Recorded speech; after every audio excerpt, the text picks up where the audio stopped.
The sand also, the sand that you see below is also from the Indian Ocean. This was done by my beautiful wife, Julia Skoll, my Sarah. She is here, you will get to meet her tomorrow. Each of these is handwork embroidery, different stitches. Each species is stitched by a different hand embroidery. Now you see these beautiful colors, yeah? Can you have the mic for Now, these are the temperatures from blue to yellow, and represents a marine heat wave. Yeah, you see how the blue goes to the red, and before and after a marine heat wave. The corals are bleached. It's all white. They are dead. So corals, colorful corals, have a mucous membrane called the zooxanthellae. Yeah, and when they are exposed to marine heat waves, extreme temperatures, this mucous membrane goes off. The color goes. That is coral bleaching. So on the right, you see the bleached corals, the dead corals. And you don't see any fish species because most of these fish species, about 25% of the global marine species, depend on coral reefs for to survive. Yeah? So this is what is happening in the Indian Ocean. And some of our research, so this is getting published from Raleigh and Caroline's Indian Ocean book is coming. I hope you will announce during this session. Yeah. And one chapter that we did is a future of the Indian Ocean. We are going through a permanent marine heat wave stage. Yeah. So what do we do with these corals, the marine fisheries, and so on? We need to protect them. So this is several days of work done by her. It was finished just before we boarded the flight. Yeah. And that's it. You can touch and feel. It's different. Thank you very much. Thank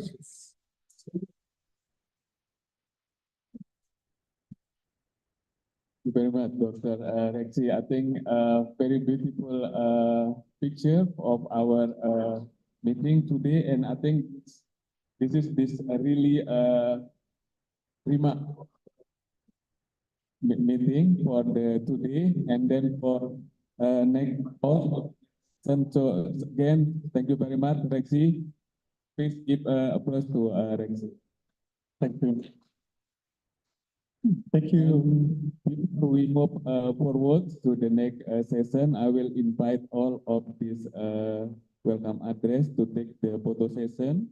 Mr. Wirawan, Professor Oki Karna Rajasa, maybe Kumar, represented by Anes, Professor Asikre, and also maybe Pak Wahyu to go forward to take the picture session, and also from Mataram University.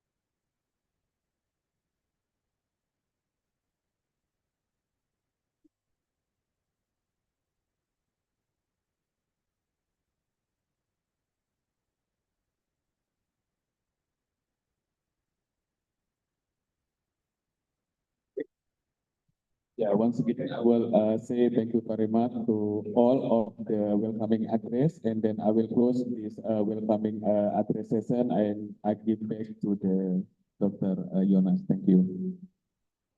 Thank you, Dr. Faruzi ECT, for chairing the first session. So the next agenda is plenary keynote talks by invitation. Session will be led by Dr. Fadli Siamsuddin from BRIN. Please welcome Dr. Fadli.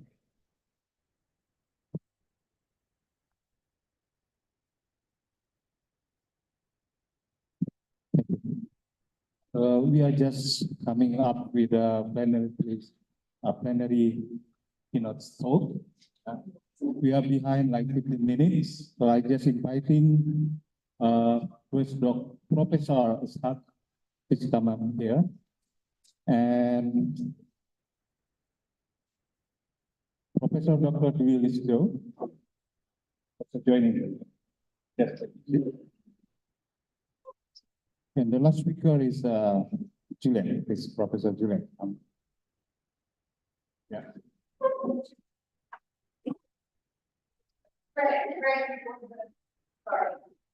Share my presentation. Okay, no problem. Okay, so on the presentation.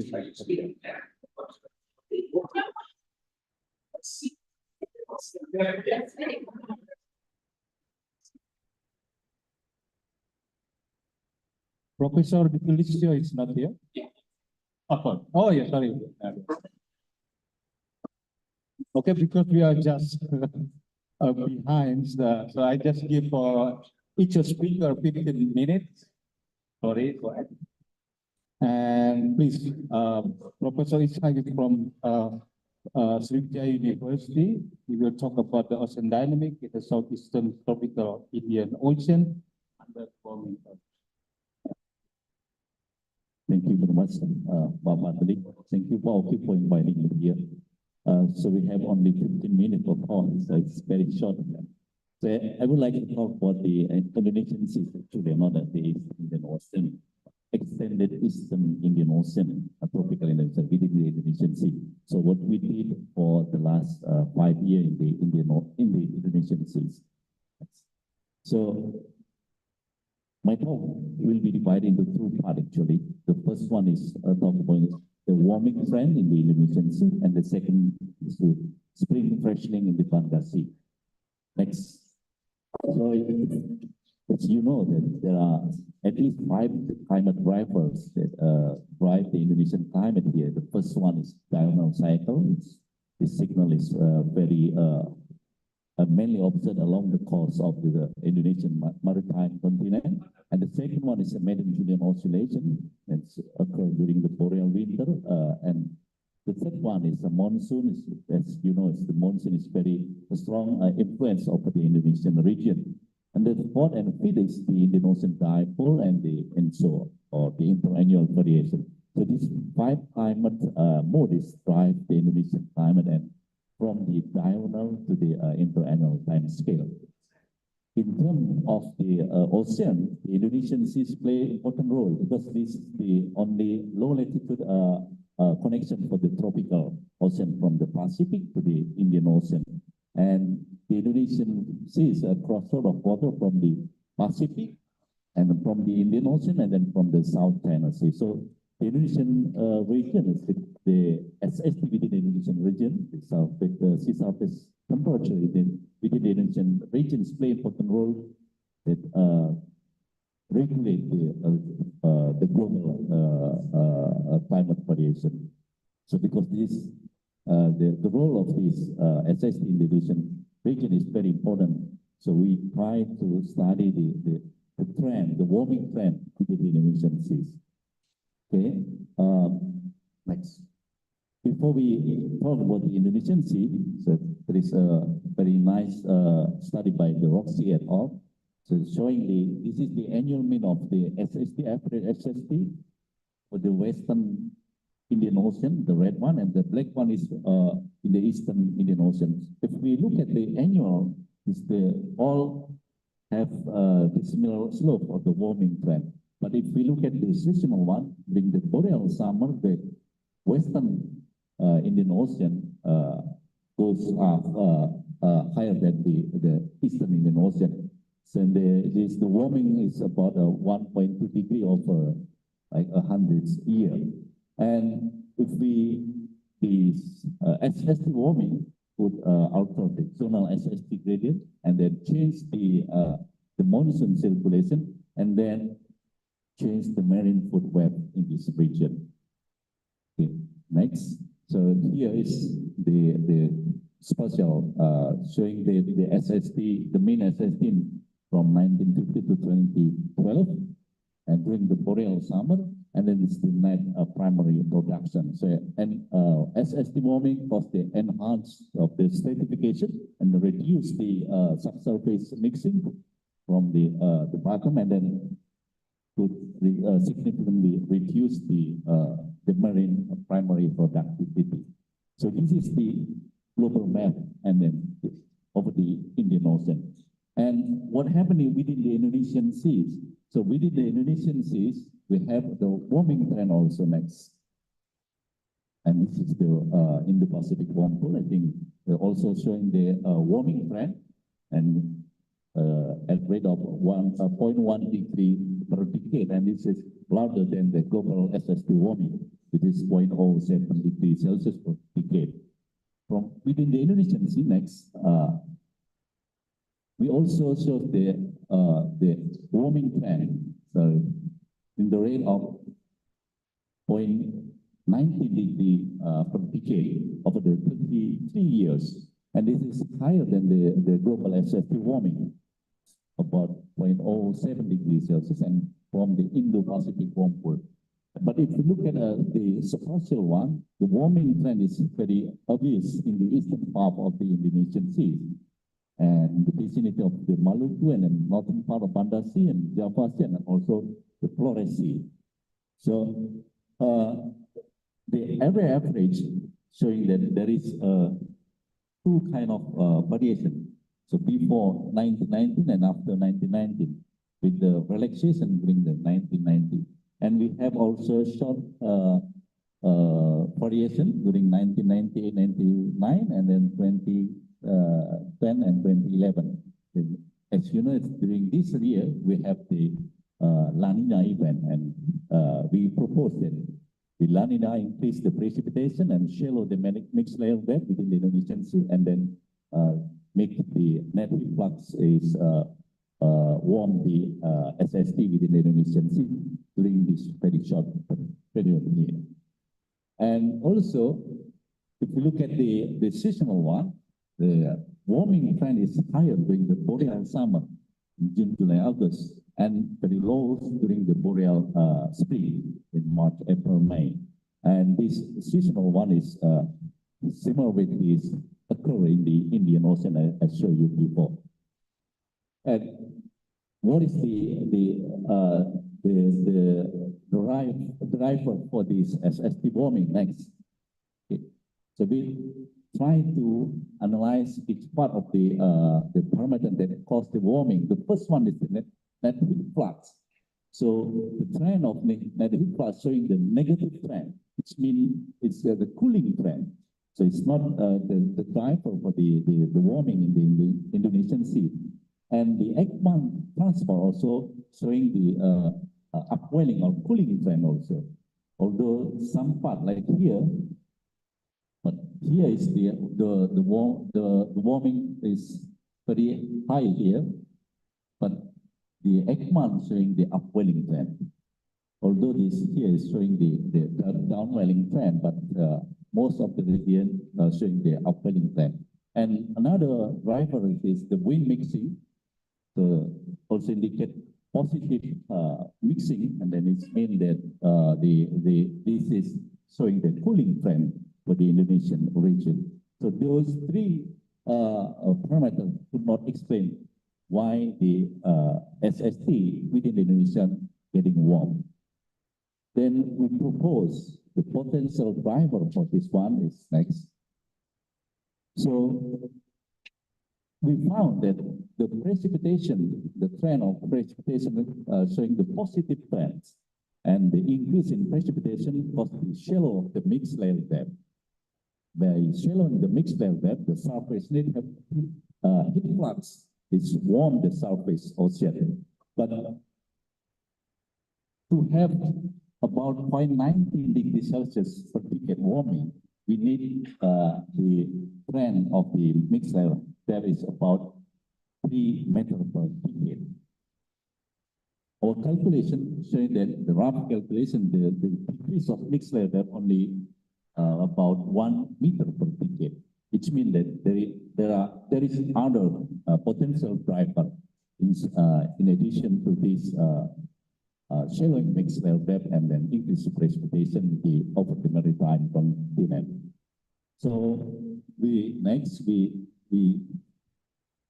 say that the increased precipitation show the mixed layer depth and warm the surface heat flux. This account for about 40% of the warming trend.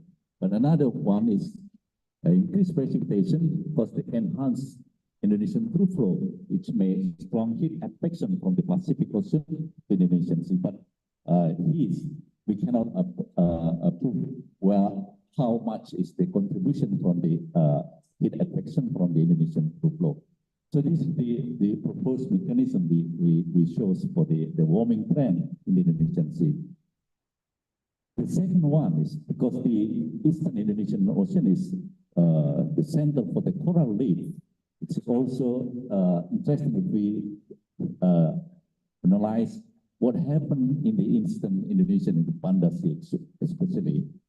So the Gordon said that there is freshwater flux from the South China Sea goes to south of the Makassar Strait, and this could change the Indonesian through flow during the boreal winter.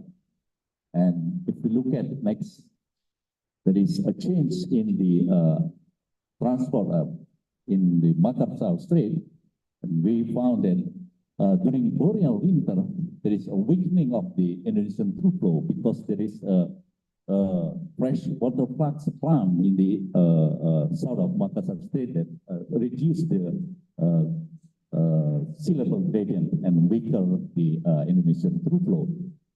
Next, but the recent study shows that actually the freshwater flux is not coming from the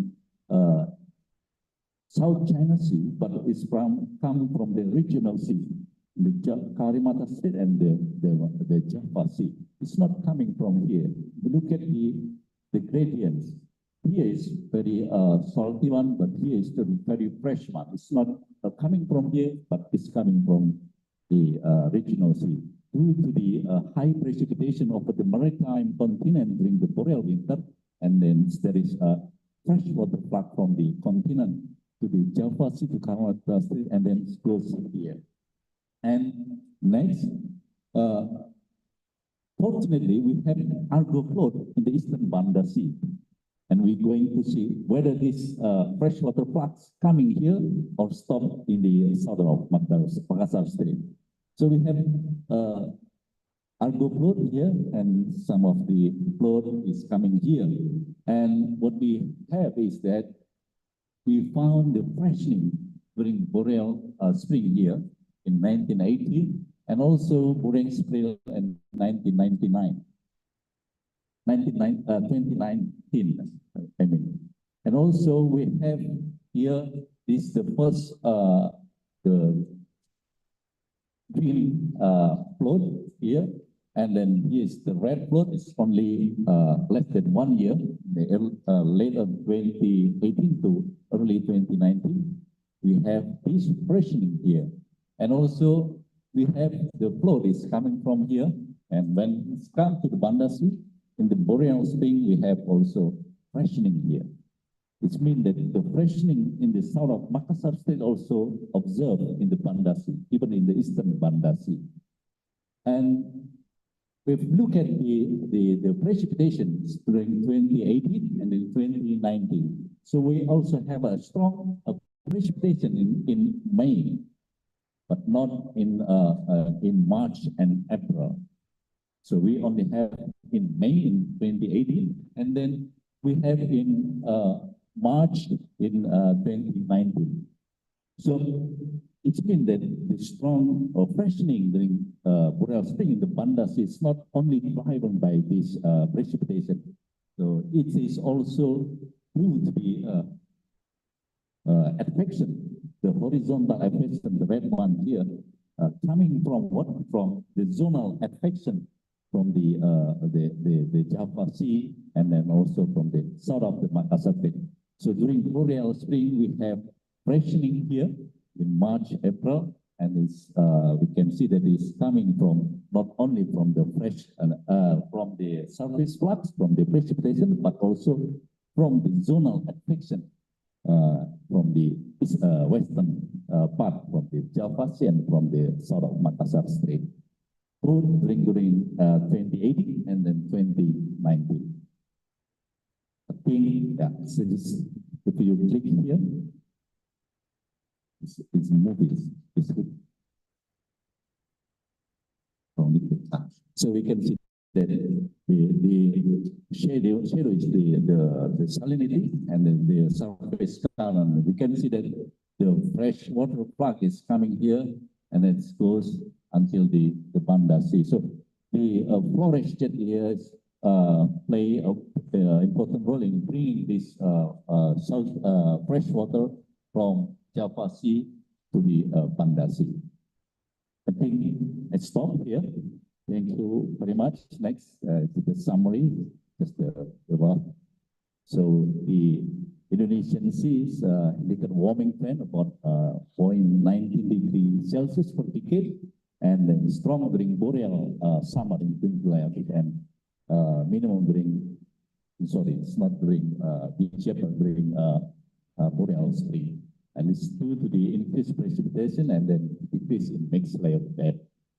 And also we found the freshening of the Banda Sea during boreal spring, and it's coming from the not only from the surface flux from the precipitation, but also from the advection of the fresh water from the Java Sea and the South Makassar Strait. Thank you. You publish.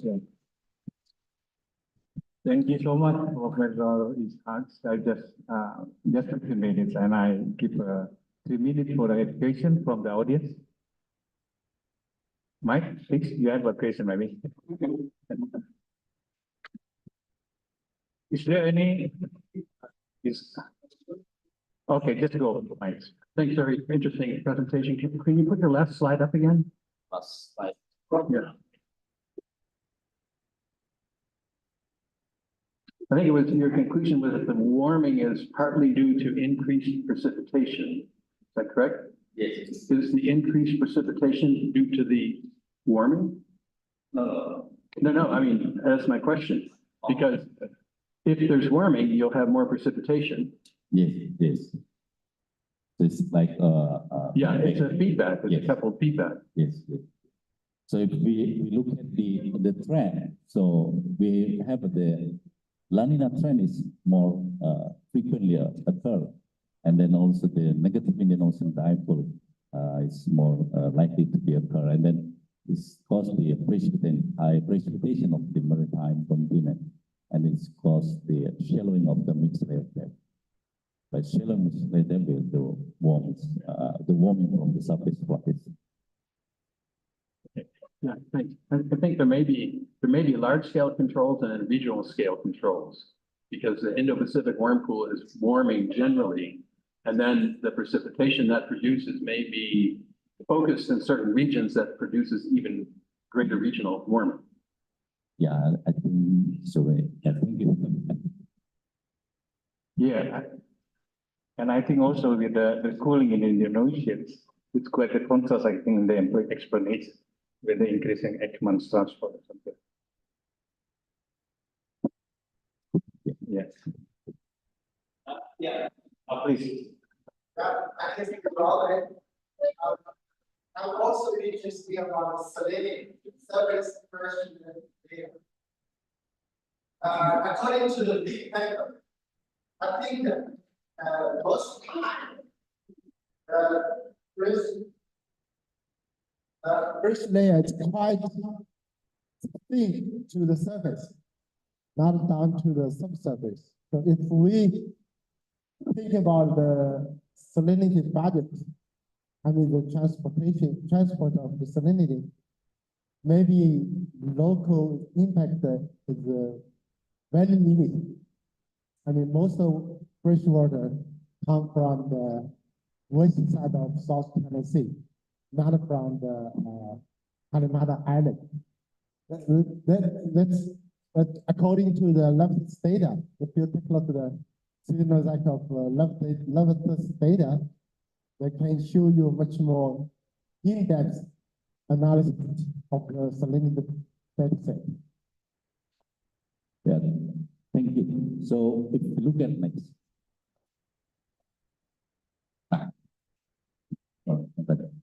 So this is the surface salinity.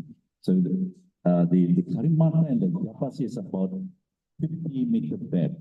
So it's very shallow one. But if we look at the surface salinity, so it's quite the very thin layer. So this is the surface one. So if we look at during the boreal winter and boreal spring, you can see that the salinity in the South China Sea and the Java Sea is very contrast. So you can see it's very contrast. So it means that the local one is much more important than the affection from the South China Sea. So this here is coming from the local one, from the precipitation. It's very high precipitation during this season, and this caused the river runoff, and then we have the fresh water here, and it's coming to the south of Makassar State, and part of this salinity, fresh water is coming also to the Banda Sea, through the zonal affection. Maybe we can discuss. Okay, give applause again to Professor Richard. Yeah, I invite for the second speaker, Professor Willis. He's talking about the biodiversity in Indonesia.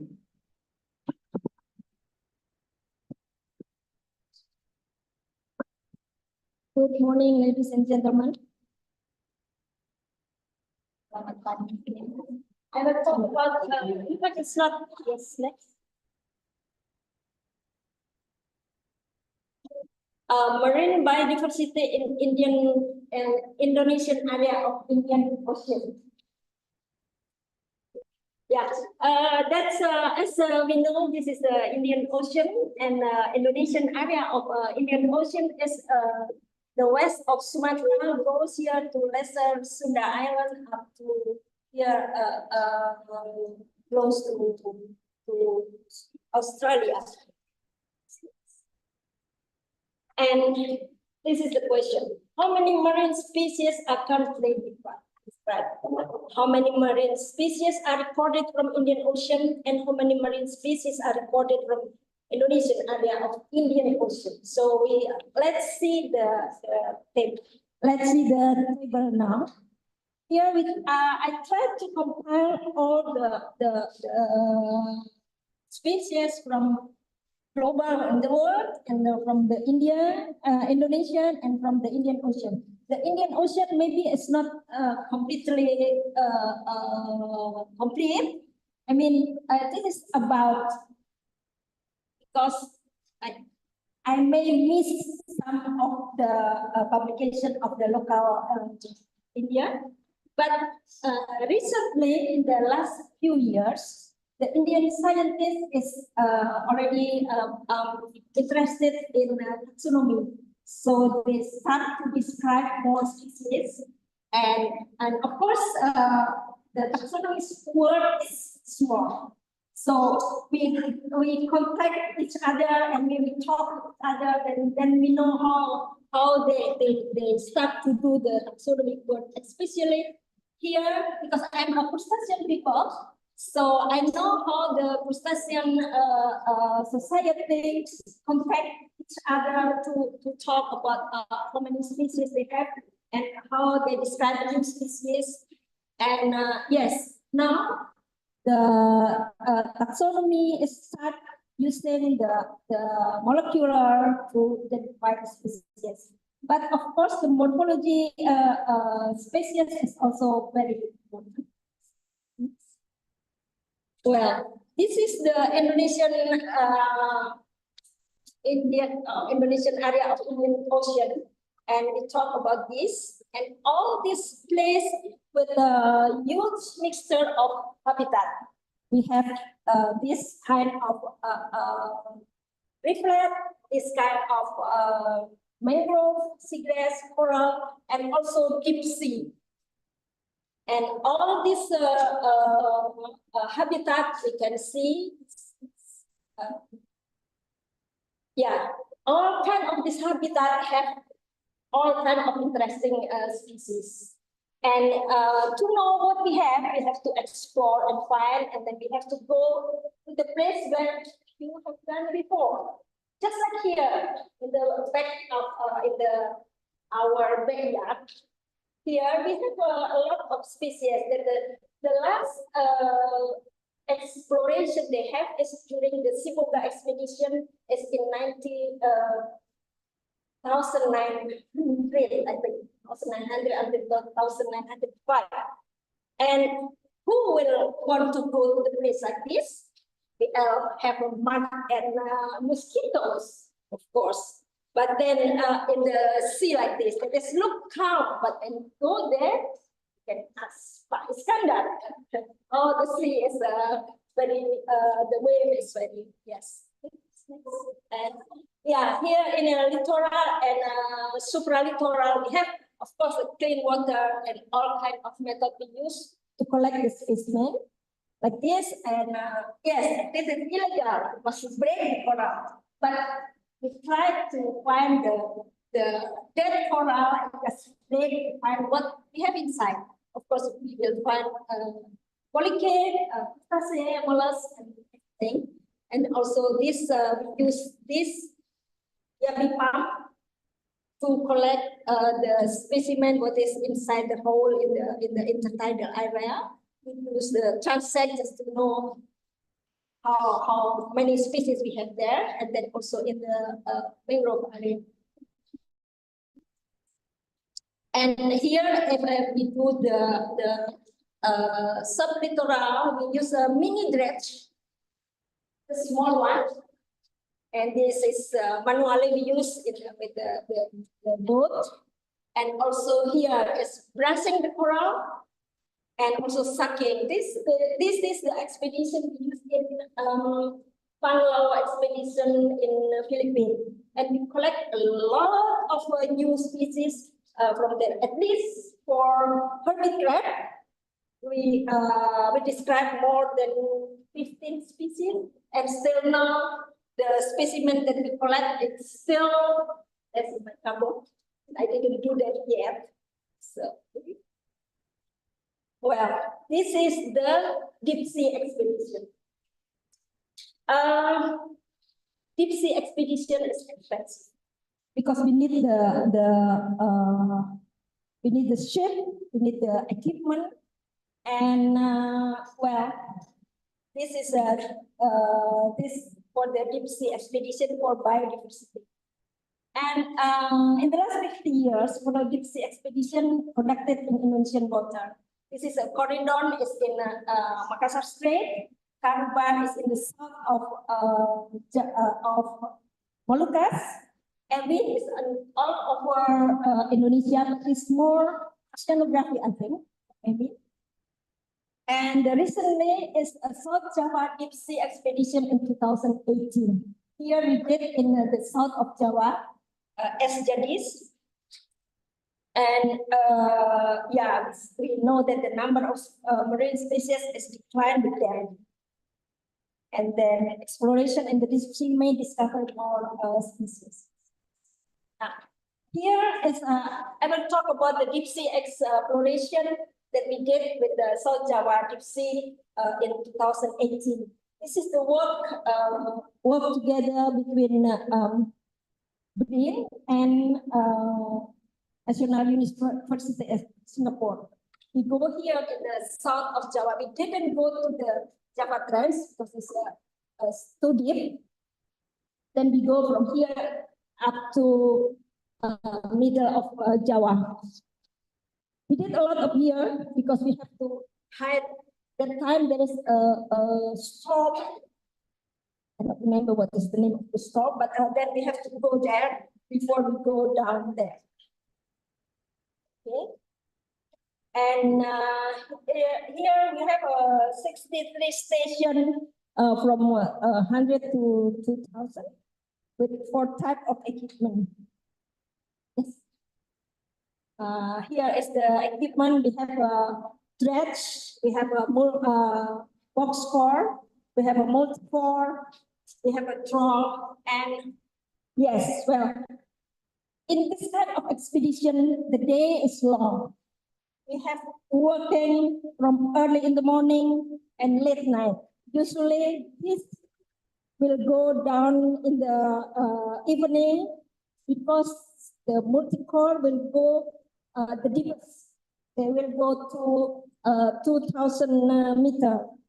And this trawl, we have all kinds of mud. Yes.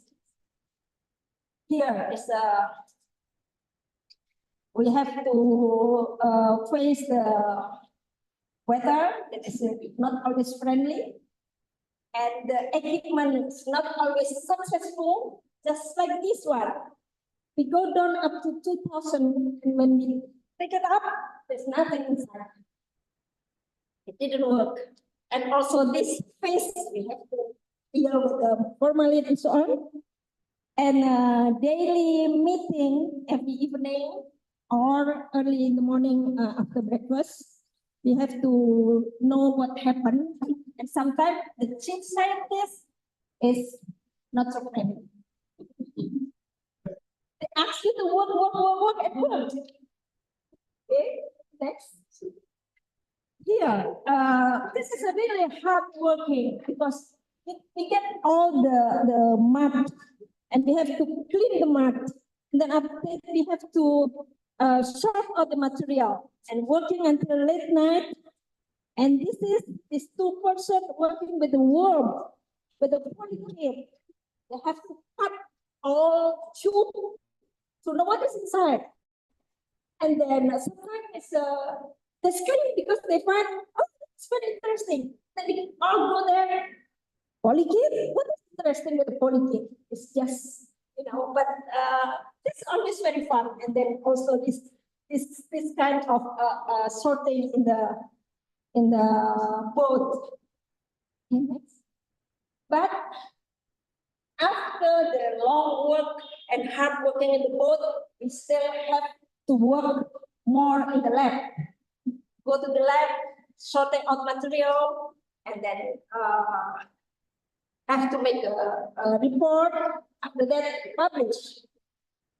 But it's work, because after that, we have 12,000 specimens collected, 200 species of a new report, and 27 new species, and that all is described and published in 37 publications within 2 years.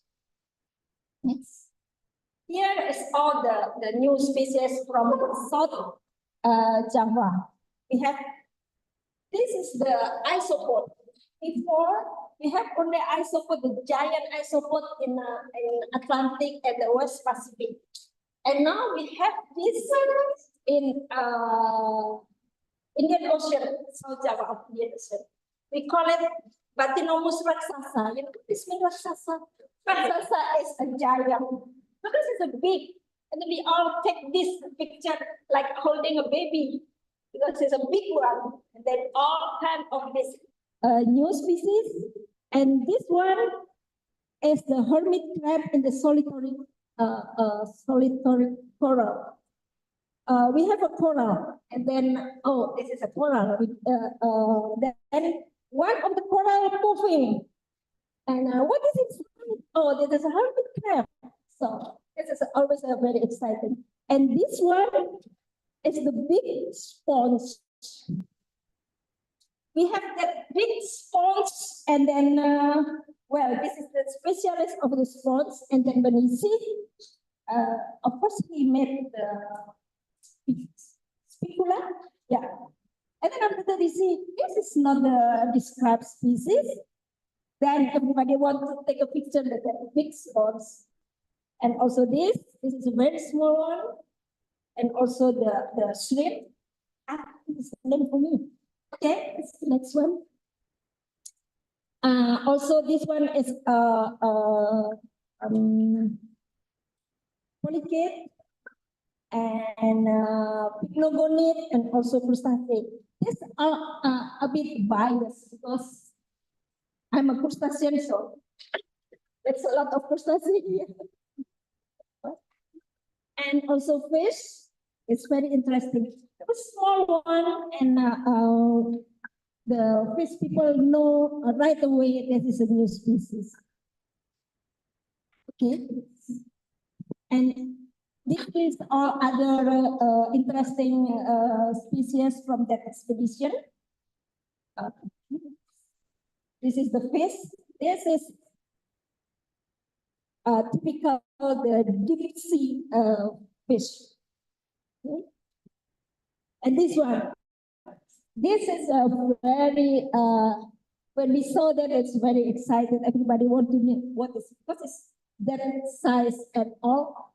And usually from the deep sea, when it goes up, they are all like drunk.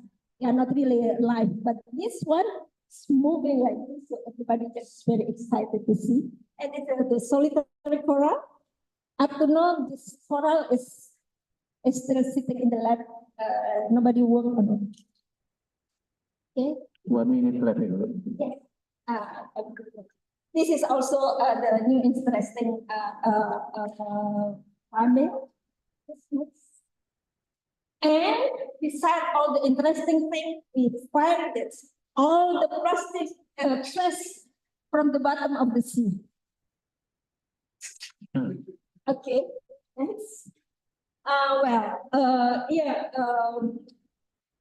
the very interesting, but not many people like to work with the taxonomy. So many species, few experts, too little time, and too many problems. Yeah, science is global. No country have all experts who work on their biodiversity. Real taxonomies are regionalist or globalist because the animal they have no border. Okay, next. This is for example. We have this land hermit crab. The land hermit crab, this is very common.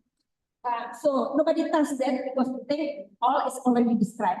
Only from Taiwan look at the molecular and call me, hey Yoyo, look at this animal. Let's see what is that. Then we start to look. We find it in Singapore a lot, and then after that we have to check from all over that. And we find that in the Indian Ocean, we have all the same species. And then it's happens to be a new species. Then we publish it with based also on morphology and taxonomy. And here another species. Start that found this in my backyard. And after that, what is that? And then it's turned out to be all this all species. Okay, next. Yeah. Huh? Maybe. Okay, this one, yeah. This is come from the South Java deep sea expedition, and turned out that we find it here, there, and also in Philippines. Okay, thank you. Thank you so much. Any questions? Yeah.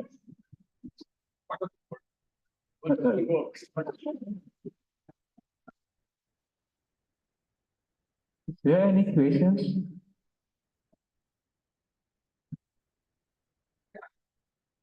Okay, one last question, I think.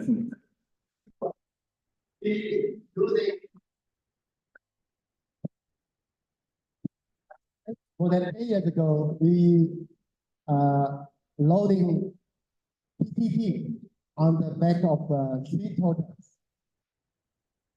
Sea turtles. See what? Some satellite tracking facility on the back of sea turtles. So in the northern South China Sea, those sea turtles go to Malaysia, Indonesia, but then because of the battery goes down, so we did not receive further data because sea turtles swim very slowly.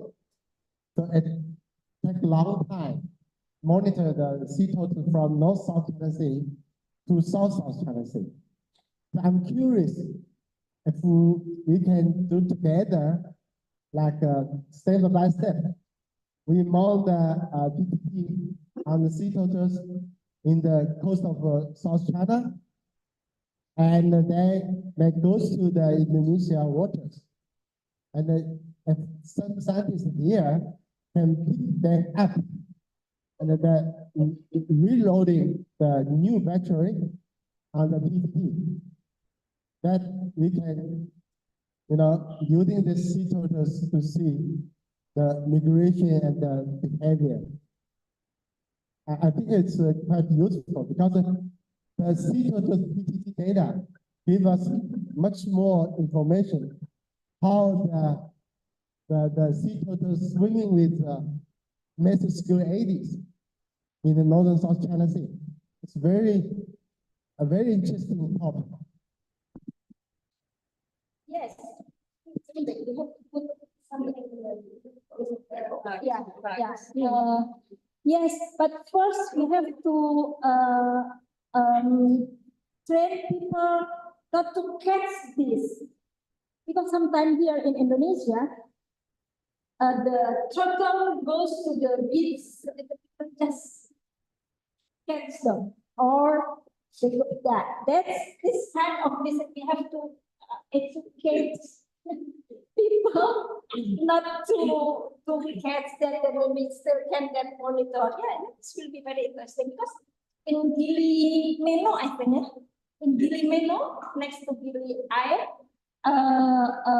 there's the nest of serta. Yeah. I see actually there's additional information. IOCN Asian office, they do have an ongoing project for the sea turtles monitor. But they most just focus on the bio part, not for the biophysical part. Nitrogen, we can use the sea turtle like a sea murmur to monitor the ocean current. That's another information. But I know some of my colleagues get involved in the IUCN Asian project. Yeah. Yes, maybe that I don't have actually information on that. Maybe IUCN with the Chicago.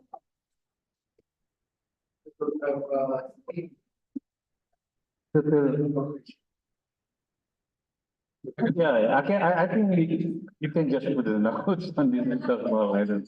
Yeah, thank you for this. Give applause again for Professor. So the last invited speaker, we want to invite Professor Juliet and maybe your colleagues. Juliet from the University, Department of Sonography in the University of Cape Town. Yeah, so they are going to talk diverse in the advancements, and challenge in the second International Indian Ocean Expedition 2025 to 2030. Very good. Yeah, your time, 15 minutes. Great, and okay. I don't know if you got my presentation right now, if not, which is great, I'm going to be so much for that. And then I'll hand over to Greg. So no, I didn't know my, don't worry, it's fine. So what I wanted to talk about really quickly before I hand over to Greg was just a little bit about the IIM2. And Barry over there is going to be running the session on Tuesday afternoon.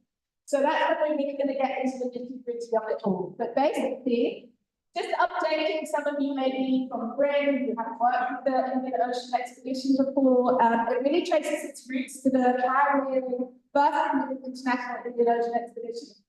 And it's really evolved into global endeavor. And building on these auspicious beginnings many years ago, the expedition forged partnerships and really set the stage for a transformative journey of exploration and discovery. The IIM2 strives to advance knowledge on climate change, marine ecosystems, ocean circulation, and biodiversity in the Indian Ocean. ultimately contributing to the sustainable management of this critical region and its resources.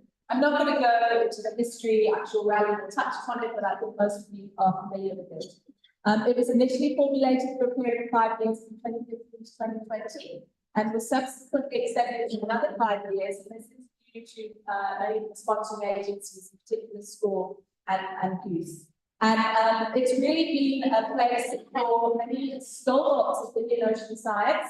And so I also wanted to just take a moment to remember some of them, in particular Gary Myers, Will DeReuter, and Satya Prakash, who are no longer with us, and I'm sure there are others. But those three men were really, really instrumental in a lot of the science that we're doing today. And also something that I've talked a lot about with Greg and others, really creating a family. I also work in the Atlantic Ocean, but in the Indian Ocean, it's a real family. People around this group I've known for many years, and I'm always so happy to see them, and it's so great to be hosted at Indonesia to really expand that family. But also, you know, we have an incredible network of early career researchers, and they'll be presenting later today, I think. And that's one of the really strong things that's come out of the IRO too. So what I actually did was a little bit of a SWOT, strengths, weaknesses, opportunities, and threats. But I'm not going to go through it now because I'm going to say this at the time. We'll talk about it in rally, but like I said, some of the strengths really could be with early career scientists and the work that they've been doing. And I think just the fostering that they've been getting for this family in the Indian Ocean. Some of the weaknesses really has been highlighting the science we do to policymakers and the public. I think, you know, if you look at some of the stuff Roxy's been doing, that's a great example of some incredible science communication, but we don't do enough of it to really elevate the Indian Ocean. I'm actually going to stop there and I'm going to hand over to Greg. One of the things that we did talk about in the meeting in Hyderabad, when we were looking at how to extend the IO2, was the need to really fill in the gaps. So build on the science plan that was created, not stop that deep water oceanography, but really look at where there were gaps in what we've done or what we hadn't done. One of the particular things is coastal observations.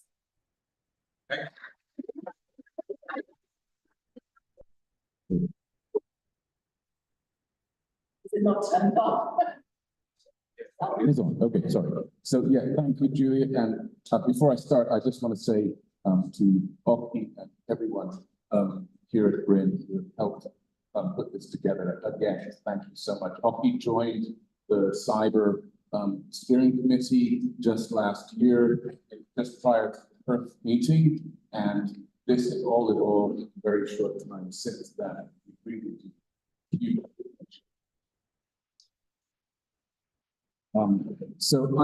As Julie said, one of the things that has happened, I mean, I apologize in advance to those of you who were in Perth and heard this all before, but in fact, what I'm going to do today is emphasize the things that have happened since Perth in the last 12 months or so, and in something that's been really evolving very quickly, and indeed has evolved since the meeting in Hyderabad in November, and it's an opportunity, I think, for this proposed extension of the Indian Ocean expedition, in order to not just extend into the coastal ocean, but through marine science capacity building and training, actually to create this legacy for the Indian Ocean expedition that will extend beyond whatever we do during this fixed period.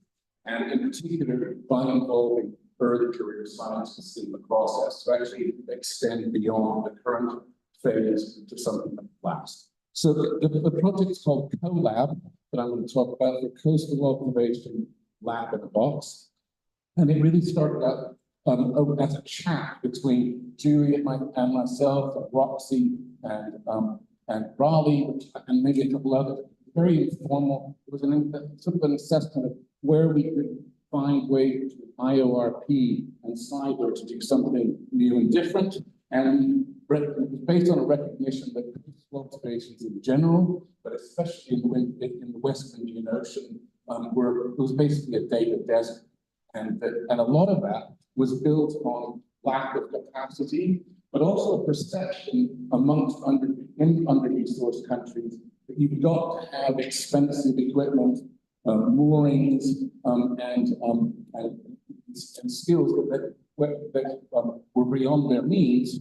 And we sort of recognized that, in fact, there's a lot that can be done with basic old school oceanography and traditional skills that could actually help not just countries in question, but actually the marine science community more globally. And so what started out as a Western Indian Ocean idea has in less than 2 years now evolved into something that just last month been taken on as a UN decade project under the Coast Predict program, and that's what I'm going to go on about. I'm going to next slide, please. I'm going to be very brief with the parts of this. I really do encourage you to come and talk to me, especially for your scientists. But I also want to say that what's evolving is firstly going to be focused on Africa, but is actually highly relevant to BRIN, as what I'm going to be talking about here today is actually going to be a model of what we here in London. So CoLab, in essence, is developing instruments and delivering training, physical, biological, and biogeochemical coastal observations. And in the last 18 months, we've done a lot of co-design with potential end users, largely across Africa thus far, but also beyond that. We are developing new instruments. They're open source, low-cost equivalents of commercial instruments, and quite a wide range of those, with new things coming on board all the time. And as I say, a major focal point of what we want to do is to train oceanographers. Our focus is not on passive sensors, but on actually building people with multiple skills who can do sort of active oceanography to complement what you can get from sensors. And so also other aspects of it is that it should be modular, so it would be fit to end users' needs and budgets, and they can choose the tools that they want or can afford. They will include both open source and commercial instruments as options, and it will include everything from sampling gear to both field and laboratory instruments, and also, when required, sensors. But there's a lot of other competitors in that field who offer that as an option, but it's not going to be our primary focus. Next, please. Another key aspect of it is that we want it to be portable, very easily taken from one spot to another, and that it will have minimal infrastructure needs. Most importantly, vessel not need a research vessel or a formal laboratory, and that it will have diverse applications, everything from rivers and wetlands out to the shelf edge, and then above all that, the diversity of applications with standardized techniques would be valuable in their own right, but also complementary to data from moorings and so on, but also valuable with respect to sensing applications. We are also intending to include data management and modeling packages, and we'll have regional hubs for instrument cross-calibration, and we'll deliver online person training. So next, please. So I'm not going to go through all of this, but these are examples of the tools that we're developing or going to include. One example being that we're building an open source, do-it-yourself CTV and water sample piston bottle that is being combined into a CTV Rosetta system that comes in at a tiny fraction of what the commercial equivalent would cost. And there are other, like drifters, acoustic current meters. Most recently, we had some people join us who are developing the holy grail of coastal oceanographic instruments, which is an ABTP system, which will again be a fraction of the cost of the commercial equivalent. In terms of the biogeochemistry, there's a whole suite of parameters we intend to enable or be able to measure. And I won't go into that list, but it includes a full suite of nutrients.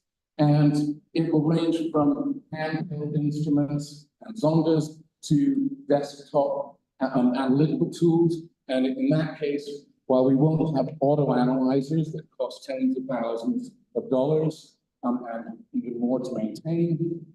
We are developing these 3D printed fluorimeters and spectrophotometers that are in progress and coming out with capabilities very close to their commercial equivalents, but cost something on the order of 5 to 10% of their commercial equivalents. And then there are also biological tools that are included in the package, like plankton nets and imaging systems.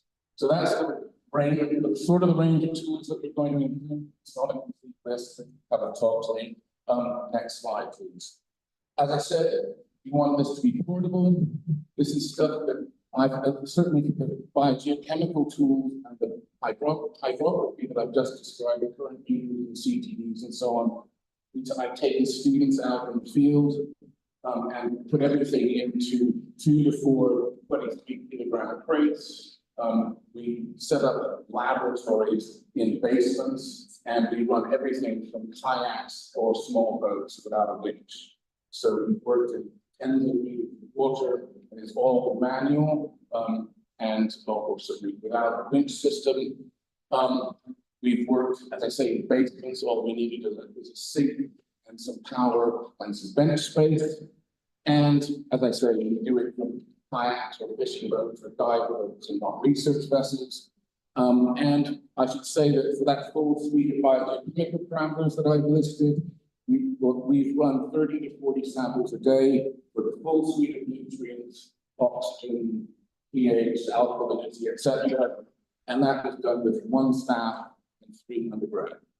So we basically trained undergraduates to do this stuff, the whole range of and biological methods, including beef surveys, all in 1 summer.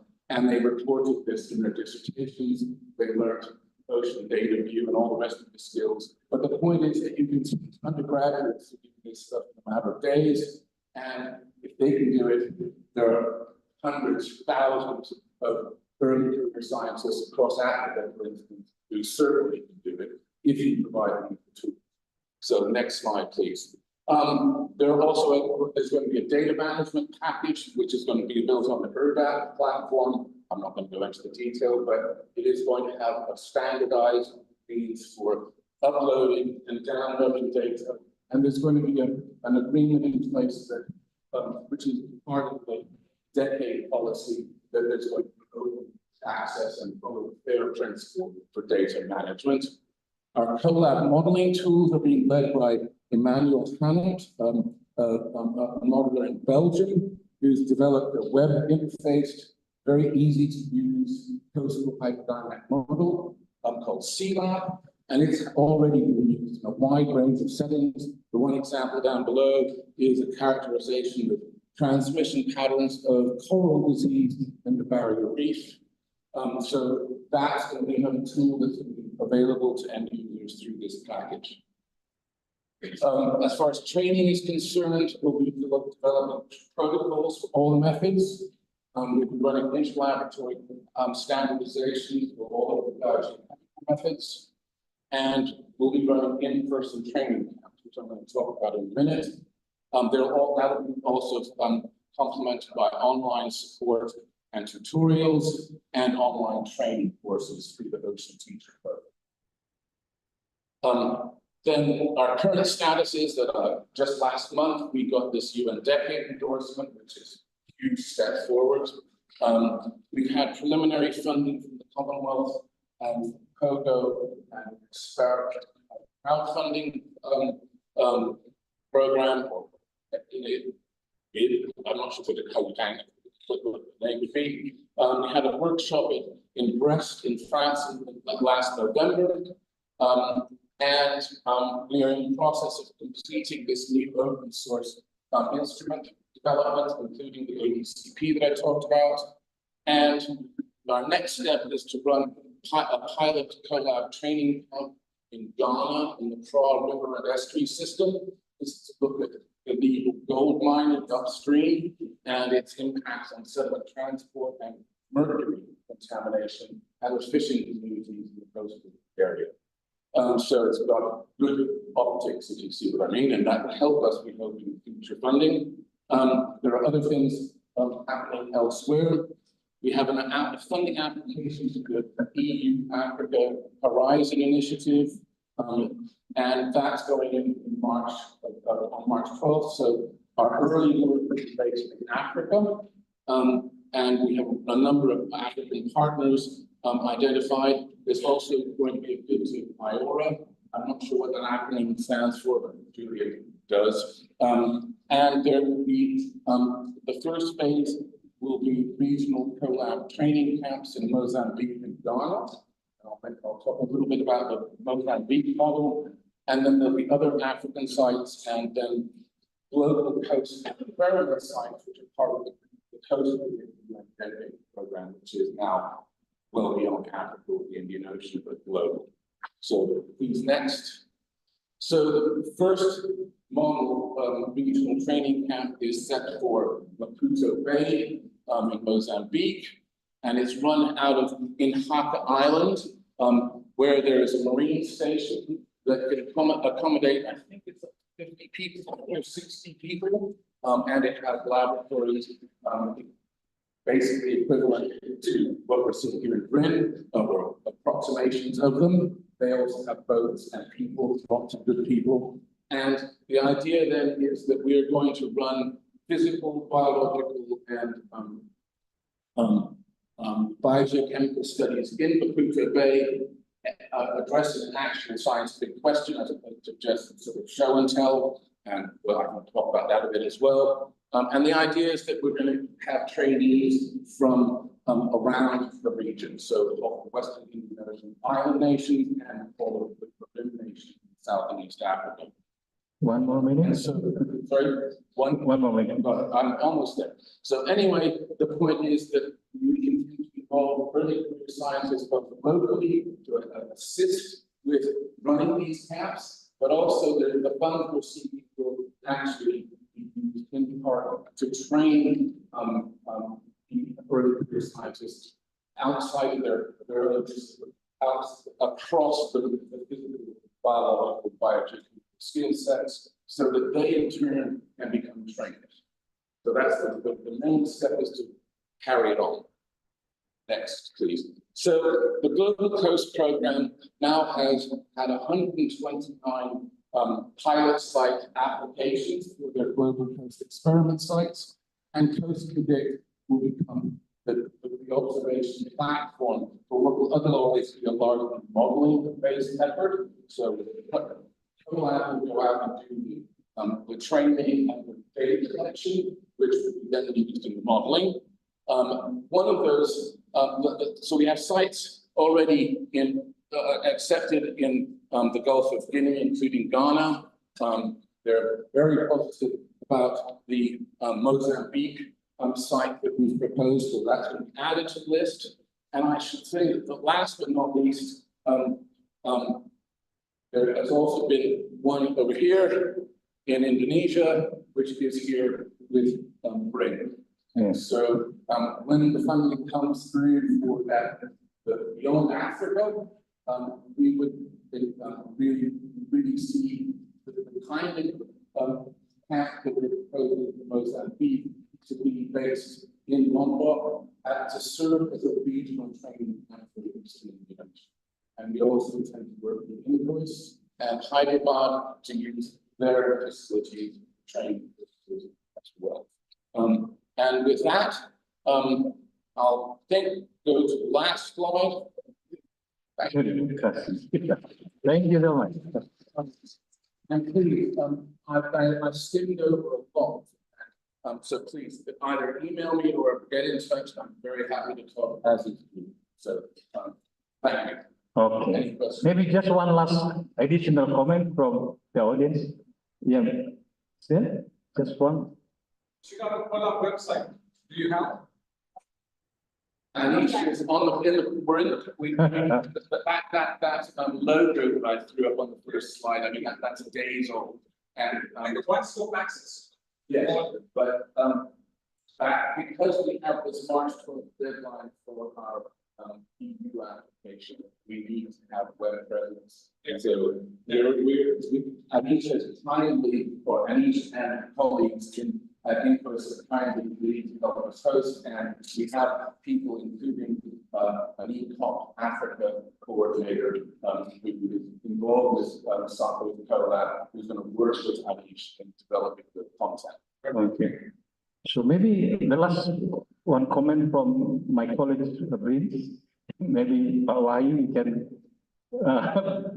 pin out marking one station in here for, say, like a cable smart or something like that. Do you want to say about this? Oh,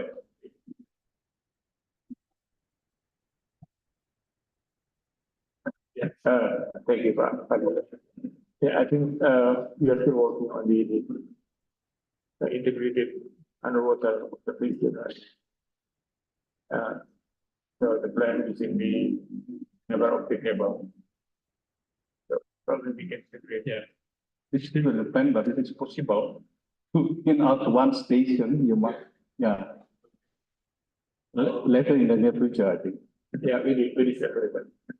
Okay. From BRINs, yeah. Happy to speak further. Yeah.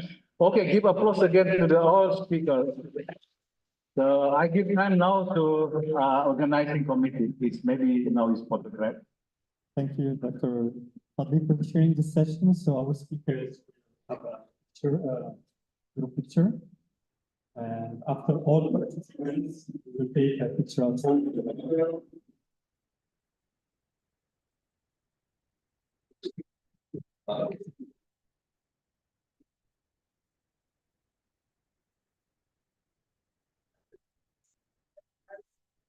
One, two. Okay, once more. One, two.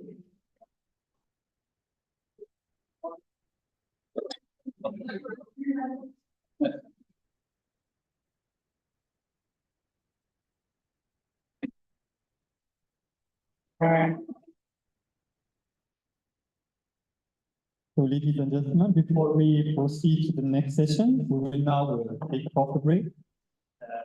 Start our behind the room. So please note that the break is just 30 minutes. So we saw it outside. So before this, we'll have a photo outside, all of us.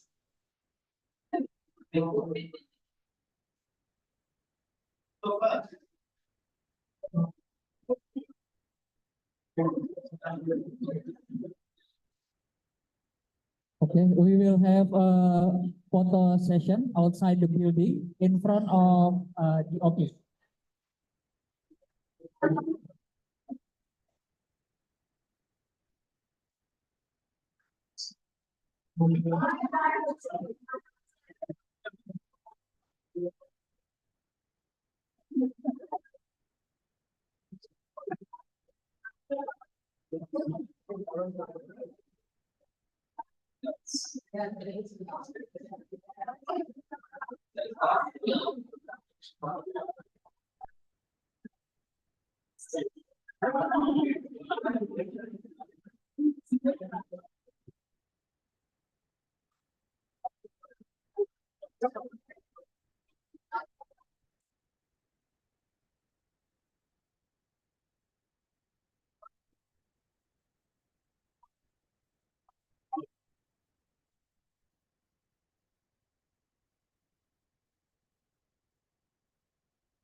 Ladies and gentlemen, please, can you, sorry, ladies.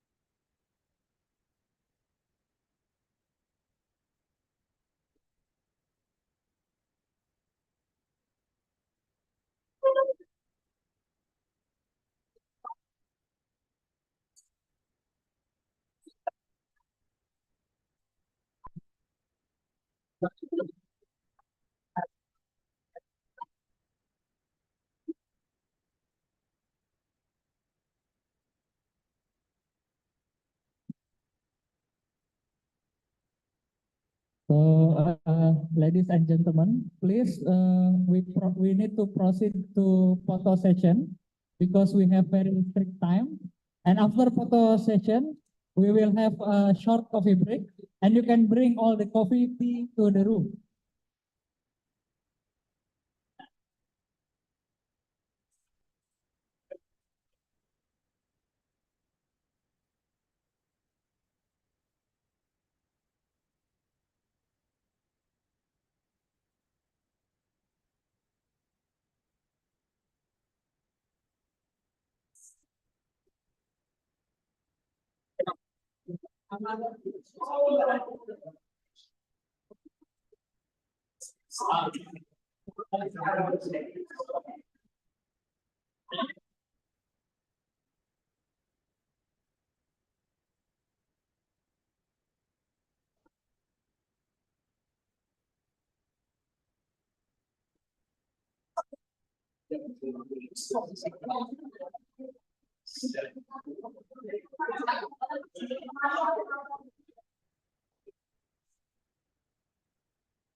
I just loaded this one.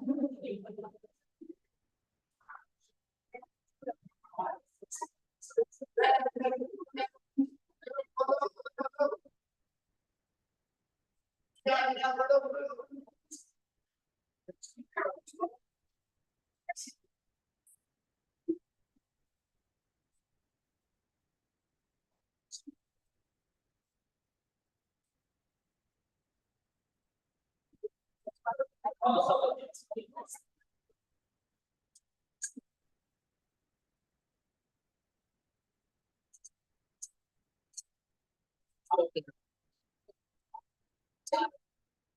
That issues what happened, but now you know what it is.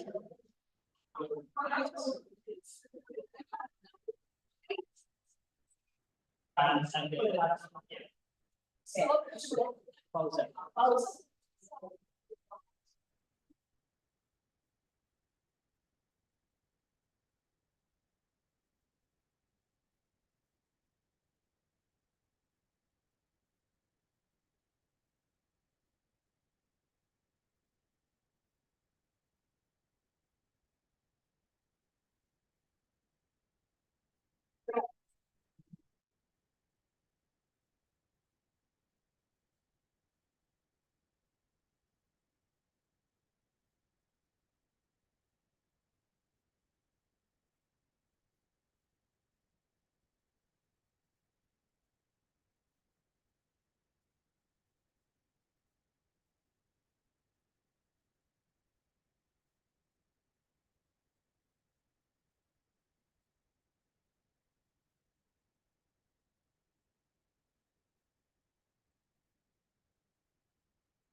Oh,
Good morning, everyone.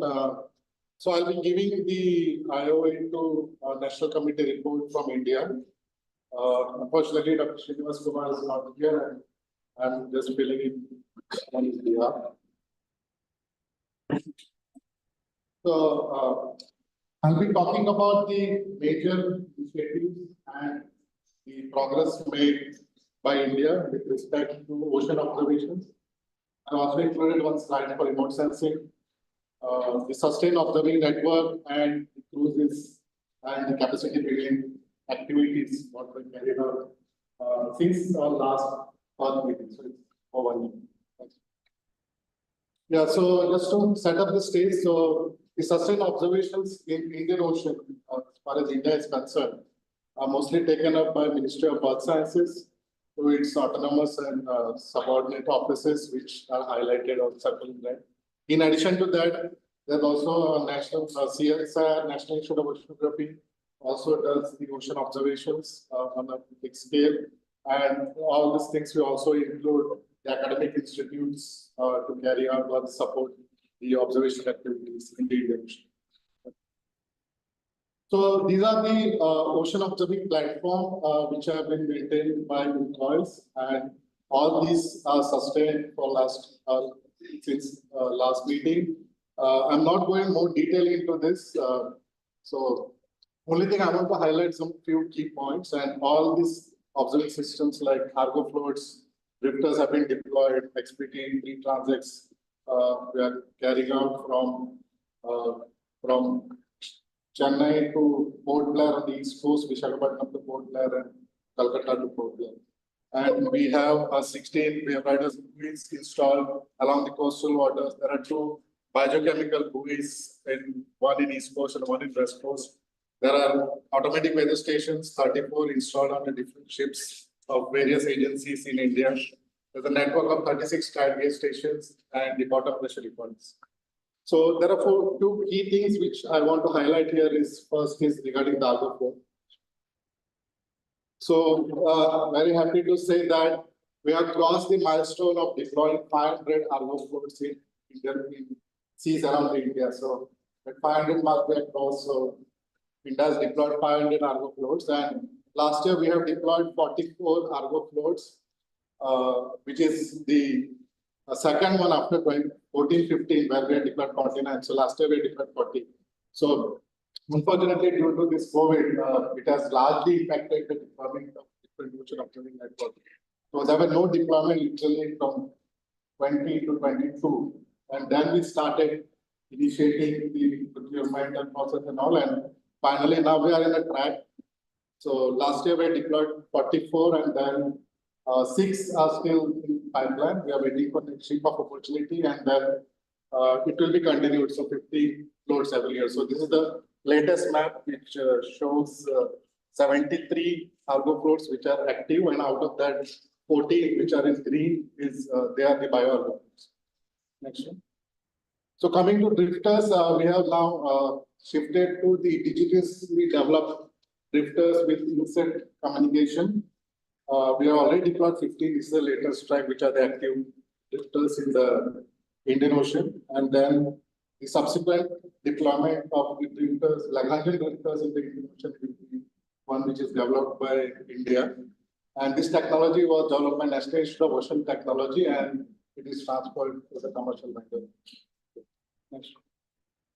Yeah, then for kinds of remote sensing observations, there are ground stations for ocean set 3 now, which has been upgraded.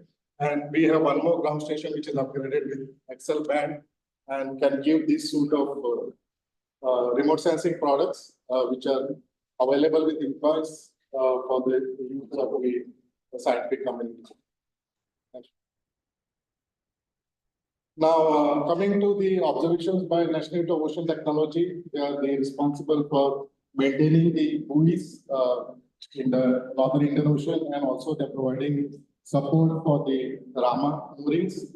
So the Rama moorings, unfortunately, couldn't be revived now because of some logistic problem, but all the NIOD moorings have been serviced to this COVID, and then most of them are operational.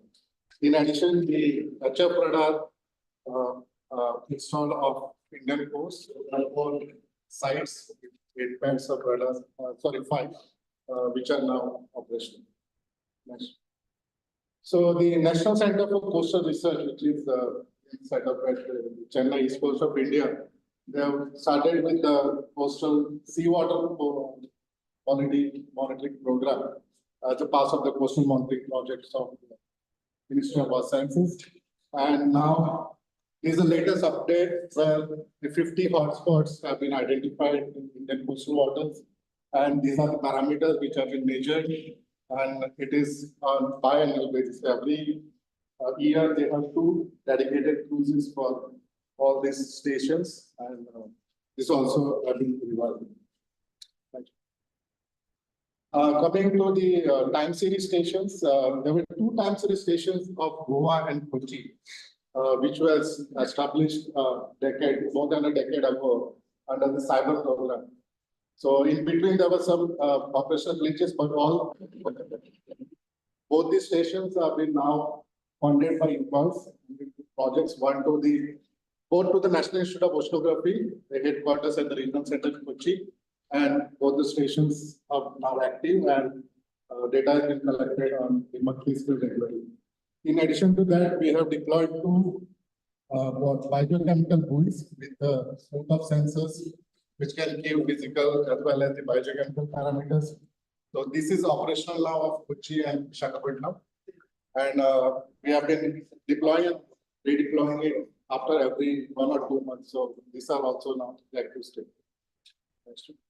Now coming to the deep ocean observing system, this is the part of deep ocean mission by Minister of Earth Sciences. So as a part of this, we have plans to run the continuous transects of the deep sea gliders in Arabian Sea and Bay of Bengal. Arabian Sea along 67° east. And this was the track which was first identified under IOV1. So same track we are continuing this one. And this will go up to 5° south as of now.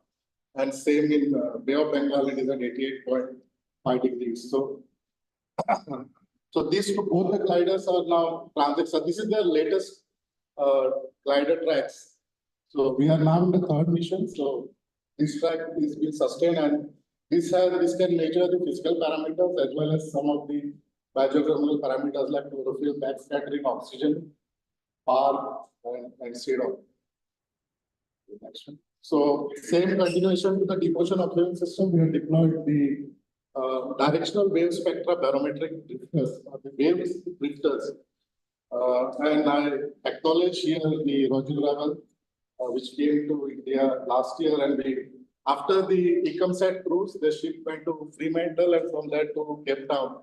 And we took this opportunity to deploy this wave drifters. Because the objective of this particular project is to understand the effect of the propagation of southern ocean swell on the Indian Ocean. And this was a very excellent opportunity we got. So we deployed all the drifters, and now we are looking at the data. So the next time I'll be able to show some details. Next.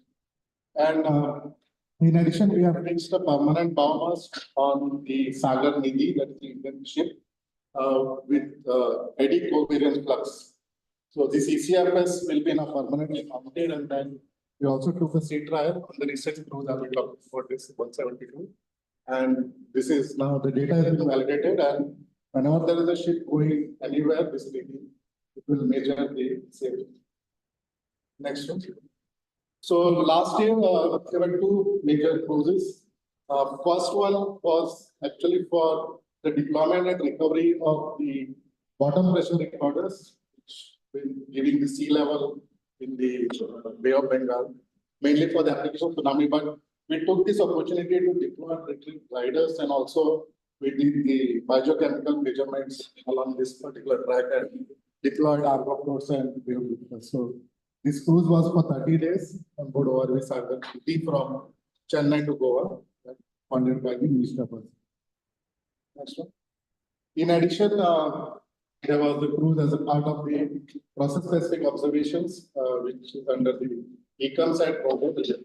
So this project is also comes for the endorsement under IOV2.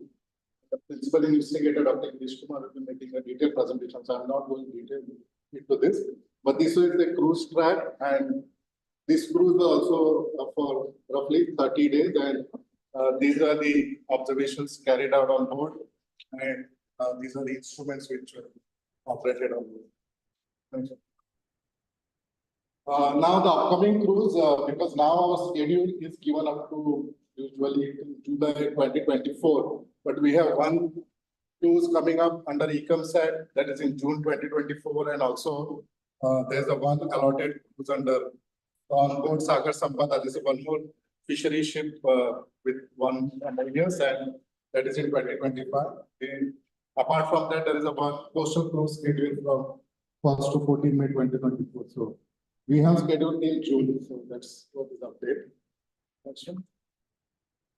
So in addition to that, we hosted the meeting of the leaders from all these forums which are there in Indian Ocean to discuss the future roadmap for IOE2. So these are some of the snaps of that, and this will be discussed more in detail during the IOE2 business session. Next. We also hosted the Indian Ocean Regional Decade Conference from 1st to 3rd February. And the major objective of this was to review the white papers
So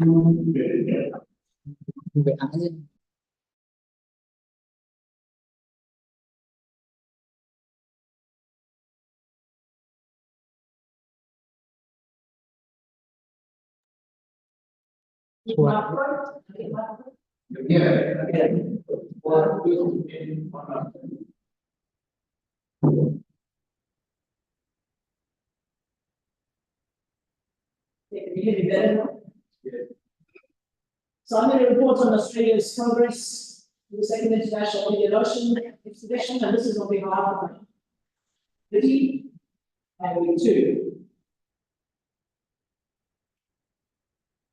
Recording in progress.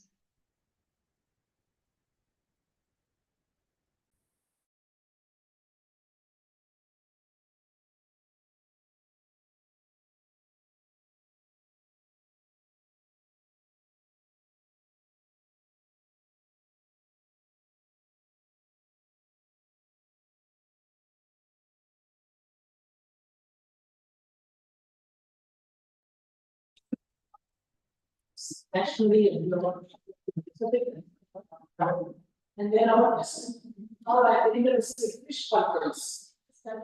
What we heard this morning in the first session that we heard about the biodiversity region. Okay, so that's our committee there. We have people from the universities, and then I should turn over there, and then we'll turn the trips here.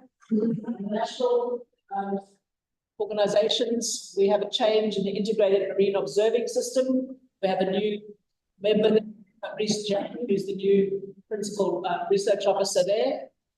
And then the Australian Marine Sciences Association has put Eric Rose in charge of telling the people about IEU because is becoming the president of that. And that serves about 1,000 marine scientists in the country. And then of the sort of state bodies, the Western Australia Department for Biodiversity Conservation and Attractions, very interesting name. Tom Holmes has taken on that position there. And we still have our former IOC PPO, Victor Darmo, on our committee. He tells me he's retired, maybe like me, still do things. Okay, let's see what happens next, if it works. And the next one. Speaking. Okay, so to start off with the projects, as I said, there's 7. This is the most recent one. Nicole Jones from UWA is running this project, and it's quantifying vertical and lateral ocean transport due to sub-mesoscale fronts and eddies. She has a large team from many different institutions, and they've been working in the Northern Australian area up here during the SWOT rapid phase in situ campaign.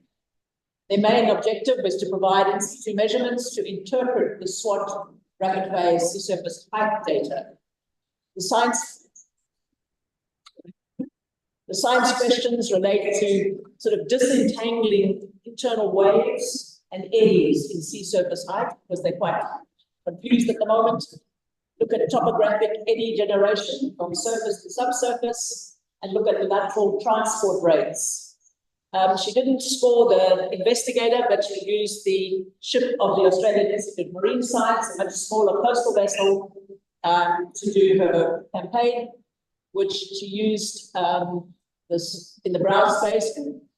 And they had a very successful field campaign in April, May last year. They managed to dodge a cyclone, and it coincided with the fast phase 1 pass per day of the new SWOT satellite. So they collected moorings and ship-based data over 6 weeks. They used some wave-powered autonomous profiling wire walker. I had to have that one explained to me, as well as turbulence microstructure, CDD, ADCP, turbidity, and chlorophyll measurements. And they were operating in this sort of triangle, and you can see the ADCP data going in all sorts of directions. They have received the beta products of the SWOT data that demonstrate spatial variability in sea surface height over the field site, and they've observed internal waves, eddies, and mean gradients in the product. They're analyzing the data at the moment to validate the sea surface height data and understand the dynamics of the region. And Nicole is very pleased with this project. She's it was quite successful. Then going back in time, EP48, this is John Keesing's project from the CSRO, valuing Australia's new Gascoyne Marine Park. Australia went through a phase in 2018 of demarcating a whole lot of marine protected areas. And the Dingaloo Reef, right out to the edge of the EPZ, we have a large marine park. Much of it is, you can take whatever you like, but the green patch is a no-take area. So Don went with the RV investigator in November, December 2022. He's been exploring the remarkable bathymetry in this region, from shallow reefs at Dingaloo. I think Raddy's been diving there. Raddy and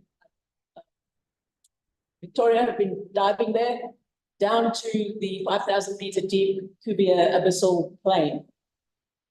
They're hoping to describe the types and distribution of the habitats in the Gascoyne Marine Park, quantify fish and invertebrate biota of the mesophotic reefs, the Exmouth Plateau, the steep slope, and the canyon. So you see they're covering all these different bathymetry areas. And then in the end, they want to refine the biogeographic boundaries of the region because they think there's a little bit of looseness there. But, this is just showing some of their work. They towed the deep video camera and trawl nets over the whole area. There's their towed video, it's a big robust system. And then the beam trawls are pretty robust as well, although it didn't look like there's a little tear there. They're busy doing taxonomic analysis of the samples, and they have a big report out, 126-page report, which had to go to CSRO on the habitats. So that came out last year. And they have 2 publications so far, both of them about sharks, because they were quite technical projects. One looking at sharks checking in at the Sponge Hotel, and the other one, a species in disguise, a new species of horn shark from Northern Australia. So that's John's project. Still looking at biodiversity of marine protected areas. We're looking at Tumahara from Museum Victoria, Melbourne. He's leading this project on biodiversity assessment of Australia's Indian Ocean territories. And this project required 2 voyages because of a little breakdown on the way in the middle. But he's had 2 voyages on the Investigator, and this is the Investigator near Christmas Island. It's a great shot. And he completed the Christmas Island sector in July 2021. This is the Christmas Island sector, which abuts Indonesia's EEZ, so we're very close neighbours. And the Cocos Island sector in 2022. They mapped towed video, they did mapping, towed video, benthic sampling of seamounts, sled and trawl. And at the moment, all the bathymetry data is in Australian seabed. It's run AusSeabed, which is run through Geoscience Australia. The sub-bottom profiler data has been processed, and the hydrochemistry and CTD data are all at the M&M at CSRO. The zoological specimens, which was their main sort of aim, have been dispersed to all sorts of Australian museums, and most have now been given a provisional name, which is no mean feat in some parts of the world, as our Indonesian colleagues know, meant by things are undescribed. And what else have they done? They've done the first taxonomic manuscript on polychaetes has been submitted. They've got 2 data reports.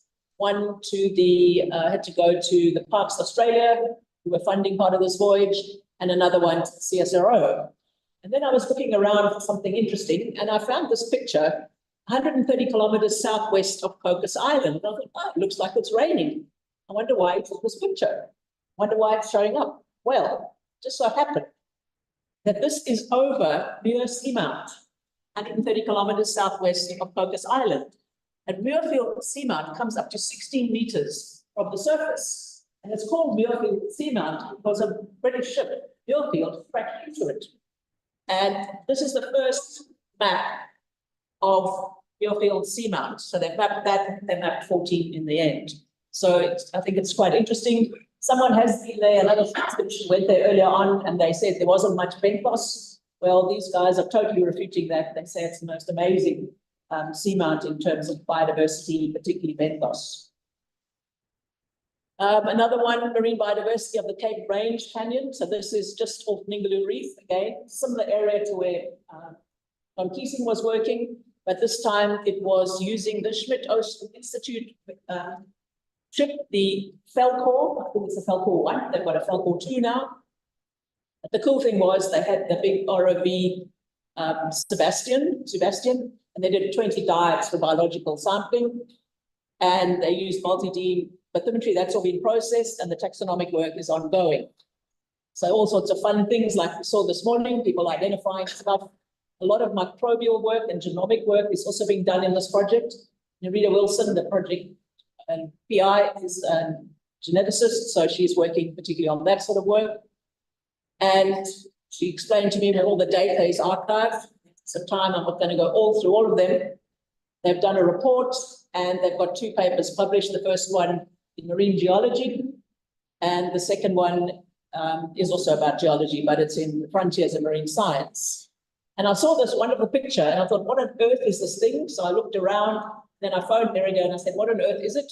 So she told me it's a hydroid or Brachioceranthus, and they stick up about 50 centimeters above the bottom of the floor. So it's like a field of flowers when you get these things looking into the current, feeding away in the deep ocean.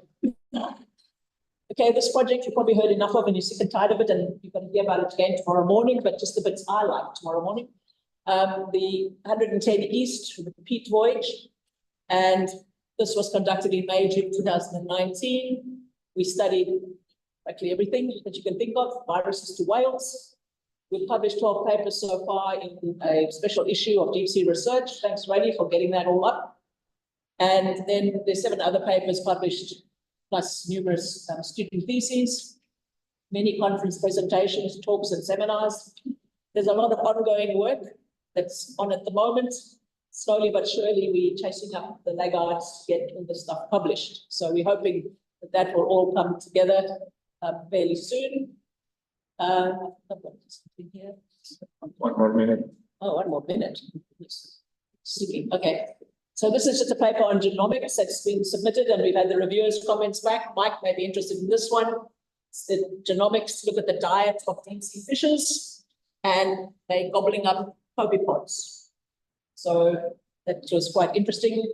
We're doing similar work on the tuna life as well.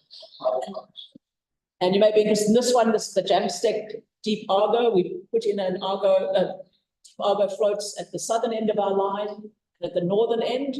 And the southern one has actually gone westwards, across the Indian Ocean at 41 south. So that's quite interesting. And the other one started off here and went off towards Indonesia, then turned and went back again. The dotted line indicates the 110 east longitude. So quite interesting what's going on there. Chari's project on the Challenger expedition, that one's actually over and finished. He said he's not going to report anymore because they're not doing any publications. This is the glider. And this project is also done, Jürgen Kamp's project, a small modeling project up in the Arafura Sea. So just to finish off, looking at supporting services and infrastructure for Australian IE2 activities. Bureau of Meteorology helps us a lot. The ship, I am concerned for if there's an extension of IE2 to 2030, we've got a big problem that the ship is not due to, it's got 1 transit voyage now back to Hobart this month. And after that, we don't have the ship in 24, 25. The voyages in 25, 26 have been reduced. And as their budget shortfall, and I sort of worry about the implications for IE2 for Australia, we'll have to use smaller ships. IMOS, we talk about a lot. That really is the backbone of our marine observations. Last year, they came up with a whole lot of new things that they've got funded. The one that I want to point your attention to is called Fish Soup. And this one collected water temperature data via partnership with commercial vessels. So it's like citizen science, and it's set up for collecting those sort of data from their nets. Mike will like this one. This is the Biological Ocean Observer. This is something very new. It's just come up where all the biodiversity data is from the IMOS data collecting with that lovely copepod sapphirina. And then establishing a coast research infrastructure. Australia is crumbling away. The tide is coming in. We've got 70% sandy beaches. They've been eroded away. And vision is now to create research infrastructure connecting the land and the sea. And it's been given the same impetus as IMOS is getting. I just want to finish on this. Indo-Pacific Fish Conference was held in Auckland last year, together with Australian Society for Fish Biology. There were many papers of relevance to the IEO2. several from the Indian Ocean, and was really pleased. South Africa, Kenya, India, Singapore, Western Australia. No one from Indonesia that I could find.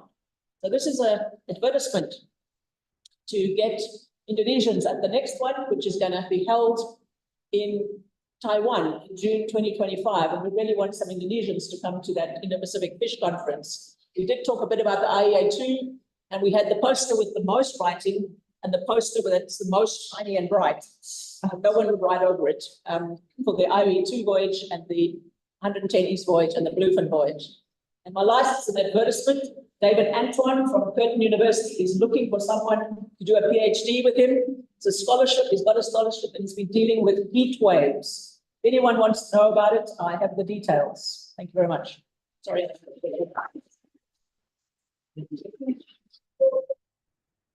Please, I would like to open one or two questions very quick for Australia.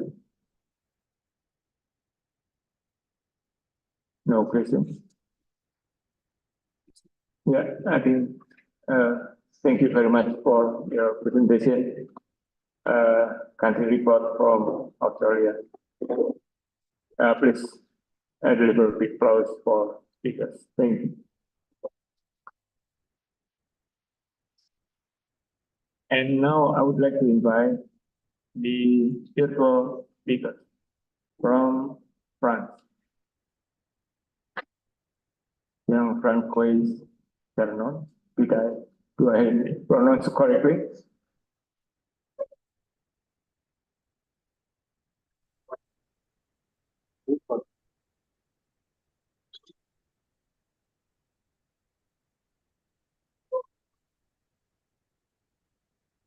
Yes.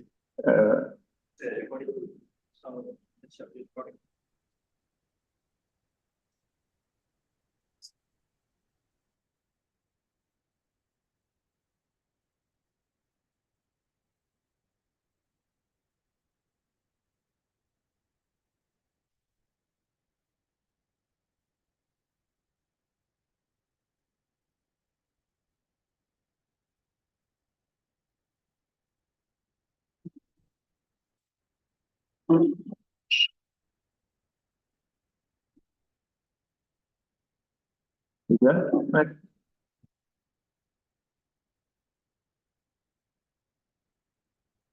Or it is correct. Yeah, probably we shift to the next. Oh, it's correct.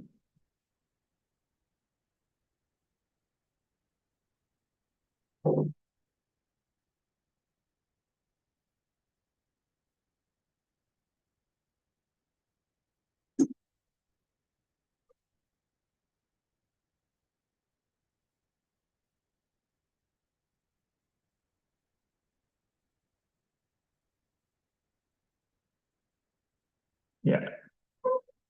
Okay, yeah, please.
The aim of the project is to focus on the plankton activity, the fish population,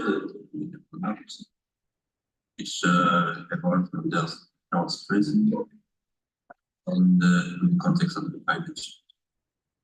To 2023, we have the second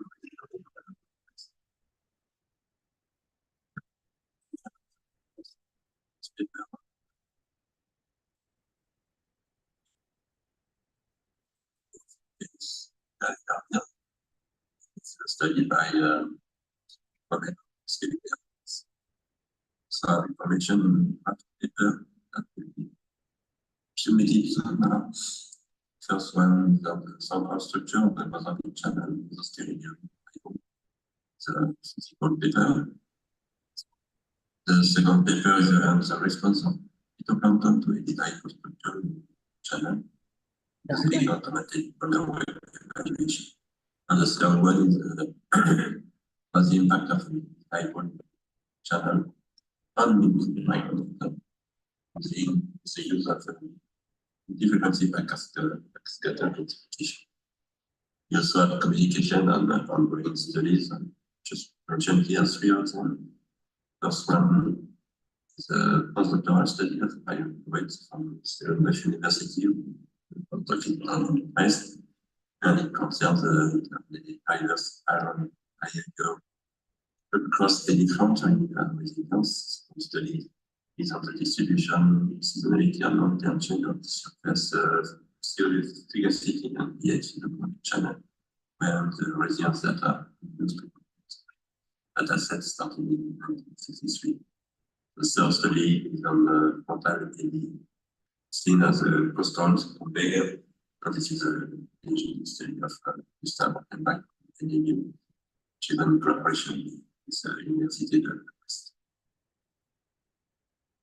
On the circulation, climate variability and change, mentioned the OPSOS project, which is still ongoing, the full 2024, which is will be nearly finished now, from January to March this year. And the project, the goal of the project is to understand the functioning and the distribution.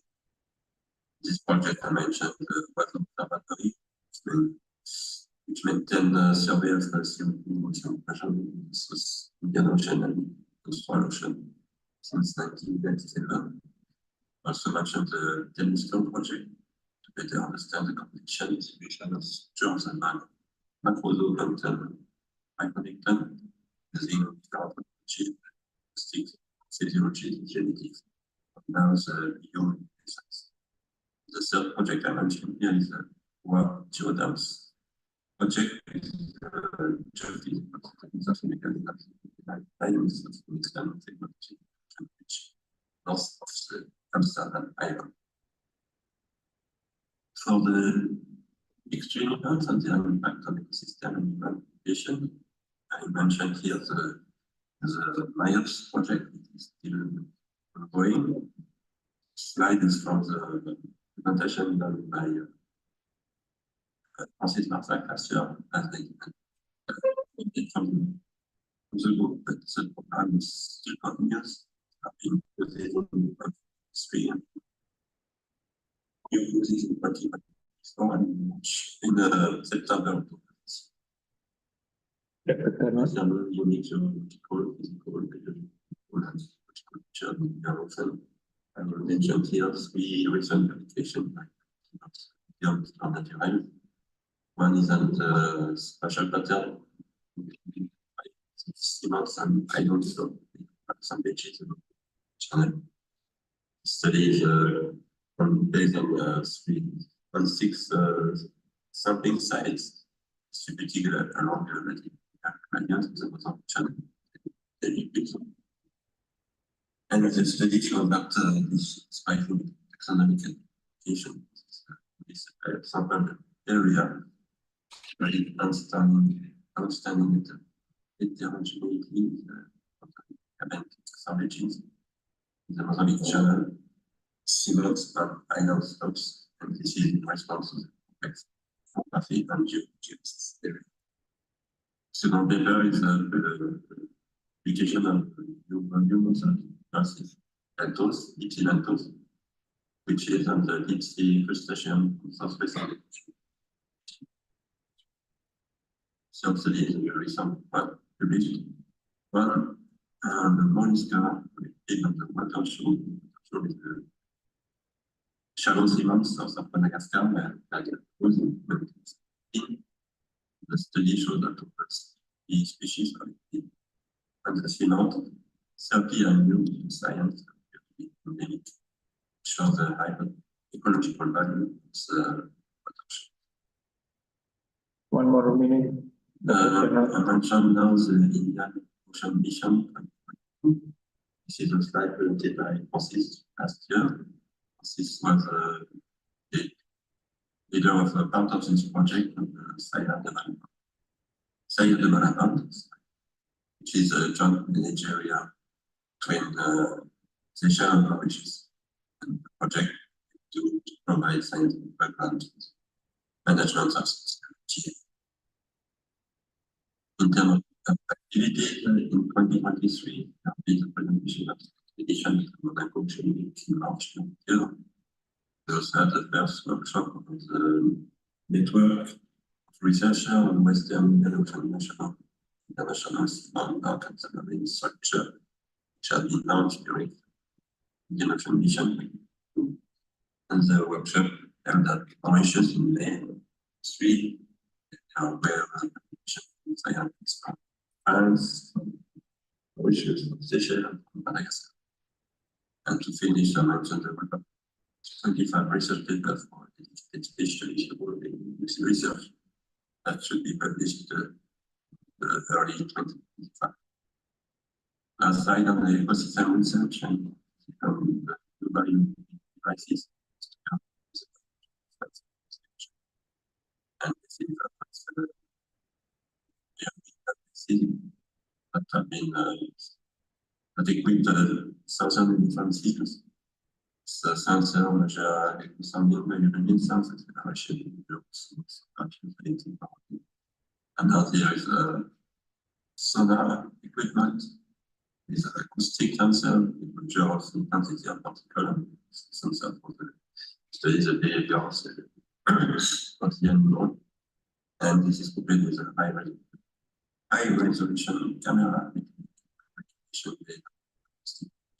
sensor first deployed in seals at the end of this year. So the scientific question are the consequences of the phytoplankton quantitative and qualitative changes in I mentioned the southern ocean feedback. A few words on the two new uses that we are expecting from the coming years. The first project is a specific project from our product, and we investigate the biodiversity of sample external items. This size has been sampled about 12 years ago, but even the sample are still here, cannot be used for genetic studies, which are essential. The study of the connectivity in this area. This project will also support the extension of sample of Amsterdam natural. Second project is the expand project by MAR and ABS from ERD, the Mediterranean Institute of Oceanography. The project will investigate the role of the layers of organisms in the context of expansion of the subtropical type. It is a multidisciplinary approach project. The project will apply for IAQ endorsement and will be presented in detail by the MAR and ABS. To finish some information about two images only in France. First, the bridges that have been presented by here, which is in climate southwest. Indian Oceans will share social issues. The project will address coastal and marine resources, the biodiversity, the risk of conflicts, biodiversity, northern climate, human food security, and vulnerability climate. The bridges are 7 targeted projects that are in construction at the moment, but also concerns the regional international partnerships, research infrastructure in the region, collaboration with stakeholders, decision-making, and education and regional development. Bridges will mostly fund research for science community. There will be a accompanying joint work called the Serta for Southwest Indian areas. Biodiversity conservation. The emerging 3 concerns Mozambique channels, the steering of Sweden, Mauritius, and Madagascar. This project is funded in France by adalah and the ALD in French. Research for Agency for Development in South Africa, it is funded by the National Research Fund, and also funded by the background that was fundamentals for biodiversity. Networking of FPAs, evolution, genetic and dynamics of the ecosystem. And the scientific framework concerns the structure of the ecosystem, the impact on mitigation measures, and the link between state mitigation measures and human action. Thank you for your attention. Thank you very much from Frank. Let's hope. Do we have everything? No? Okay. So we move forward to Japan.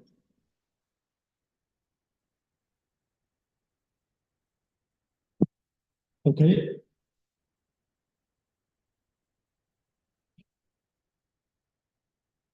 Yeah. Okay. Thank you very much. I'm Yuki Masumoto from the University of Japan, and we presented the subcommittee, ILO2 National Committee of Committee in Japan, and I'm really much happy, so maybe quick report. Excellent. Yeah, our committee has now our term is 3 years. We are now in the southern term of the committee, and the membership is here. They are physical, chemical, and biological scientists are involved, and at the same time, two new members are included to enhance the interdisciplinary aspect of the IIO2 sciences.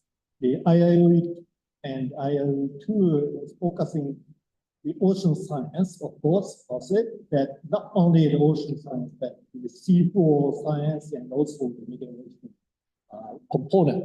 So we included the geophysics, physics one from University of Tokyo and another one from meteorological community. And she is also the early career scientist. So we are enhancing the interdisciplinary aspect. Okay, so next please. So the recent activities are summarized here. So I just briefly mentioned it. The one cruise servicing the buoys for the lava array, one replacement and two recoveries using the Hakuhomaru cruise, and promote research using the samples and data obtained during the previous Hakuhomaru cruise in 2019, the eastern part of the Indian Ocean, which is the endorsed program of the IRA2. And also we organize the Indian Ocean sessions every year for Japanese Oceanographic Society meeting and also the JPCU meeting. And now they're making the detailed plan for the next observational cruise in the Indian Ocean using the Hakuhomaru. And this is the collaborative work with Indonesian scientists and particularly the green scientists. And this plan will be submitted for the new IIO2 endorsed program in the near future. So this one is the servicing cruise by Hakuhomaru last year, February to March. We recovered and we servicing those three buoys, one the ADCP and two Triton buoys, and one replacement and two recoveries. The new data is coming up for Lama Array. Probably the other Lama buoys will be replaced in the near future, I hope. Okay, so next, please. And this is the 2018 Hakuhomaru cruise in the eastern part of the Indian Ocean. We occupied 88 east section from Bay of Bengal down to 20 degrees south. And at the same time, we occupied lines between Indonesia and Australia. So we are now analyzing data and samples. One example will be shown in the later slide. Next. And we are now, after the 2018 cruise, we plan to occupy the similar Eastern Indian Ocean sections in 2020. But unfortunately, due to the COVID-19 pandemic, the cruise was canceled. And we try to submit the proposal for the cruise in the Indian Ocean, and successfully we obtained ship time for about 2 months. This year. So we are now planning the 2024 August September period Hakuhomaru cruise, and this cruise is the collaboration with BRIN scientists and contribution to the IORI and IIO2. So we are now planning to the 2 legs, and the first leg will occupy near upwelling region of the southern coast of Java Island. So we are doing the very dense observation of the coast in the upwelling region, and particularly during the August, which is the height of the seasonal upwelling in this region. And the second layer, we will occupy the 90 east section from the equatorial region down to 40 south. So those 2 legs will be a good contribution to the IIO2 side. So here's several research highlights from 2018 cruise. Several people in the chemistry group analyzing the dissolved ion distribution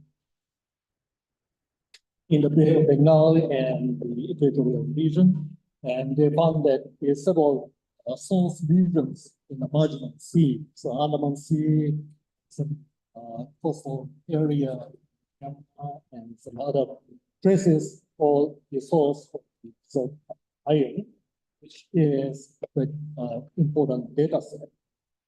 And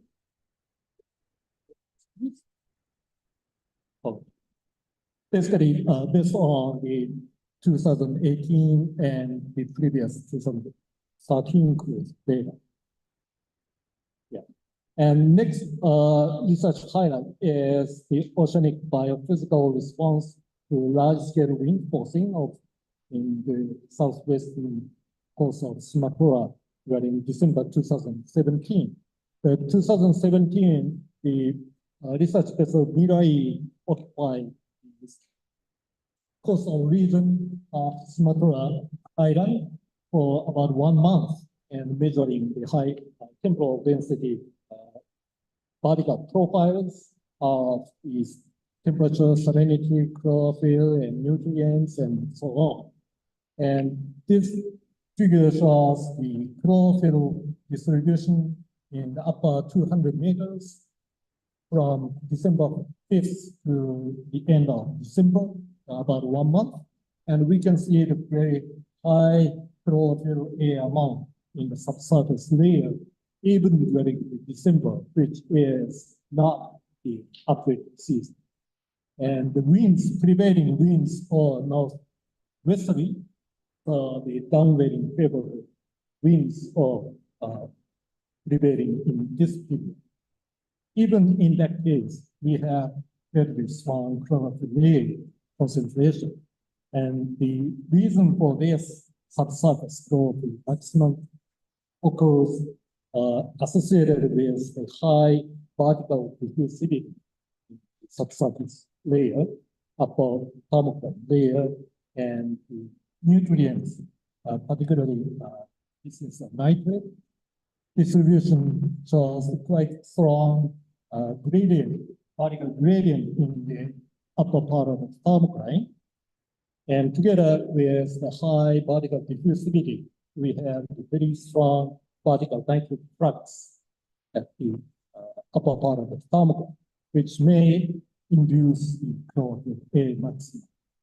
So this is quite nice data set, one month high temporal data set with clear biophysical interactions. Okay.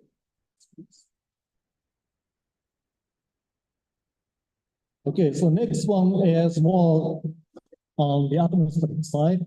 The MJO is one important component affecting the eastern of the Indian Ocean climate variability. And the Swimmers and Mueller investigated the modification of the MJO propagation speed associated with the SST pattern in the Indo-Pacific region. And they found that this kind of tripole structure, the SST, associated with MJO propagation speed. And if we have this kind of pattern, the warm Indian Ocean, warm Eastern Central Pacific, there's the cold Western Pacific, then the propagation speed will be switch. Sometimes the Western minus.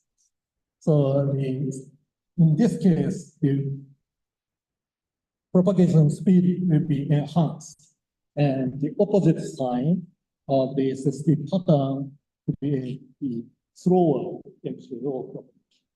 So this kind of relation might be important to understand each MJO events and also the relation between the climate variability and MJO aspect. 2 more minutes. Yeah. Okay, so this is the climate-related things, and in 2022, the Pakistan area and the northwestern Indian region affected by heavy rainfall, and the Jamsek syntax F group try to reproduce this kind of situation using the atmosphere ocean couple model. And actually they failed to show this kind of heavy rainfall in the normal condition, normal air3 condition. Syntax F2. However, if they assimilate the sea surface temperature in the Arabian Sea, northern part of the Arabian Sea, they successfully represent the high rainfall over this particular region. So they conclude that the northern Arabian Sea SST might be quite important for the regional rainfall pattern. That's the ocean couple model. Okay, so finally, a little bit touch on the geophysical part. The Japanese geophysical group conducted a lot of cruises in the Indian Ocean for recent 30 years. The more than 10 cruises has been conducted in this region with collaboration with some Mauritian scientists, French scientists, and Korean scientists. And they are particularly focusing on this Turtle Junction region and the northern part of the Turtle Junction, the Rodriguez segment. Please. And recently they are running to the new program called the MOHO observation around transform fault walls. And they are focusing on the marine risk transform. And by observing the details of this transform, they can be analyzing quite long time history of the geological aspect in this particular region. Particularly 11 million years history can be investigated by using this data. And they are trying to observe this transform using the hot formal just after our cruise in August, September. So November, December is they will occupy the Turtle Junction region to measure this bottom profile. I think that's all. So there are lots of activities all going on in Japan and many interdisciplinary aspects of focusing. Okay, thank you very much. Big applause for Mr. Moto. Yeah, please, I would like to open one or two questions, if any. Yeah. Mike. Thank you. Why does that particular SST pattern modulate in JO speed? What's the physical process behind it? That's probably. Which seems to be good.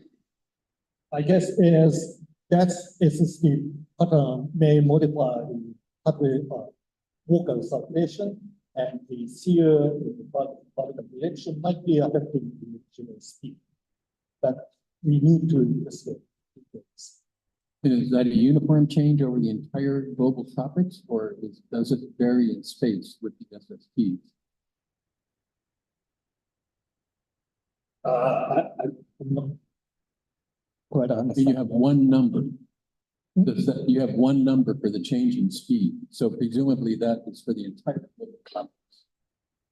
Yeah, they are looking at the large distances from Indian Ocean to the Pacific Ocean. So maybe Indian Ocean part and Western Pacific part may have the different phase. Thanks. Thank you. Yeah, thank you, Mr. Professor Matsumoto, for very nice presentation. And again, big applause for Matsumoto. Thank you. Yeah, actually, the next one is the pre-recorded. So I would like to skip. So we will put on the last allocated time. So it's there to have the virtual from Germany, Mr. Herman Ben. Bang, is it online? Is it online? Only one. Yeah. It's not online, so pre-recorded. It's not online. It's not online either. Okay, so we skip this presentation, and next one will be for the Mr. Good. Please, time is yours. Please be on time, 10 minutes for. Testing.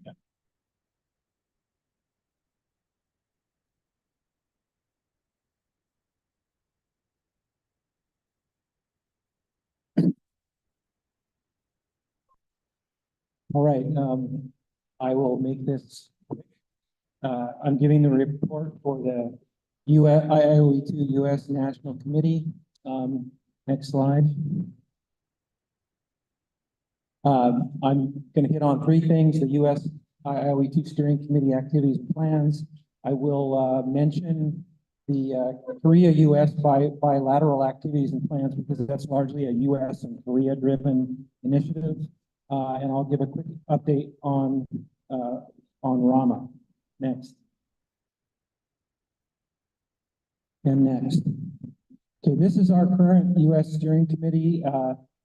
Three of our members are here: Mike McFadden, Sue Susanto, and Mike Landry. We have two new members, Caroline Umenhofer from Woods Hole Oceanographic Institution, and Sedgwick from Old Dominion University. Close, sorry. This committee is active. We last met in January of 2024. Oh, I also want to mention, for those who've been around a while, that the previous, a previous executive director of SCORE, Ed Urban, is currently still acting and providing administrative support for our committee, which is really great. Next slide. So we have a website which is hosted by the U.S. Ocean Carbon and Biogeochemistry Program at Woods Hole Oceanographic Institution, where you can find out about US IIOE2, IIOE2 in general. We also try to keep people aware of Indian Ocean relevant meetings and special sessions, and we repost all of the IPOs out the web, like things like IO Bubble 2 and their newsletters. Next. We also maintain a Indian Ocean principal investigators email list. We are working on updating it. We have over 300 US principal investigators, and we use this email list to communicate with the US community, keep them updated, and be aware of funding opportunities, etc. Next. We also have a science plan, which I've talked about in the past, so I'm not really going to say much about it. You can access that plan if you want to look at what the US priorities are on our, you can access that on our website. Next. The US is one of the top countries in terms of activity in IIOE2. We currently have 10 sponsored projects. I think we're only second to Australia, although she said we have 9. But anyway, maybe we're first. Next. I'm not going to go into all the details. There's too many projects going on. As I've said before, what happened was that almost all of the US funded projects in the Indian Ocean that were scheduled to go in the water about 2020 through the COVID period, they were not canceled. I'm not aware that any of those projects were canceled, even postponed. So what has happened is that now a whole bunch of stuff US is going into the Indian Ocean. I'll just mention briefly 2 ITF studies funded by NSF, MINTI, and Triumph. Triumph is a project. It's also supported by BRIN, or collaboration with BRIN. The Blueprints cruise, which happened in 2022. This is Mike Landry's Eastern Indian Ocean Upland Research Project. He's going to talk about that in our session on Wednesday. If you want to learn about it, about what they did. Madagascar Basin, we have 2 NSF-funded project looking at shallow deep currents in the Madagascar Basin.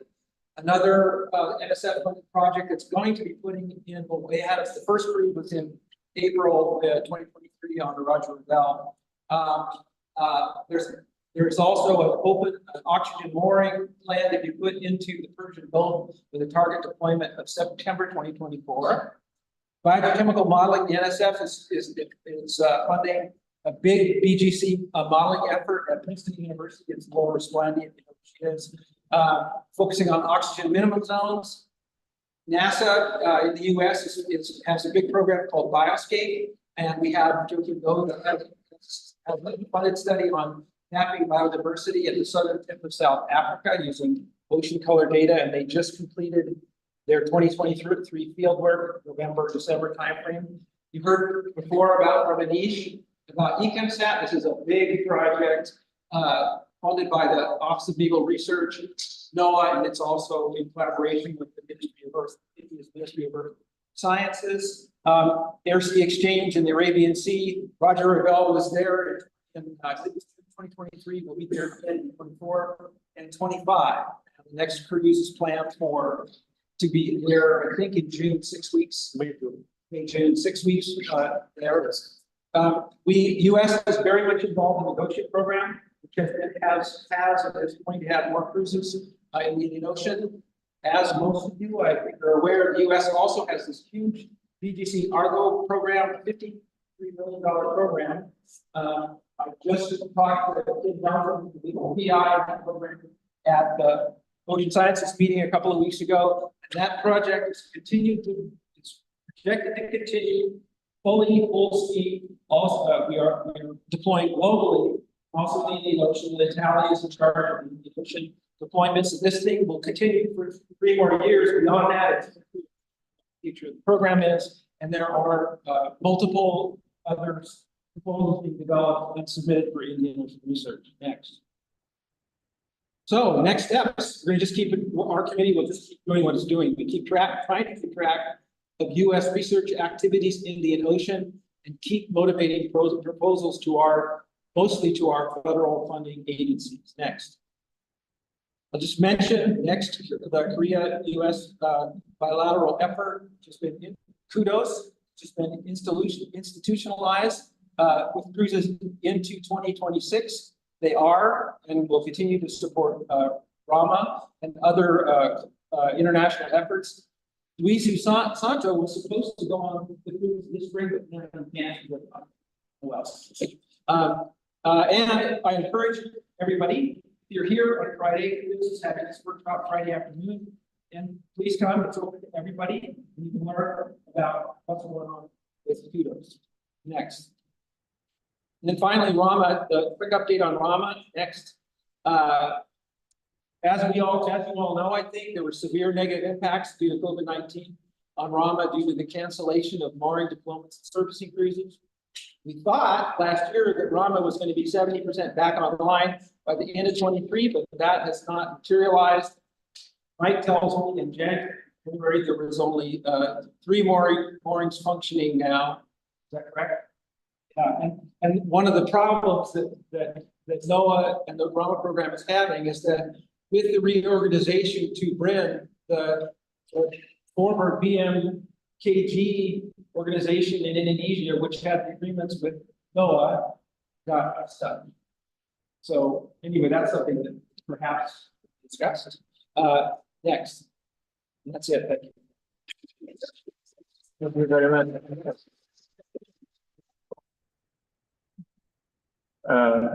Any questions?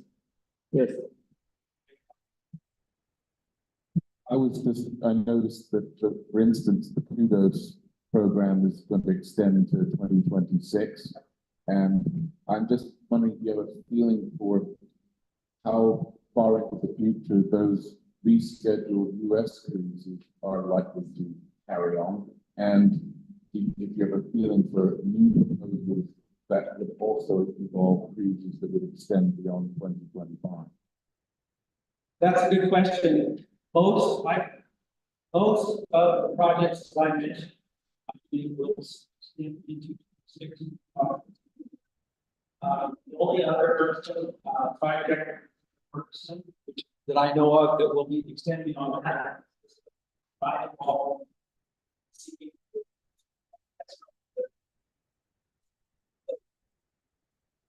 We're keeping track.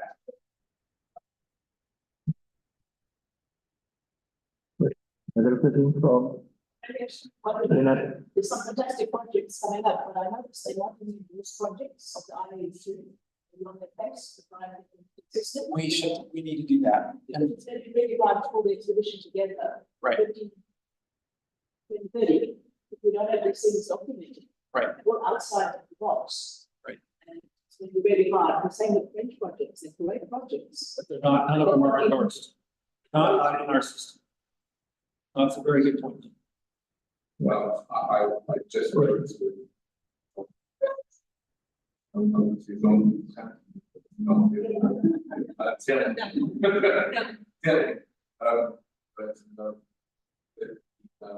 You just had. So I have a question to read. Wait.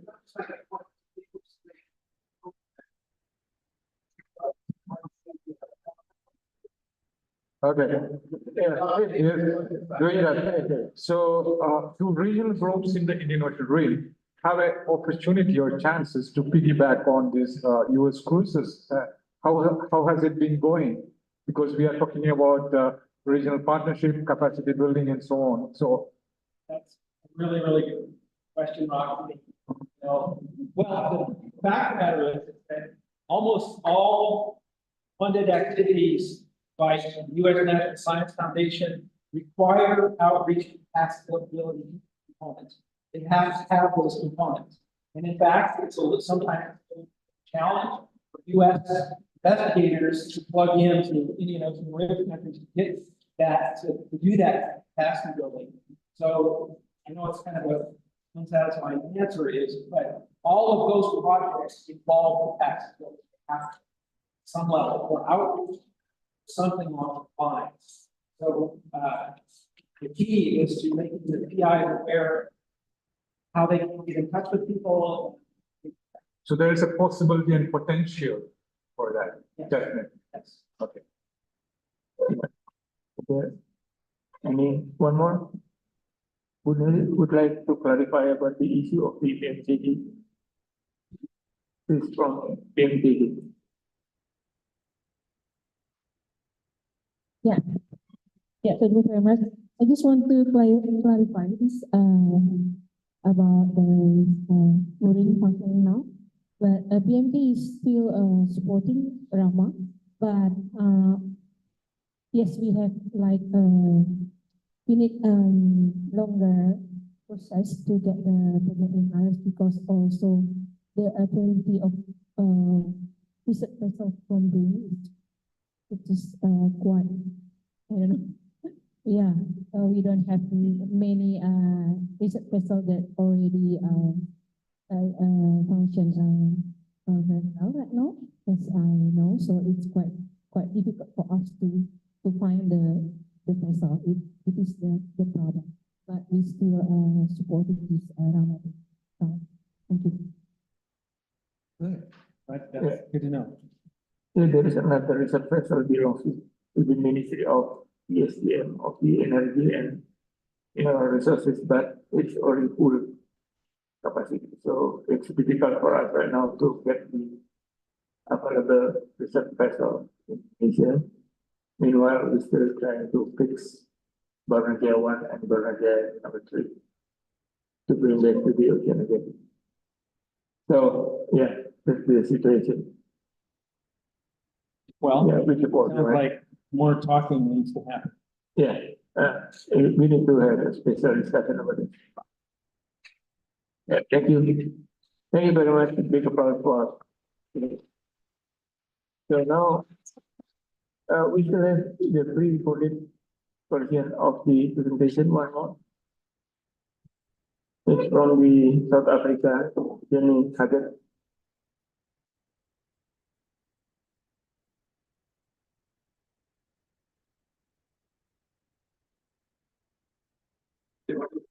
Yes.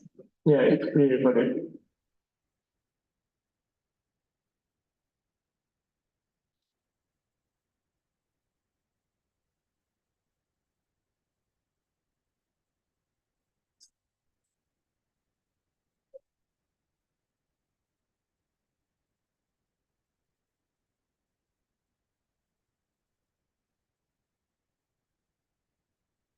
I'm really sorry I can't be with you all today in person. Greetings, everybody. I'm really sorry I can't be with you all today in person. Okay, so getting started.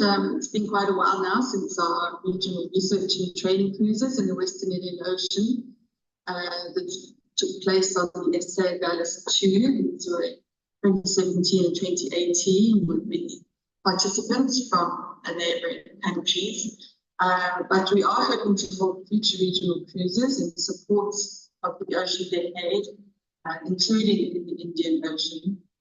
A request to National Treasury has been made for funding, but we're now in a phase of budget cuts and the next few years, so we have no certainty if and when this may come to fruition, so we're holding our breath. But this slide is a good example of the long-term capacity building that can achieve from such cruises. Cesar Tiozi from Mozambique, she was one of our trainees in biological oceanography during the first survey and subsequently registered for a master's at Nelson Mandela University. And she's been looking at samples that were collected on this cruise, as well as during one of Dr.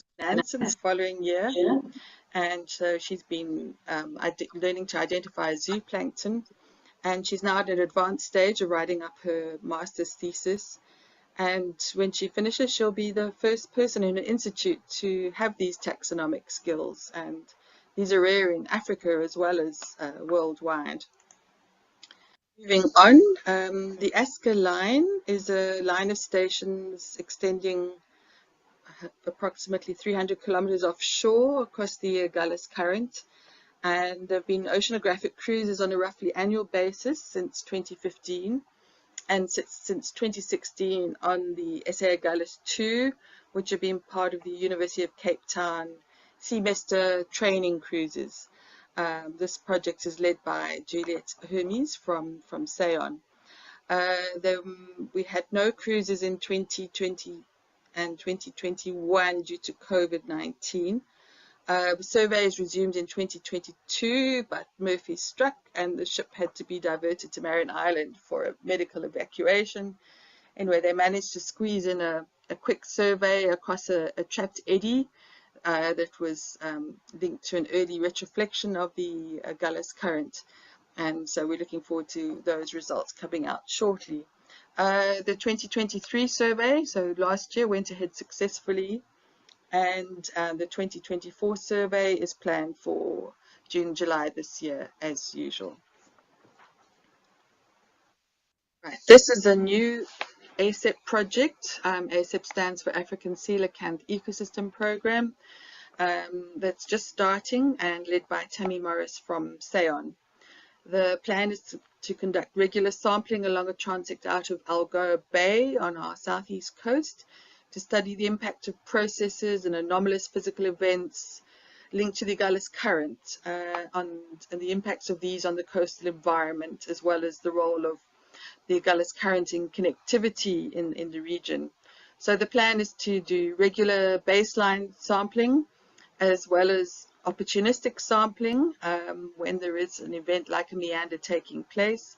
So it's designed to be flexible and easy to manage using a smaller coastal craft, and it's based near one of our key observational hubs, the Algoa Bay Sentinel site. So, and like all ASEP projects, this is going to be a multidisciplinary and multi-institutional effort. So the previous ASEP project also links to this Goose co-design boundary current exemplar, which is focusing on the Agulhas Current as its pilot region, with the black solid line showing potential regions of interest for dedicated monitoring.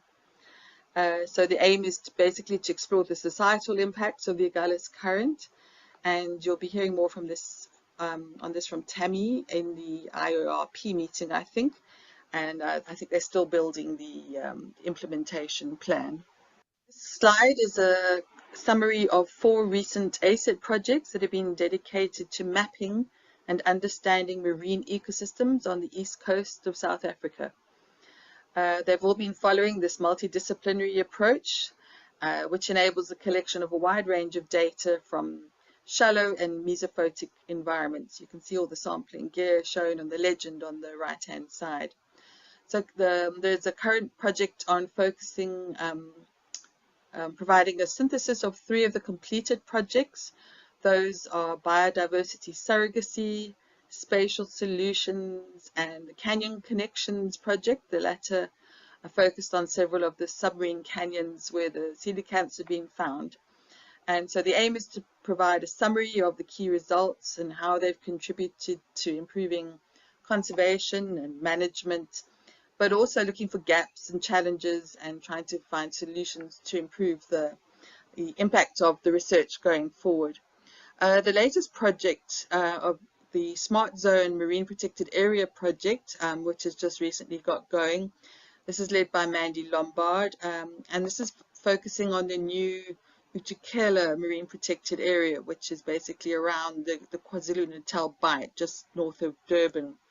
So this is going to serve as a case study, and they're looking for socioeconomical and baseline data that's going to be useful for the future assessment and achievement of this marine protected area objectives. And they've got additional field trips going with data analysis also underway from the past projects. Another project that was initiated on the East Coast is the zooplankton meta-barcoding approach, which has now been formalized under a project called ZooIce, or the Zooplankton Intercalibration Experiment, led by Johan Groeneveld and Ashwini Govender from ORI. It's based around basically providing a roadmap towards the application of DNA-based methods in marine environmental management. And a key component has been establishing a collaborative network with other institutions in South Africa, and we're all collectively aiming to build the online barcoding reference libraries within the Indian Ocean, because there's a lot of gaps there. So the team at ORI have been working on the meta-barcoding methodology, especially Ashwini. She's been designing mini barcode markers to target specific groups of organisms in the Indian Ocean, like lobsters, prawns, copepods, ketognaths, euphorsids, and then applying these methods to address ecological questions in the Western Indian Ocean, in particular looking at connectivity of the East Coast. So one of the ultimate objectives is to use the zooplankton meta-barcoding to derive biodiversity indices and indicators of pelagic ecosystem status, or ocean health, if you will. And the ORI team have been running the first long-term monitoring site, sort of working towards this in the Indian Ocean, and that's located off Durban. The ORI team efforts and collaboration with other South African partners on this project has also been a key contribution to the SCORE working group 157 Metazugene, which has been endorsed as a UN Ocean Decade Action. Easy slide for you. This one is about MARIP, the Marine Remote Imagery Platform, that's hosted by the South African Institute for Aquatic Biodiversity in Makanda, which is the new name for Grahamstown, and in particular the focus on baited remote underwater video systems, or BRUVS research. So the team, which is led by Anthony Bernard, they had a recent workshop at SIAB, and with the objective of strengthening the network of BRUVS users in Southern Africa. And as part of that, they're also trying to strengthen the ties in the whole Western Indian Ocean region. And so the map in the sort of middle right shows the extent of the BRUVS samples that have been collected from the region. with support and collaboration with SIAB. So you can see all the different countries represented there, from South Africa, Mozambique, Tanzania, Kenya, Seychelles, Comoros, and Madagascar. And then there's also a new project kicking off in the Seychelles through collaboration with Stuart Lang at the Blue Economy Research Institute at the University of Seychelles. And so they have a 3-year project which is aiming to use these stereo bruvs to build capacity in Seychelles to advance the marine monitoring and ecosystem management in order to increase climate resilience. So they kicked off with a training workshop in August last year, and the field work is starting this month, and they're planning to do their work in and around 5 of the inner island marine protected areas. So that's an exciting project getting underway. A regional project that's focused on the sea bottom is WeoBenth, a project to map benthic habitats and communities in the Western Indian Ocean. This project's been led by Sean Fennessy from ORI, and they've got 17 institutions from the Western Indian Ocean taking part from 5 countries: Kenya, Tanzania, Mozambique, South Africa, the East Coast, and Madagascar, where they're looking at the West Coast. So the main objectives are to build a seabed classification scheme, looking at the seabed types and benthic communities, and also aiming to identify areas sensitive to anthropogenic impacts. This is being funded by WIOMSA, and there's also collaboration from the EAF Nansen program. They're focusing on the unconsolidated or soft sediments of the shelf and upper slope, and planned outputs include a special issue later this year in the Western Indian Ocean Journal of Marine Science, and also an atlas of seabed habitats, etc., which they're hoping will come out early next year. And the data will ultimately be housed with UNEP's Nairobi Convention. This slide is about a regional scale microplastics monitoring project. In South Africa, we have a national beach, sand and water monitoring project for microplastics that stems from this UNIAEA International Atomic Energy Agency project, which is with 14 other countries, and this initiative is being led by my colleague Keshni Pillay. So the countries shown in green are those that are involved already, so that includes South Africa, Kenya, and tiny little green there above Madagascar is Comoros. The countries in orange, Keshni is actively pursuing contacts to get them officially on the UN project, so that includes Mozambique and Madagascar. And the countries in yellow will be partnered with through South African agreements. So the point of the regional project is to obtain comparable data, which will be used for reporting to the Sustainable Development Goal 14.1.1b on marine debris.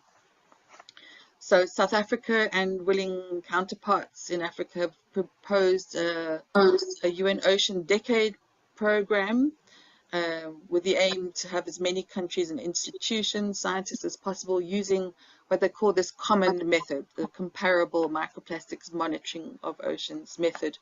Because the biggest challenge is to understanding the microplastics problem is not having comparable data due to so many different methodologies being used. So that Keshni hasn't received any feedback yet on the project, but the network is still open. So if anybody would like to join this common method, you can please contact her. You can use that QR code, or you can contact me and I will pass on your details. Then they're also submitting 2 proposals under the current WIOMSA scalable call. One with Kenya looking at microplastics in vulnerable habitats, and that's looking for solutions for community involvement.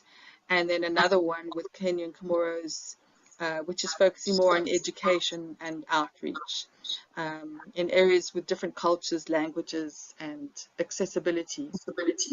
They're also moving forward on a global project, and this global project has been approved for 4 years and includes 52 countries shown in green on the map. So that'll end up with a huge common data set to understand the microplastics issue on a global scale. And again, if there's any countries that want to join the project, please get in touch. Really, I just want to touch briefly on a project that started a few years back that's based in the southern Indian Ocean.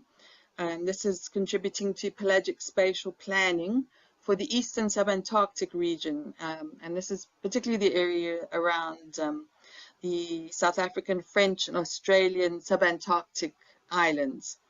And the overall objective is to develop a spatial understanding of the pelagic ecosystem in this region.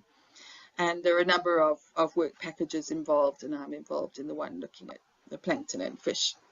That's it from me. Best wishes from Cape Town, and thanks for your attention. Thank you. Very nice presentation. So actually there must be one national committee report from Germany, but this gentleman doesn't show up, so we probably will skip. And I think I conclude and close this session for the national reports, and back to the MC. Thank you very much. Thank you very much, Dr. Wahyu, for chairing the session. Now we have a speakers photo group. So please, for a picture.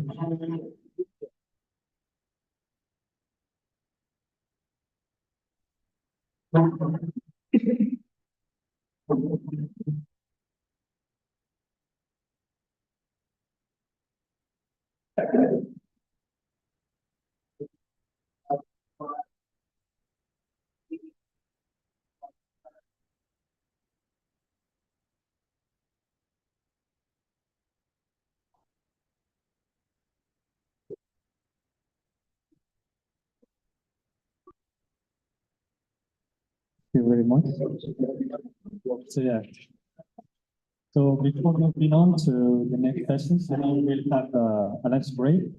So stands outside the room, and please the prayer room is in the third floor. So please remember to come back here in 1 hour. Thank you. Thank you very much.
Sharing of Dr. August Santos.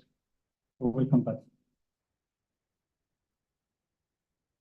So we can continue with first. I think we have three. I have, if I'm not wrong. Greg, Dolly from United Kingdom.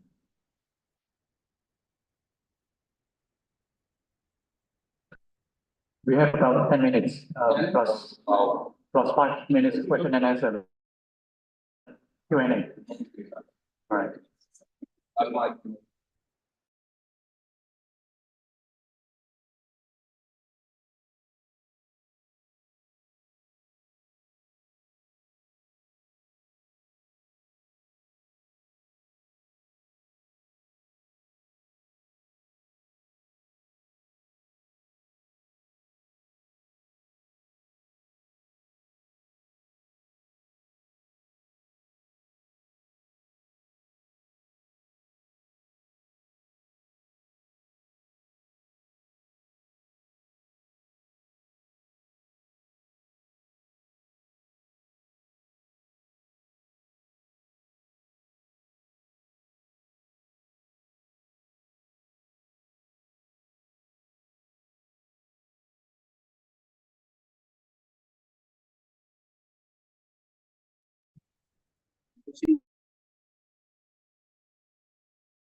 that you might start. So finally, we can talk about the information I have been sent on those of you British scientists who have been working in Belgium at the minute. And therefore, this is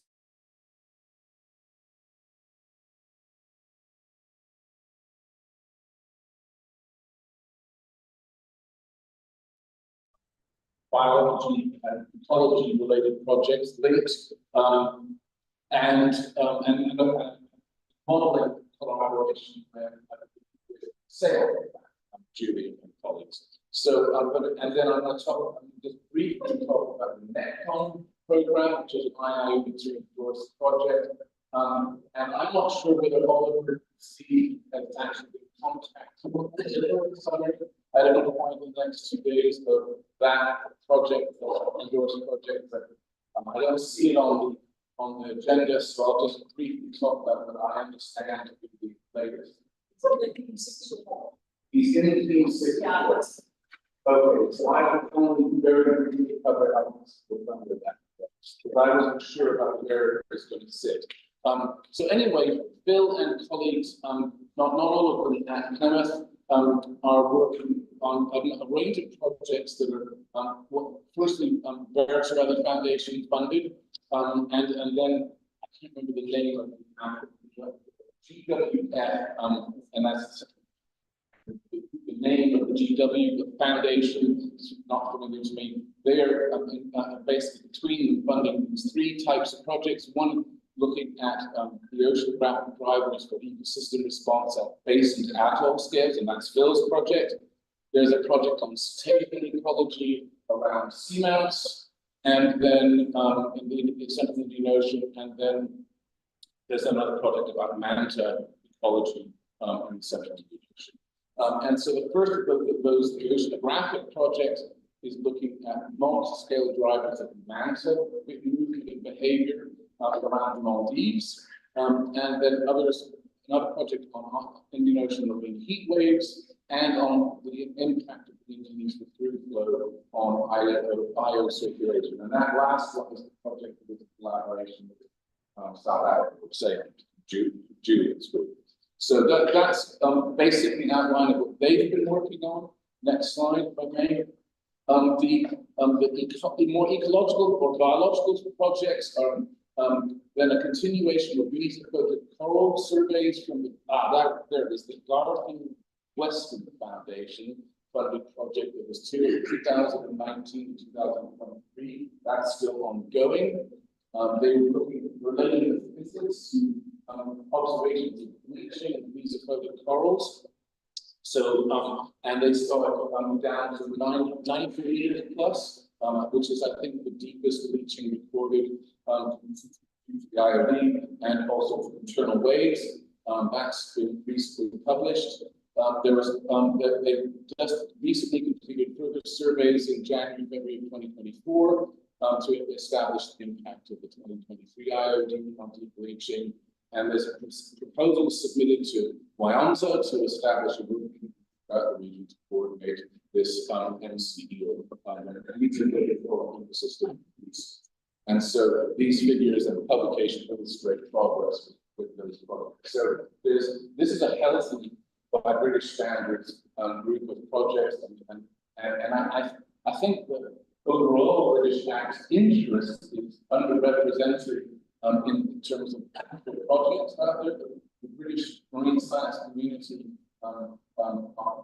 would very much like to get out of the ocean, but the prospect of getting a ship out here, or indeed the least of the funding from NERC, the logical people that we would normally turn to, basically they are just the toppers of bear since Brexit is the general word out, in my experience. So the next, this is the Necton project. This is really just, and I'm not going to say anything much other than that it is ongoing. It was due only to December 2021. They had a number of potential sites outlined across the Indian Ocean. They have thus far worked in the Comoros, the Maldives, and the Seychelles. And it is a mixture of actual science, doing a lot of surveying for the variety of ROVs, submersible, down to 500 meters depth. So there's the actual cruise and the expedition itself and the science involved, but more recently, especially in the Seychelles, they've had a lot of other activities related to the Nairobi Convention and policy and management issues, human management issues in the ocean. Also, they have to deliver a course in deep sea science in the Seychelles. That was in 2023, summer of 2023. And the latest I heard from Oliver is that they have plans in that will continue in 2027 with an Indian or an expedition in Indian water. I believe that's in the Bay of Bengal. I'll see that. I'm not 100% sure what the nature of that is. So that's where things stand with UK activity within the we did it for only 2 or 3 times. So, any questions?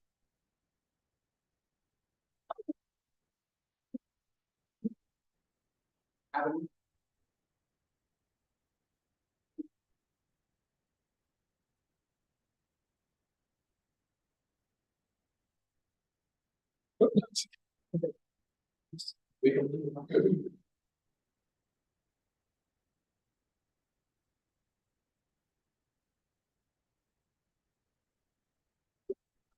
For the next one, from Indonesia, Professor Oki Anarajasa.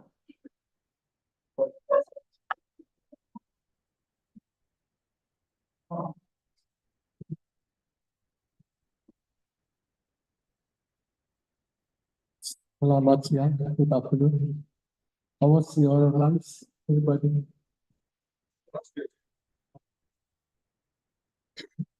Next slide. So, just established a new fleet management under the directorate for executions.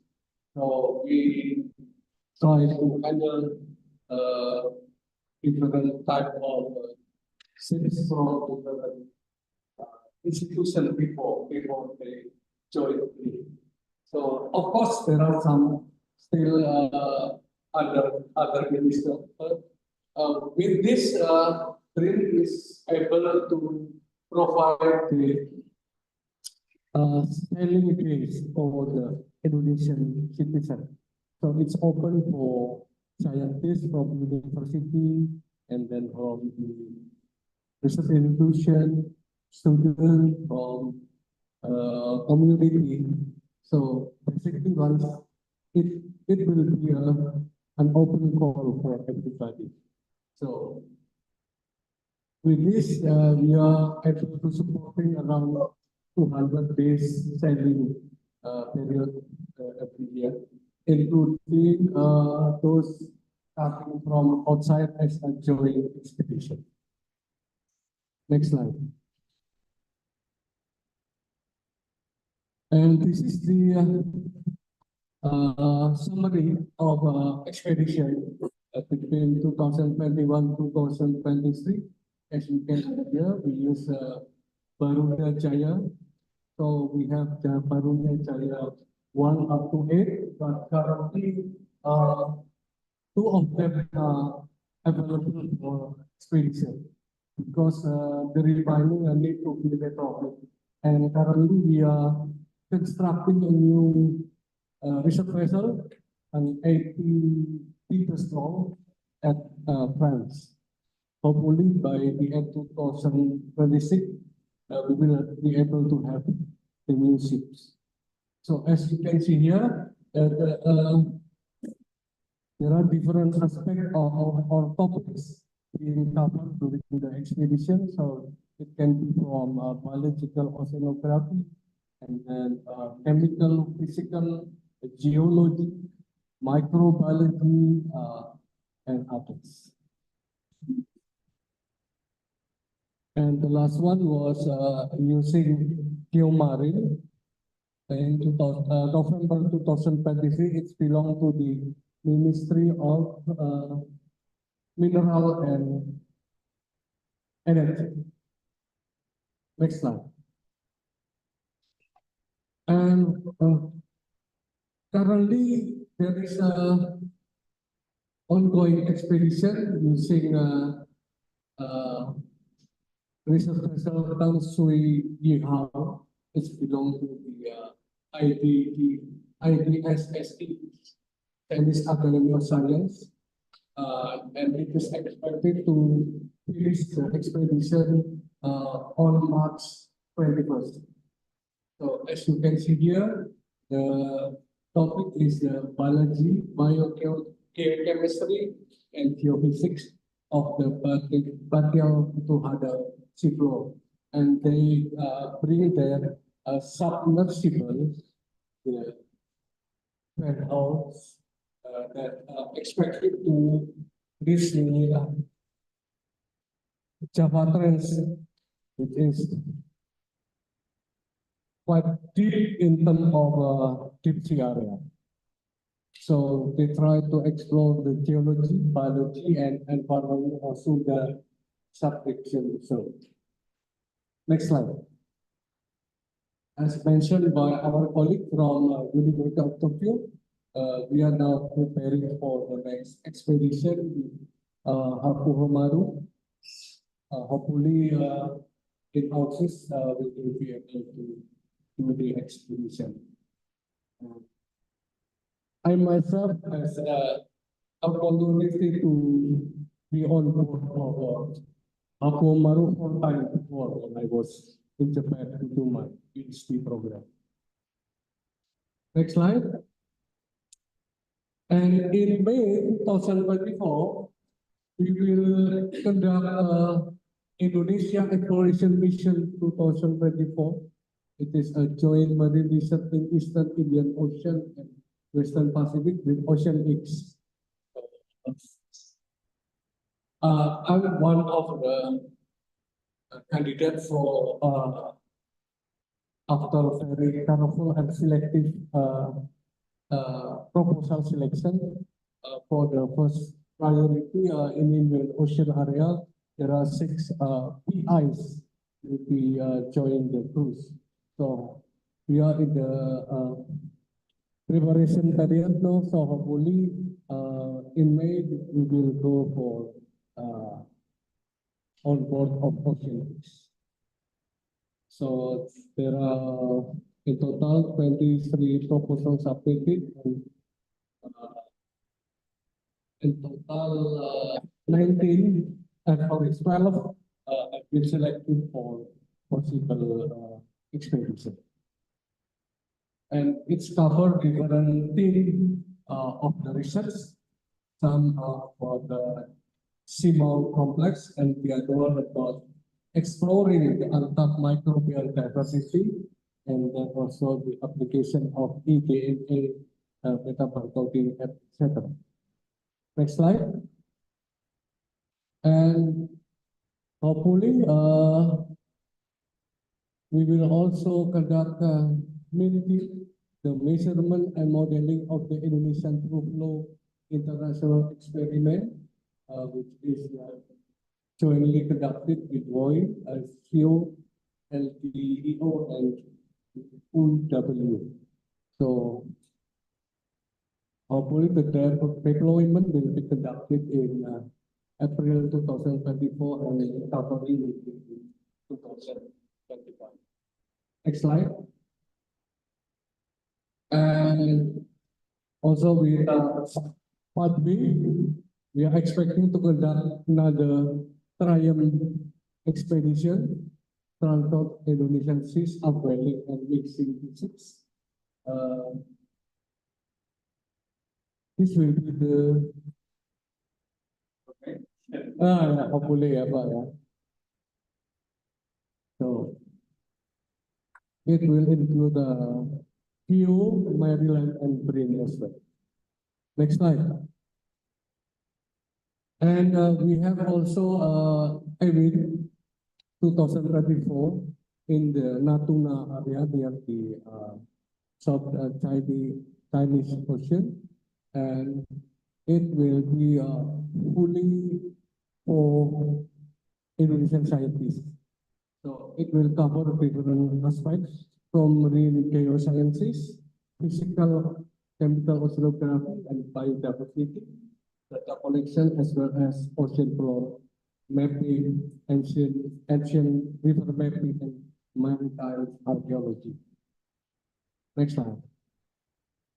And starting from 2024, BRIN has launched a 10 strategic program, including this one, the Marine Expedition Research Platform for Marine Expedition. So the manager will be the director of this vessel, and it will include different PIC from different multidisciplinary areas. So it will be a long program. It is expected at least now about 3 years. And as you may have heard that we are expecting new president in March 21st. So I don't know exactly what will happen with BRIN as well, because if favorable candidate will want the BRIN, then there will be different structural management within BRIN. So let's wait and see. But still, I mean, the program at least will run for 3 years. Next slide. And here with me a colleague from PMKG,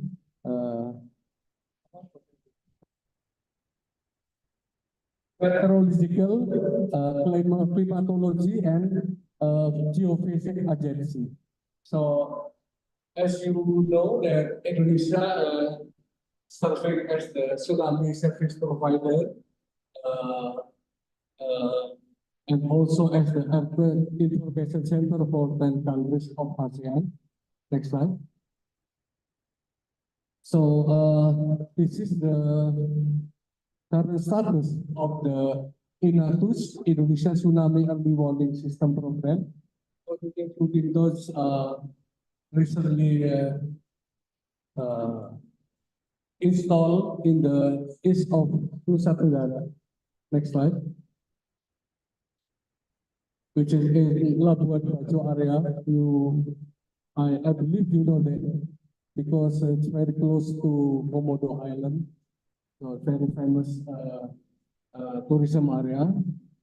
So we have the cable-based tsunami and EQ detection in the EZZP, and it's about 54 kilometers since February 2022. With the sensor, precise pressure gauge, and 3D accelerometer and temperature. Next slide. And the PMKG also launched a program called Maritime Meteorological System MMS1, which is you can see here as a system to support the INATUS. Next slide. So PMKG through MSA1 also deploy various drifter in the Indonesian Ocean region. So as you can see here, the number and type of buoys, and the purpose of program is to monitor and observe of Indonesian inner and outer seas regarding several parameters. And the main development area is Indonesian integracies. Next slide. And also BMKG released the Indonesia Tsunami Non-Tectonic Monitoring System to support the existing INATUS Indonesia. It is an integrated system that functions to detect sea level changes, anomalies that indicate that tsunami is recorded by sea level observation sensor, especially for non-tectonic sources. Next slide. And the MKG is also integrated sea surface monitoring sensor from INATUS institution, previously managed by different institutions like PBBP. It is now become BRIN, and then different institutions such as PIC. Next slide. And this is the sea level monitoring sensor for tsunami detection as a result of the coordination under MKG. Next slide. And also BRIN also successfully developed inexpensive device sea level measurement or IDSL and tsunami gauge sensor equipped by coastal camera. It is located near Krakatau, Anak Krakatau. Next slide. And last year we just finished program for youth, young scientists and young professionals, which is very important to educate them how to improve the capability to reduce the risk disaster. And hopefully this year under Pak Wahyu coordination, we will also conduct another activities or workshops, something like that. Next slide. Terima kasih, and thank you so much for your attention. Any questions or remarks, comments?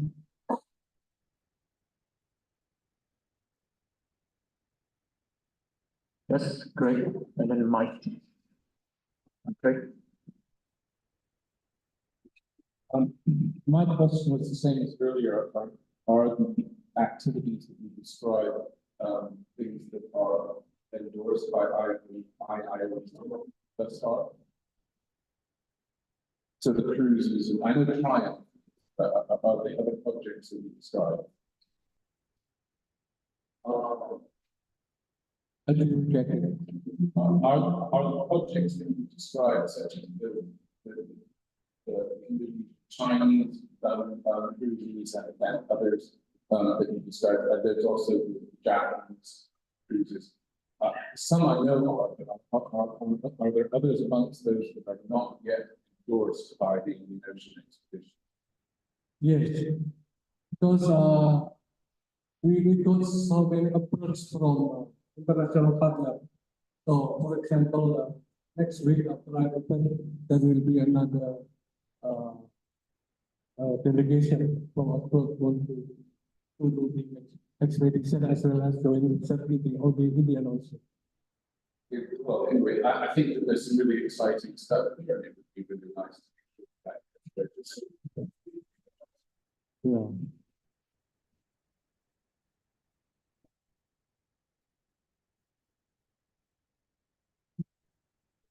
Very interesting presentation. You mentioned tsunami. What causes tsunami as a project? This start. Which of those Yeah, we just concluded a joint project with German for 3 years. Last 2 weeks ago, I guess, returned from postdoc near Berlin, and we have successfully concluded 3 years project because, of course, the potential is quite big wide in Eastern Indonesia. But still people like concentrate with the anak Krakatau near the West Java Island. So yes, they have identified several possibilities to happen. But yeah, we will start another project still under discussion with BNF Germany.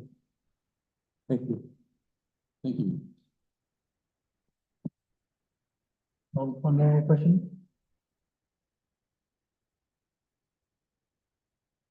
Thank you. My question is, what happened in Indonesia right now? I mean, we have the first tornado in Bandung last month, and last week in Lombok, we have Nyali worms spawning. But this year, many of the worms spawn very late. I mean, they didn't spawn in the water, instead they spawn in the air because it's already low tide.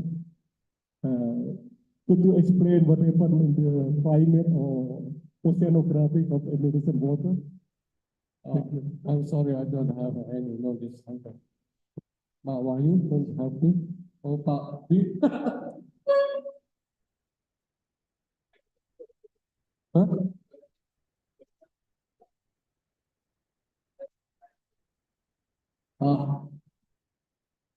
The change of spawning period, spawning time, is that due to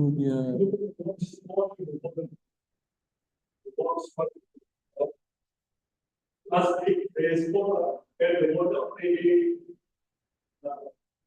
in the low tide? time. They spawned. Oh. They died. But they cannot perform this year. Anybody can provide any possible explanation for this? That will be our joint project. There's of time, maybe we should move on. Thank you, Professor Okpi. Maybe. So next speaker, Korea, by Professor Dong-Jin Kang.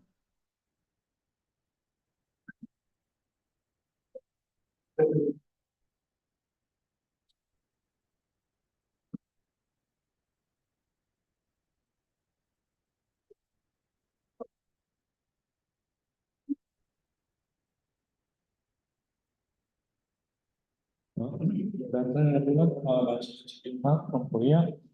Actually, it's in Korea, only our field study.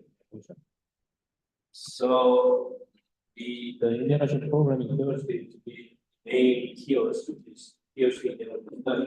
It was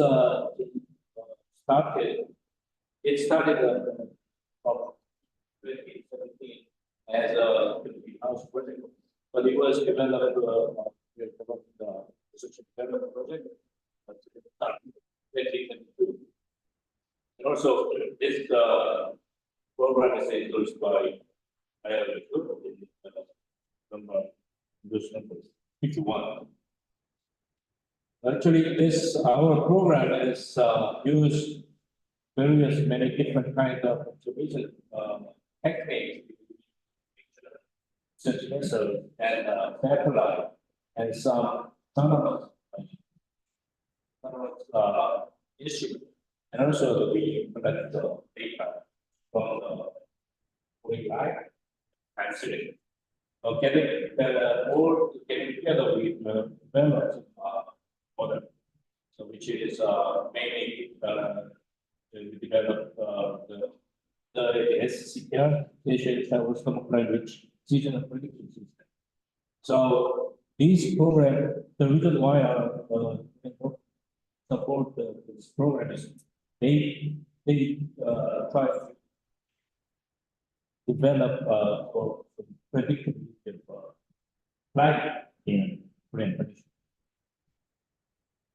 Last year we had a first from mid-May to June. It was from wishes along 65 degrees from 20 south, 5 degrees north latitude, and then we entered Maldives. During these cruises, at every latitude, we collect some water samples with city observation and also the night observation from the surface, 600. And we replaced the 3 robots with one CP45 with more people. And several stations we collected some samples with and also we employ 2 digital. One of these has a 5%. And we collect many biological samples to measure the oxygen around DAC and nutrients, DOC, and trace element and isotopes and primary productions as well, and so on. Among them, it's a Rama replacement. Is needed.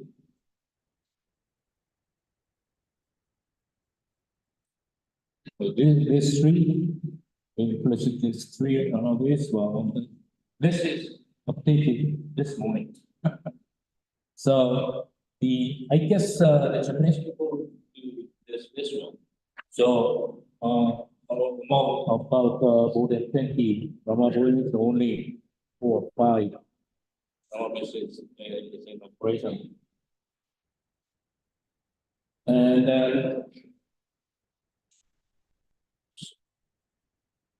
And we deployed underwater glider for more than 70 days. We deployed from March to May. We collect some data between 30 degrees south to 14 degrees south along 7 degrees. So we collected 6 sections, and then the data is now being analyzed. And we have deployed 2 digital argo. One of them was deployed in March. The other one is deployed in June, early June. But fortunately or unfortunately, we deployed one in here and the other one here. But the moment we get it together, 2 problems working in the same place. And we had during the last year we had 8 publications. So most one is the most are about the biochemistry and some physics. One is about atmospheric input of lead, is the emission, and the thermocline bias in CM6 model. And the one is practically organic carbon fluxes, and one is aged organic carbon contribution rate of traveling and particularly when traveling with the ocean. And the last one is just published the acoustic characterization of fission macro ruang.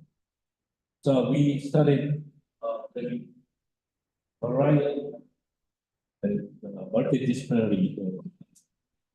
And also from our project, we had several projects. So last year we graduated 10 people after 4 PhD. Especially one of them is Sat Mubarak. He is from Indonesia. Just he got PhD last month. He studied the biosystem which changes the thermocratic. That is a CTR simulated by scientific mode. And also we try to make some public pictures. So last year it was Korean educational work. They have on board together and a couple of weeks ago they were tested. There is the age of that is the type. And then we try to advertise the program to public YouTube program. And the plan of this year, we will have the project May. Mostly same with last year from Mauritius. We start, we leave Mauritius and then we start in the south with 5 million road. And then we will go to we will deploy 3 offices and 1 more people, and also now we have the subsurface mooring line in 8 degrees south and 61 degrees, but we will move this subsurface mooring line to 8 degrees south, 5 degrees, well, in the same place with one of the Ragam. So we made this location Ragam Bay. So Ragam will measure from the atmosphere all the way to the depth of about 500 meters, but our subsurface mooring line measure from 600 to 3,000. So we can cover from the atmosphere all the way. And also we will try to deploy LiDAR, or we will have a plan to measure more for the next 4 months. And also our project will be supported by our government till 2026. And we will host the workshop, especially this year we have project. The lead, as I very said, it is totally open to public. So anyone you wants to join us. And also we try to keep cooperation with United States scientists as well as other countries.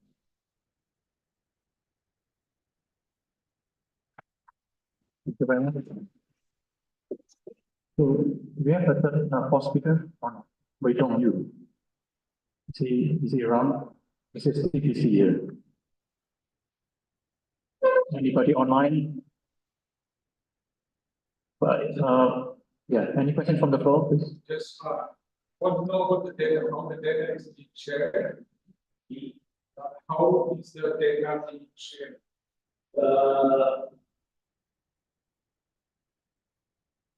At the moment, we don't have any extra detailed plan.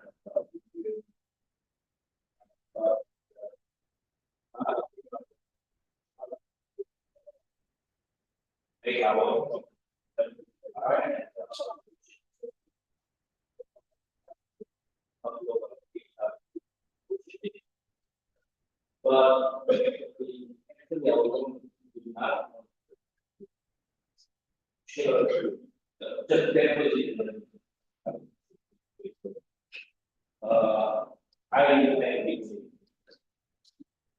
Anyway, I will share in Ushipur. I don't know yet. Thank you. Any more questions? Maybe we can, all the three speakers sit here, and maybe we can have an open discussion or something. Yeah.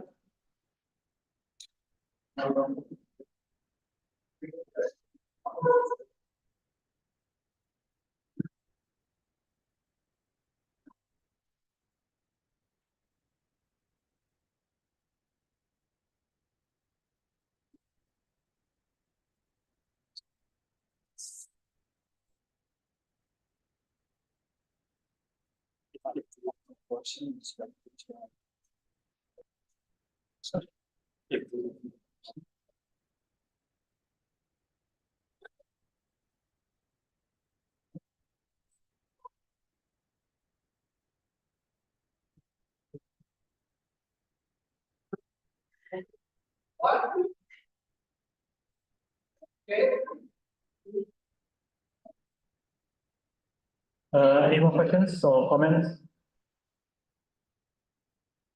Maybe I'll just make a remark, because not much quiet. Yeah, first of all, I would like to thank the organizers for having me here and organizing this event, and for letting me co-chair this session. And yeah, my background is actually modeling of the Indian Ocean. So it is my first time participating in a observation-based gathering. So it's very enlightening for me. Thank you. So thank you. Thank you, Dr. Oliver, for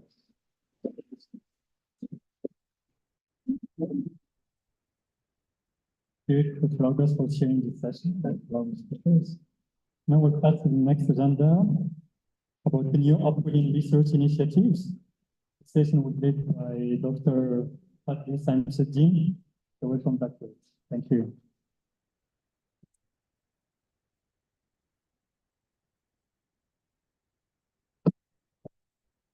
Sorry. So you just inviting mics. Yes. I also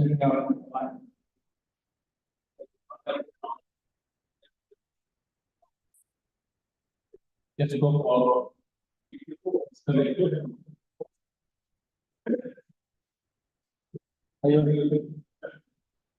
I have feeling.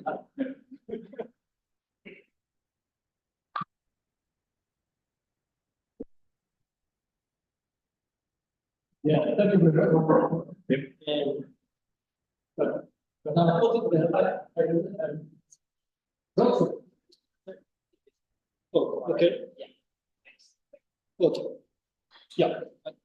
So I'd like to report a little bit about the UORI, Eastern Indian Ocean Operating Research Initiative. And the UORI is focusing on the Eastern part of the coast, and particularly the upgrading regions and the upgrading related activities and phenomena occurring in the Indian Ocean, eastern part of the Indian Ocean. But unfortunately, after the COVID-19 pandemic, our activity is not really in terms of the international collaboration arrangement. But of course, our science also is still going on, and particularly the cultural science output all came out. And this slide, this slide is taken from the previous presentation in last year, and I mentioned that the activation of the project, we need to define the EOB activities for the end of IIU to 2025. And the one possible activity might be the revision of yearly science plan, but unfortunately this hasn't done yet. And we with discussions on revision of science plan. But in order to do that, probably we need to consider the new members from the committee of knowledge. Several people are stepping down steering committee, and we are now trying to find new candidates. So in the near future, I'd like to introduce the EOD science plan device. However, we are now very active to organize international sessions, international meetings. One example is the JPG 2024, which is in May this year, May 26th to 31st, Chiba, Japan. There is one Indian Ocean session, and the other is in 4, which is in Korea. Thank you for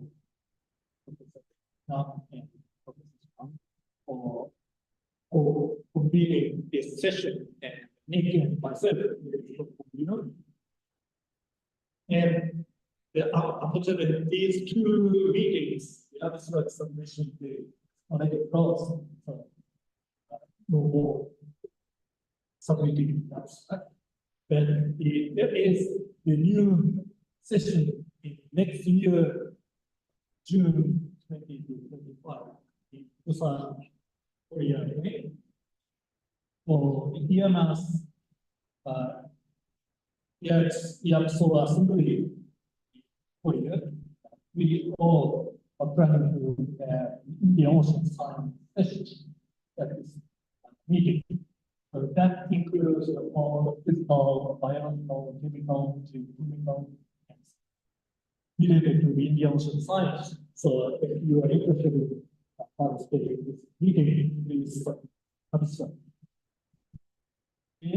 And in addition, probably we may consider additional sessions of Indian Ocean science in which you but too many sessions are not maybe 3 of those in 2024, 2025 might be enough.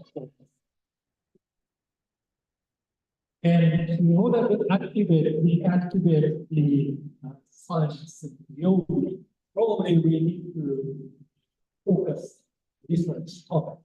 The one example is the upgrading of southern coast of Java.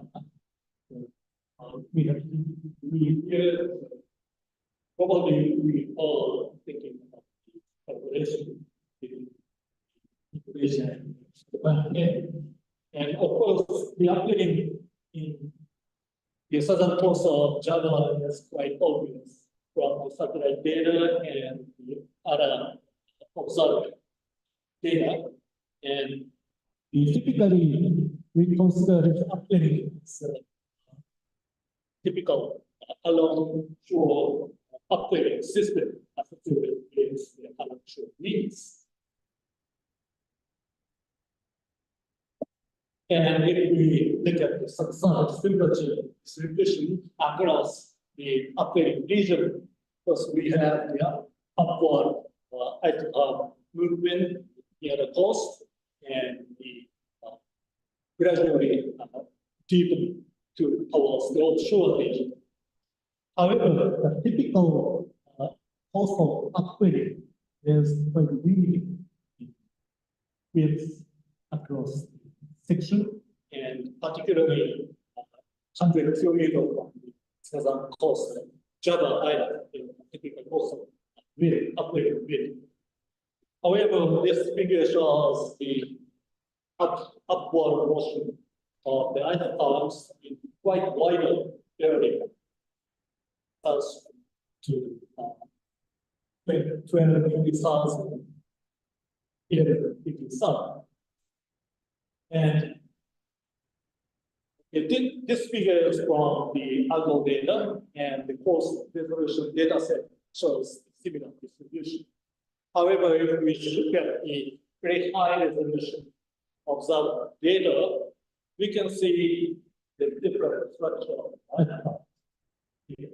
Surely, we have a kind of dome-like structure, and the very close to the pole, we have the deepened towards the pole, which is a little bit different from the typical coastal uplink structure.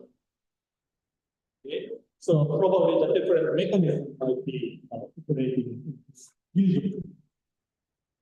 But in order to look at the details, we are checking the high resolution model output from Office, and the high resolution model output also do show upward motion associated with this dome-like structure of the coastal Java island. And we can see the relatively large amplitude upward motion in this region, together with very strong upward, very close to the coast. So this part is typical coastal upwelling, and this one is kind of additional upwelling for sure. So in order to understand the mechanism, we check the wind field. And actually, there is a negative wind power field of coast of Java, and the maximum of the negative wind power is a little bit offshore coastal region. So this wind power distribution for responsible for upward motion in the offshore region we saw in this figure. So in the southern coast of Java, here we have two kinds of upwelling systems. One is typical coastal upwelling, very close to the coast, and the other is offshore motion associated with power. However, this one is the model output. So in order to validate that, we need observation data. So that's why we are running observation in this figure of the coast of Java data, and the dense observation in the upward region might be solve this question through upward motion. So this kind of activity is probably one good example for activating your project, and probably we can consider several other projects in the eastern part of the Indian Ocean. So in order to enhance this kind of discussion, we are now trying to reorganize study group of the DOE. Next year, we will be able to show some results from this observation, I hope. That's it. Thank you very much. Question? Mike, second. I know you recall that the origin of our project called Bluefin was in New York. And in contrast to the science that you're doing on the engineering side, we were doing ecology, biochemistry, more on the Australian side, the other countries here, and you know, potentially upwelling could be doing different leadership. So I wanted to make the association. We really consider ourselves a legacy. Yeah, thank you very much. Yeah, Mike.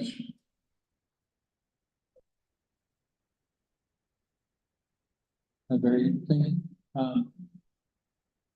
Do you see this feature in the wind field, other wind products? Like ERA or satellite winds? That's a feature. Yeah, actually, we have several winds scale field. However, actually, this winds field shown here is from ASEP data, and the other data shows the maximum of this wind sky is much closer to the pole. So in that case, probably not upward motion might be touching to the pole. What produces that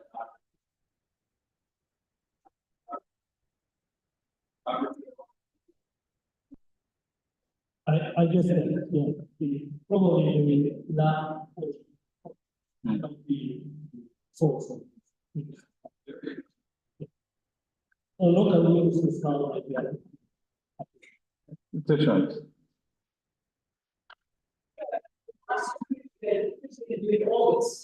Yeah.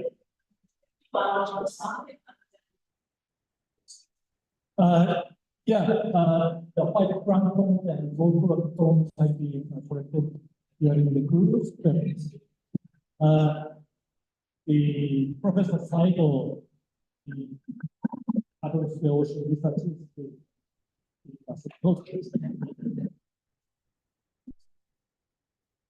We still have time actually. Anybody want to have a question? So maybe mine. So if you're, instead of the bathymetry, do you think the Rossby radius deformation also affects this kind of this upwelling structures? Rossby radius deformation. Yeah, of course, the upwelling is determined by the radius, and that's the typical value again for the content. Offshore upward motion outside. Yeah, we just realized that the structures of upwelling very interesting. So, no other question. Maybe this session is the last, right? Oh, okay, must be. Thank you very much. When we study this upwelling, it turned out that not only the Ekman transport, but also the Ekman pumping velocity. So that why the wind flow is very important, because combination between the Ekman transport and Ekman pumping velocity that causes the upwelling. Yeah, of course.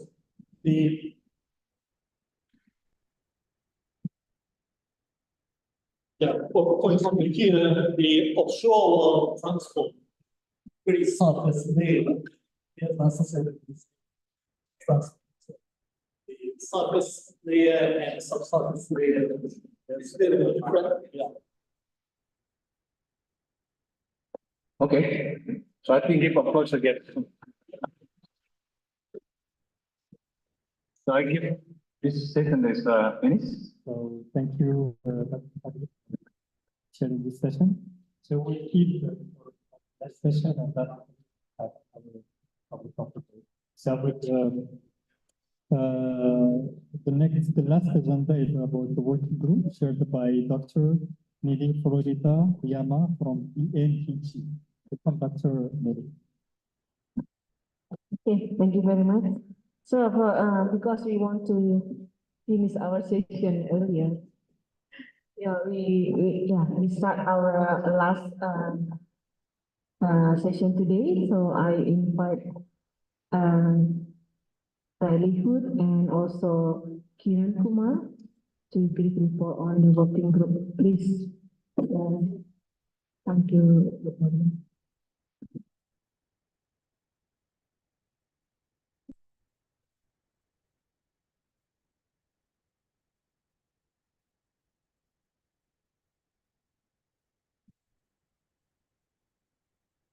You can start with livelihood, report on the working group 1, science and research. Okay, all right. Is that working? Yes. So I want to acknowledge my co-chair of working group 1, which is Herman Bangi, who is supposed to give the German national report, but it didn't work out. But anyway, I'm reporting for myself and her and on WG1 slide.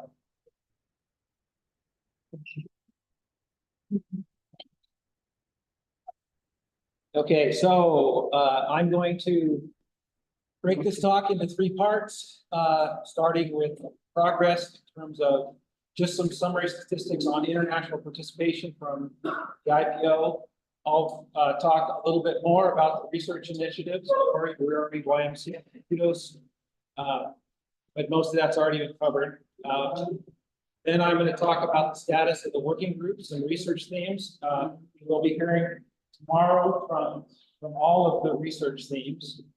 I'll touch on the RAMA situation again, but we've already covered that. And then I'll finish with recapping some of the products that have been coming out of IIOE2, including the EGU special issue of papers, our DSR2 special issues on IIOE2, and an Elsevier book on the Indian Ocean that will be coming out later this month. Oh, next slide. And next slide. Okay, so this is the summary of endorsed projects from the IPO. I think we just got in a couple of more projects, so I think we're up to like 84 or 85, with 20 countries involved, with USA, India, and Australia leading the way. But as has been pointed out by several people in the audience, this is, I don't know what fraction of actual amount of Indian Ocean research this represents, but I wouldn't be surprised if it's less than that. So as Lynette and Greg reminded us, we need to do a better job of getting our colleagues in our countries to getting their projects forward. Next slide.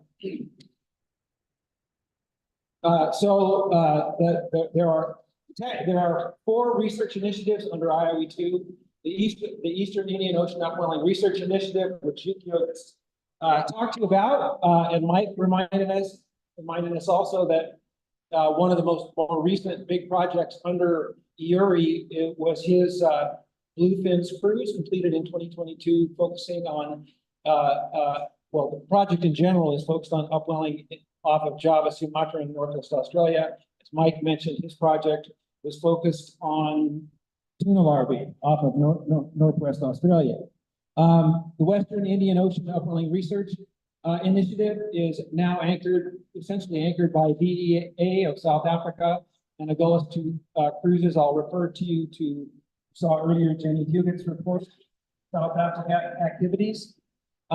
Here's the Maritime Continent was part of IIOE2, but that project has largely been completed. And then next slide. The 4th initiative is kudos, which we just heard about from DJ, focused on the Seychelles Chagos thermocline ridge. And again, we have a workshop, kudos workshop on Friday afternoon, so please come if you're still here. Next. Working groups and research themes and RAMA, next. So here is my take on the status of the working groups and the research themes, and I've got a little bit more information that I got from Kiran just earlier today. Working group 1, which is led by myself and Herman, is obviously active. Working group 2, data and information management, led by Kavi Ramarao and Uganda, is active and has been very active over the last several months, working very hard to get more metadata into IIOE2. Operational coordination is also active now, essentially taken over by the International Project Office, and specifically by Kiran Kumar. In terms of the research themes, human impacts, as you all heard, if you were, for those of you who were in Perth last year, we have a new chair of that theme, which has been largely dormant, Helena Corbin, and she will be reporting for us remotely, not here, but she will be reporting tomorrow. Boundary current dynamics, upwelling variability, and ecosystem impacts. led by Vinay and Yukio, who will also be reporting tomorrow, where they're active. Monsoon variability and ecosystem response. I think we have a remote report or recorded report. I'm not actually sure about that. Is active by virtue of Joachim Goes, and Ron tells me that Adrian has not been very responsive lately, so that's something we need to probably try to identify a new co-chair for Joachim on theme 3. Theme 4, circulation, climate variability, and change is active. Helen is here, and Amit, I think Amit is still involved. And Helen will be reporting out on that theme tomorrow. Theme 5, extreme events and their impacts on ecosystems and human populations, has long been chaired by Cherry Patriarchy, and Roxy Matthew Cole has stepped up to be a co-chair. So we're invigorating that a little more, although Chari has done a very good job. And finally, theme 6, unique geological, physical, biochemical, and ecological features of the Indian Ocean had been largely without leadership for a number of years. And last year, Lynette Beckley is a hero and has stepped up to lead this theme. We'll be hearing from her tomorrow as well on the situation with theme 6. And Marie Alexandrine has also offered to help next. From the website, well, as we've talked about, Adasi, the cruises and research activity came to a halt spring of 2020 due to COVID-19. Right now, I looked it up on the website. We have 16 official IIOE2 research cruises thus far. Also, 75 official cruises completed, ongoing, and planned. So if you look at all the cruises that have happened, that are funded and planned for the future, there's 75. So there's a lot of activity. Next slide. We already talked about Rama. 3 more units functioning now. I think that's the number. And we've talked about some issues with what's going on with the agencies in Indonesia. Next. Okay, finally, products. Next. So for those of you who have been around for a while, you'll remember that we published a synthesis paper as a special issue of EGU journals with myself and Herman as the guest editors. And those most of those were inspired by the IIOE2 science plan research themes that I just talked to you about. A number of the leaders of those synthesis papers are in the audience. People like Vinay led one of those papers, Helen Phillips led another one. And in fact, those papers are having a significant impact. Next. Our deep sea research special issues on IIO2 are ongoing. We've now published 7 papers in those volumes, volumes 1 and 2. You can see the editor list, volumes 3, 4, and 6. Slightly different set of editors. Volume 5, Lynette mentioned on the 110 East cruise with myself and Peter Thompson involved. So themes, volume 6 was closed out on November 15th. Still have a few manuscripts that are various stages of review and revision. We have over 12, so we have an issue done. So six is done. And we initiated, in last December, put in the application for volume 7. That portal opened on the 15th of February. We already have at least 2 submissions, maybe 3. So we're humming right along. Please, if you have papers that you want to publish on your Indian research, strongly encourage you to publish them within our special issue, because you have a very friendly set of editors. Lead editors want to publish this paper. Okay, we're going to do everything we can to get your papers published. Next. And then finally, we have, for those of you who have not heard about it, we have been working on a book since 2019. Caroline Humenhofer is the lead editor. 20 chapters, all proofed and completed. This is the actual cover of the book, which is the artwork on the cover, which is now finalized. And as you can see, if you read down through that list, you'll see that there are many people, several people here that are involved in chapters, including Mike, Roxy, Helen, Mike, one co-author, next. I think that might be it. Thank you.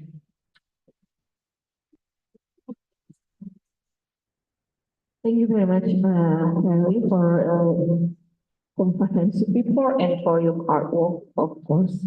Is there any question? Yeah, please. I think that teaching research would take coastal research papers. Good question. I think yes. I think yes. It is, that I kind of thought about that and I'm going with that. Because if we are moving toward coastal research, that is something I should probably talk to the other chief about. Whether or not they consider truly coastal research projects. And if they wouldn't, we might have to think how, where we want to go. In which case, I may have one little submission, not ready, but soon. Oh, yeah, well, I can add. Lynn.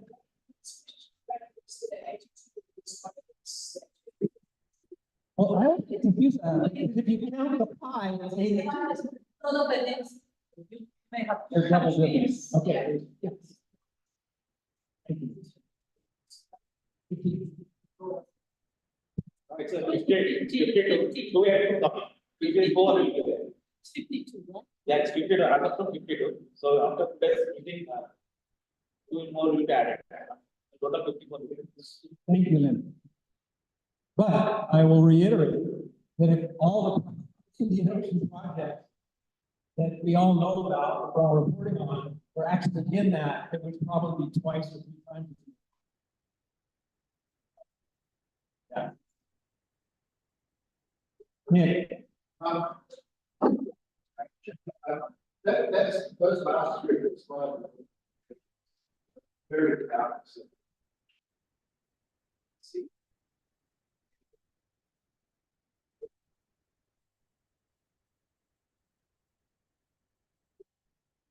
Yeah, well, if the IPO is welcome to post anything I put up on the website.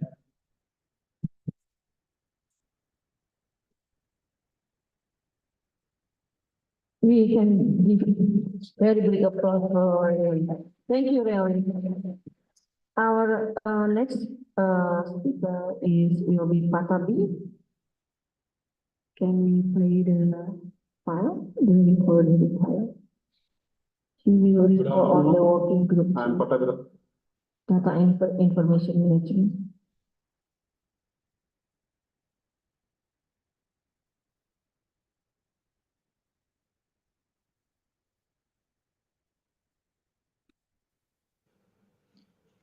Good afternoon. I'm Patabi.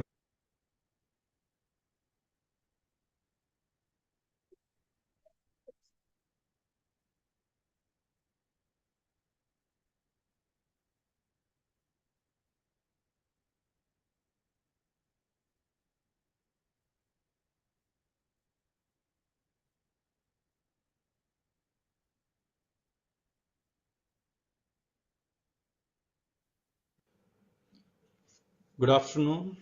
I'm Patabi Ramarao, co-chair of IIOE 2, Working Group 2 on Data and Information Management. I am unable to attend the meeting in person, but I am happy to make a presentation on the Working Group 2 activities during the year 2023-24. IIOE 2 Information Management comprises the following members. Myself, Ramarao, chair in India, and members Roger from Australia, Florida, MKG, and from MS. Working group data information management listed here. Agree on IIOE common data policy data collection projects endorsed by IIOE 2. Agree on score measurements, groups and units, and also on the sampling and analytic profiles and data structure. We also have to on the quality control, quality assurance for all the data types that are to process. And we have to examine modalities and enable the destination of data and establish a mechanism for the long-term preservation of IIoE2 data. We also have to publication of research that uses these electricity. We have to develop ancillary information systems associated with IIoE2 research. We also have to develop and update data and information management capacity and establishment of regional coordination unit for IIoE2 data and information management at INCOIS, Hyderabad. I'm going to briefly report on the Working Group 2 activities with regard to data and information management and progress achieved so far. One of the terms of reference is to facilitate establishment of a regional coordination unit for IIoE2 data and information management, that we have set up a regional coordination unit at INCOIS, Hyderabad. Another major important terms of reference is to develop a data policy for IIoE2. And as you all know, the data policy was reviewed and finalized in consultation with the IIoE2 colleagues, which was presented to 4th Steering Committee meeting held in April 2021. The data policy was approved in the 5th Steering Committee meeting held in March 2022. So the highlights of this data and information management policy are like to support the collection and curation of all data, to encourage data sharing using internationally agreed rules of data exchange, and to facilitate data discovery and use in the long term. The IIoE2 data policy is consistent with the IOC Oceanographic Data Exchange Policy and informed by data sharing principles of similar contemporary global research programs. The intent of the policy is to promote practices that support the findable, accessible, interoperable, and reproducive, that is, fair data principles. IIoE2 strives to be inclusive of all national programs, and therefore the data policy intended to encourage open data sharing in an effort to facilitate the scientific goals of IIoE2 while respecting national and national data and information exchange policies. So the data policy is published on IIoE2 website under publications. The link is given here. Basically, we have provided the information on general data submission guidelines, cruise data and metadata submission guidelines, and data release policies, data access and citation guidelines, and we have also mentioned the data embargo periods in the policy, which is published on this website. So another major terms of reference is to develop a metadata catalog for projects, cruises, moorings, datasets, and publications, etc. Generated as part of IIoE2 program.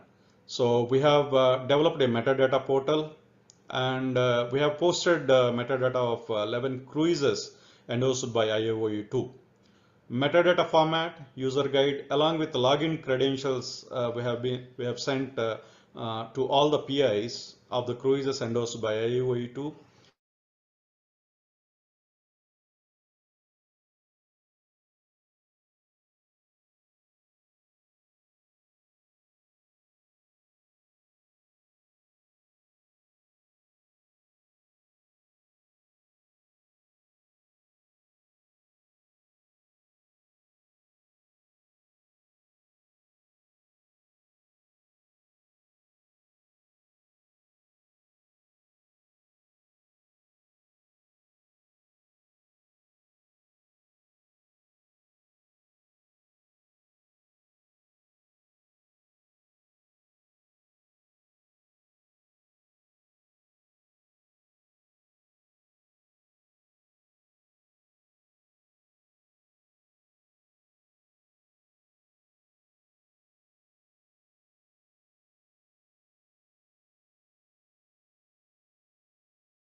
They said data is complete and the data is available with their respective national oceanographic data centers.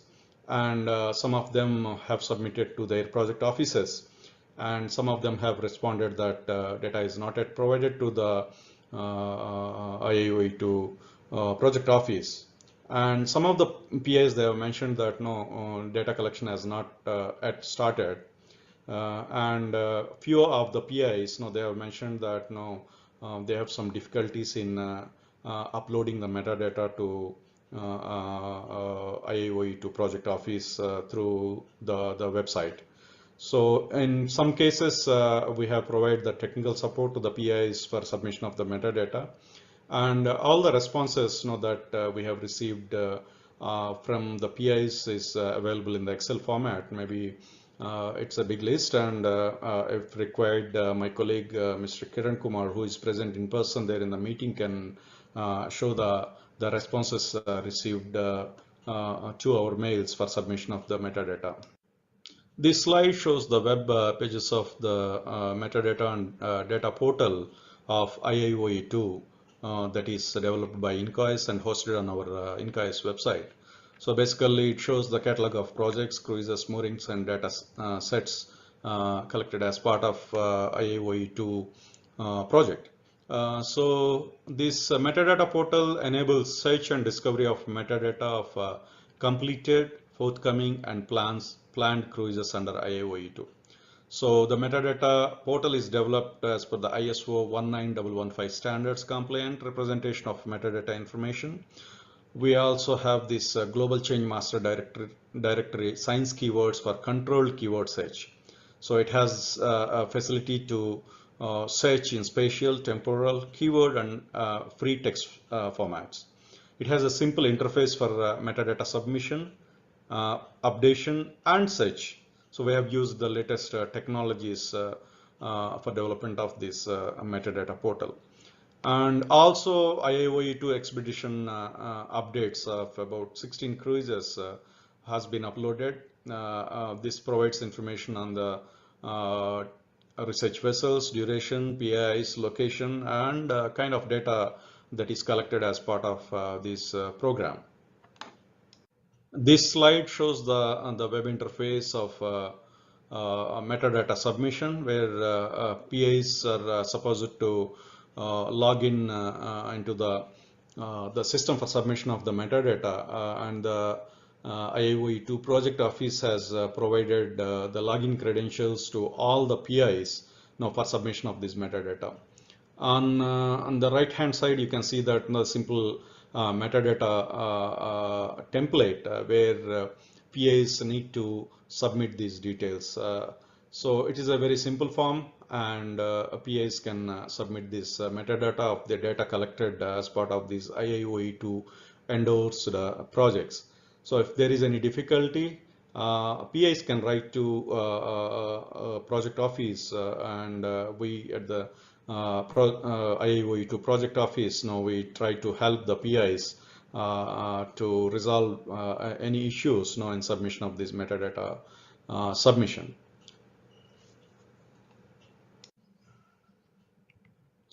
This slide shows the web interface of the IAOE2 metadata portal, where we have details of 11 scientific cruises metadata uploaded by the PIs of the endorsed projects.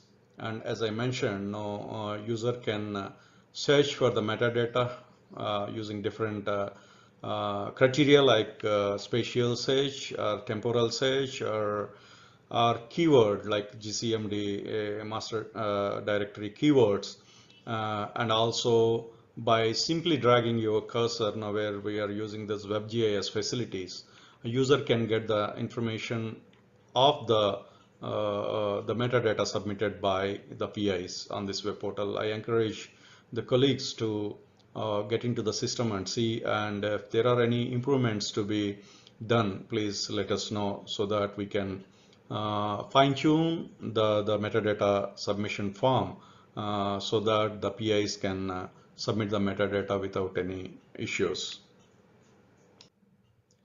Now I'm going to briefly talk about the plans that data and information management need to address as part of the terms of reference. The most important terms of reference are listed here. That is, one of them is like formulation of list of core measurements in consultation with the working group chairs of working group 1 and 3, and also IAOE2 co-chairs.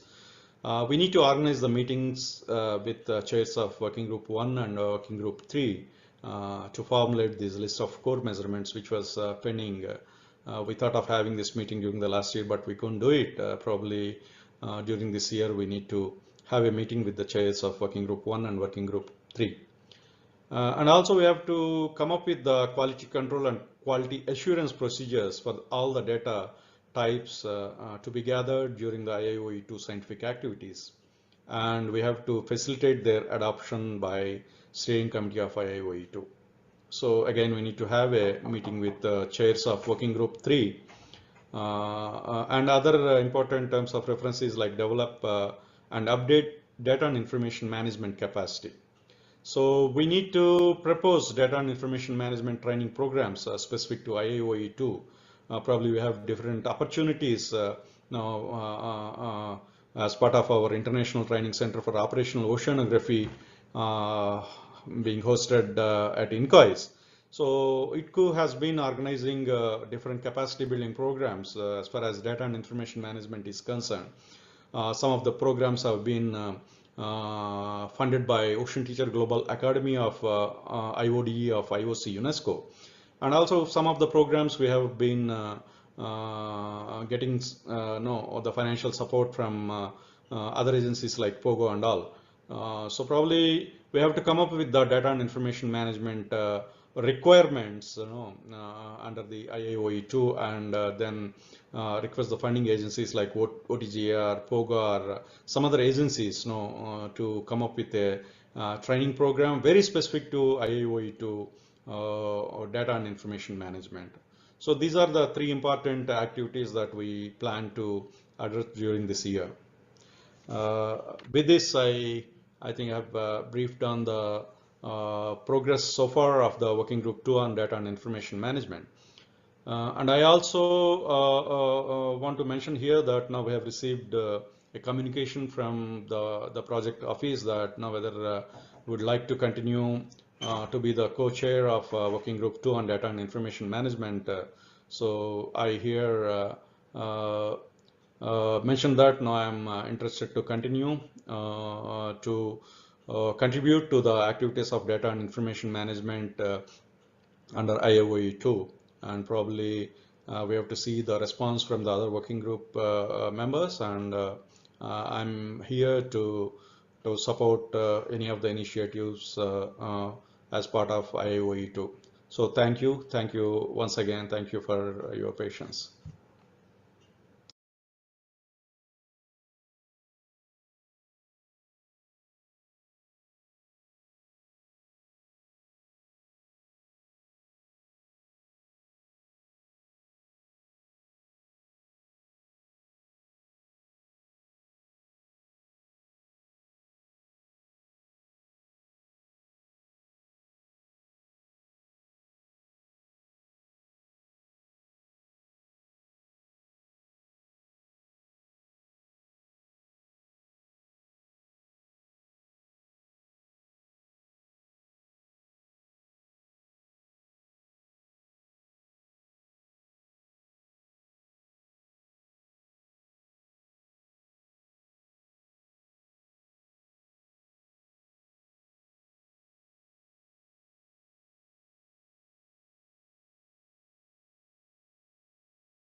Good afternoon, everyone. Yes, Kumar. And first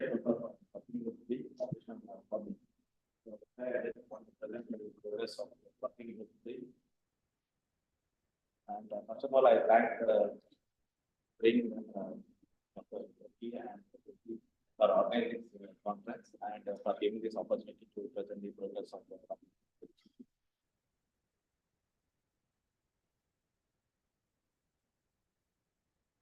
And also on behalf of working group 3, I thank the Dr. Ashok, we are co-chair of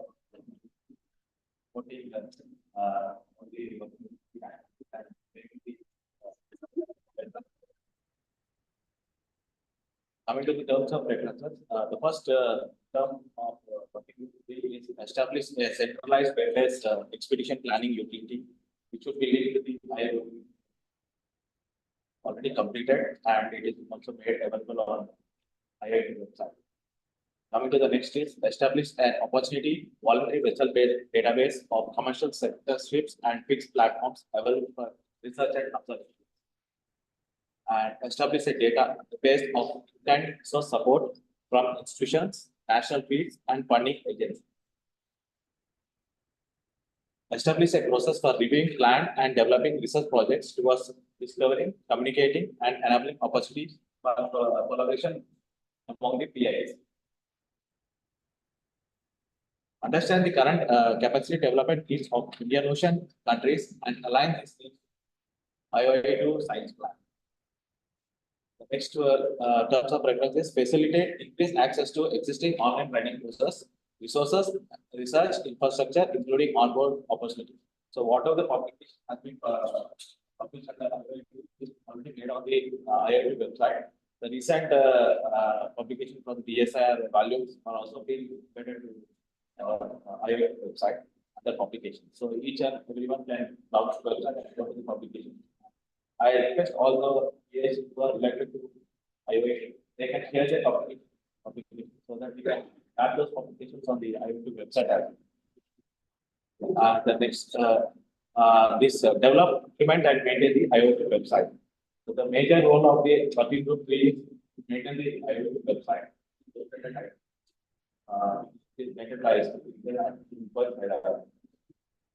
Capture and build interest IoT among the general public through promotional material campaigns.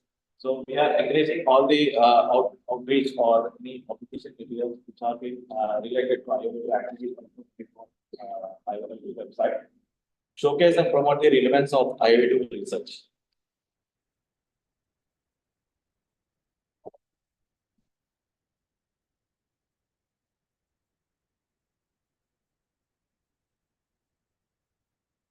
Maintain a regular dissemination mode of cutting-edge information and general news and specific announcement of IoT. So, as and when we receive any new announcement related to IoT activities or any conferences or upcoming events, so we will be hosting on the IoT website so that all the IoT community can aware of this and they can participate in this activity. Ensure that all IoT endorsed projects identify links with national and international benefits. Estimate the societal and economic value of proposed IoT research, and facilitate public-private participation. Provide the day-to-day unpinning resources to administer and run the IoT. Providing sufficient internal IoT resources to support the efforts of IoT. So these are all the terms of references.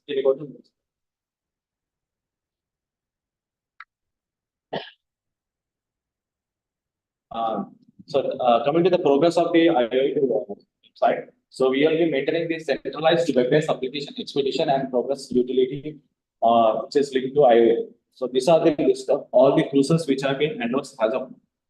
So till now we have received around 14 expedition inputs where after completing the expedition, we need to get the waypoints of the PI. So based on the waypoints, only we can project this information on the on this WebGIS platform.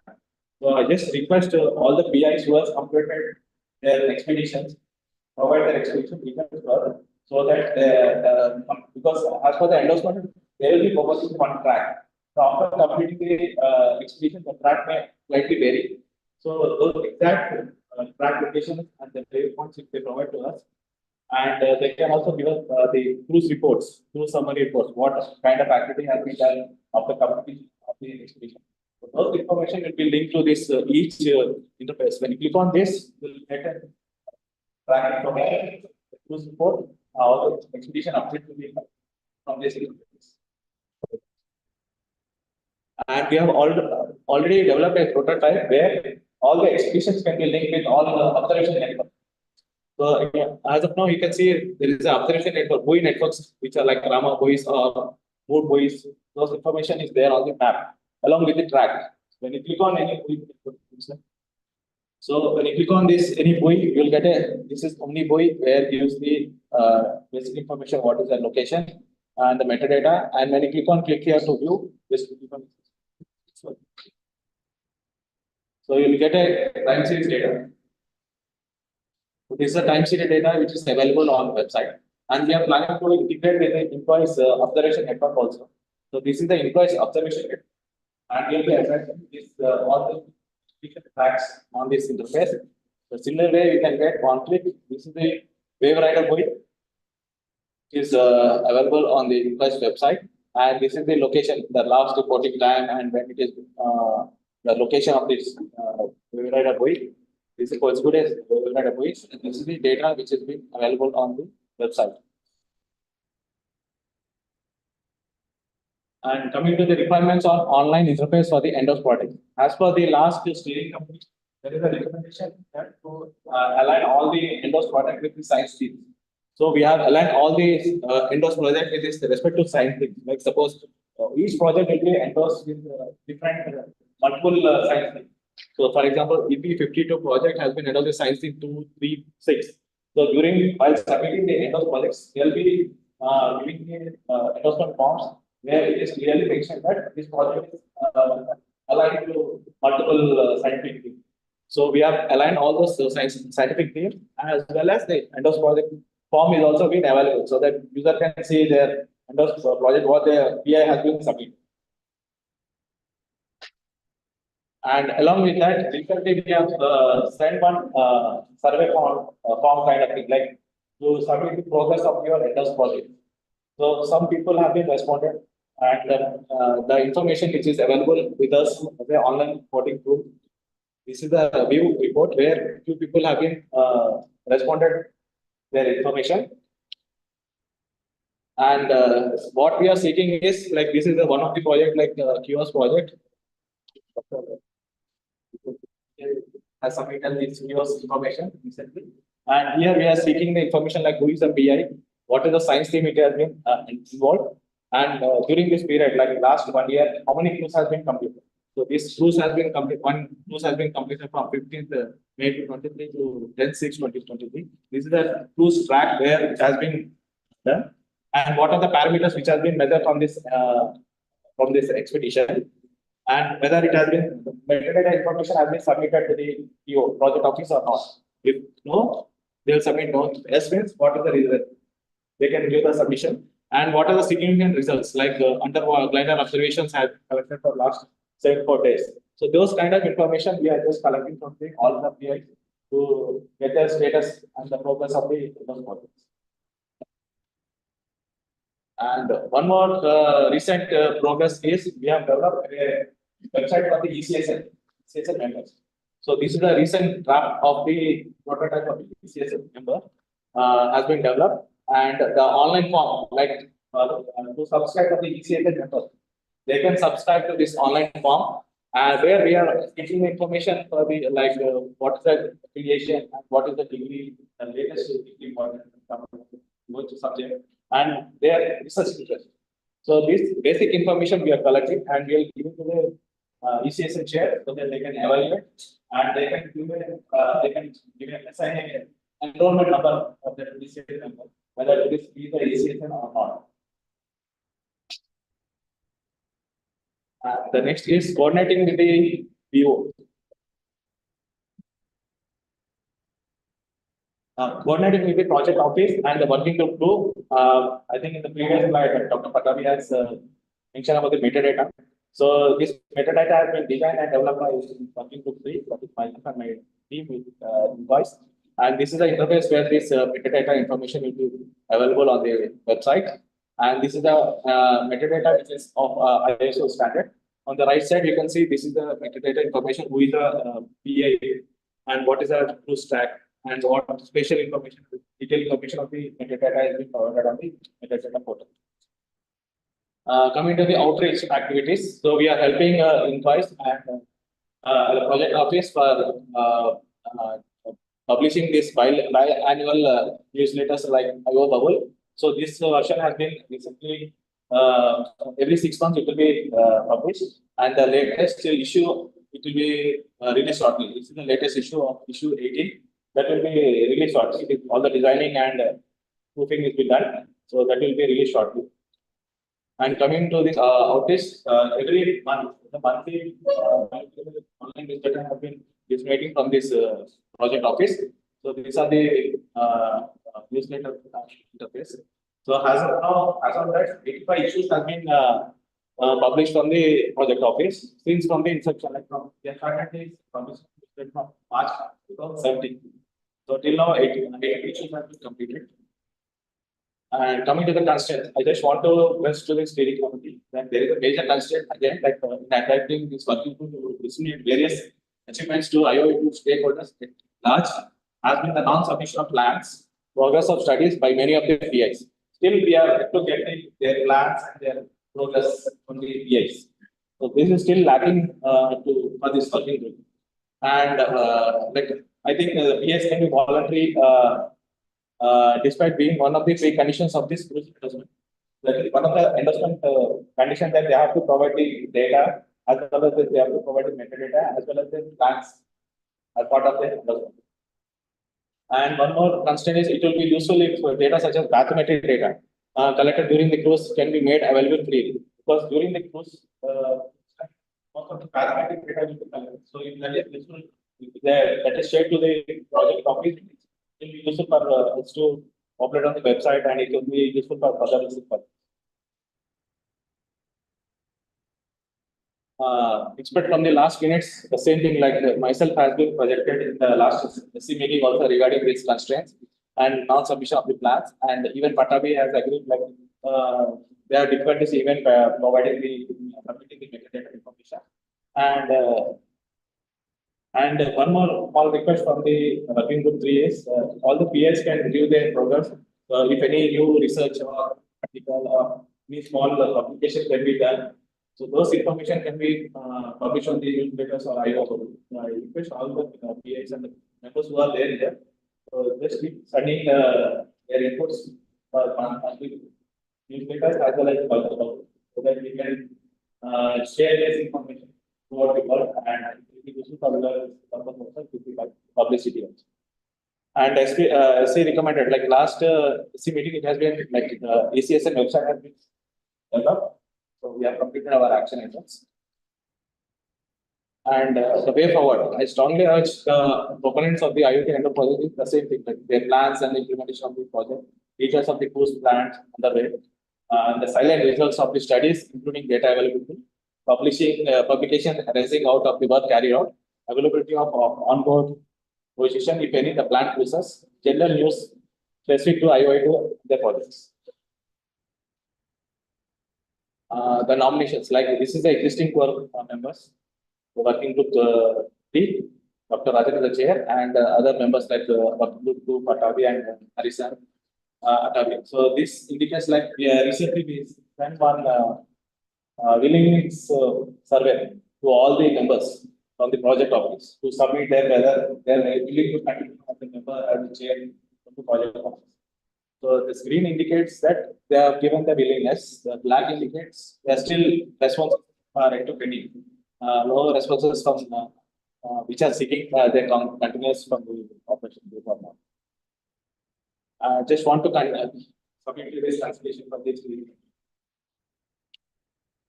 This is about my thank you.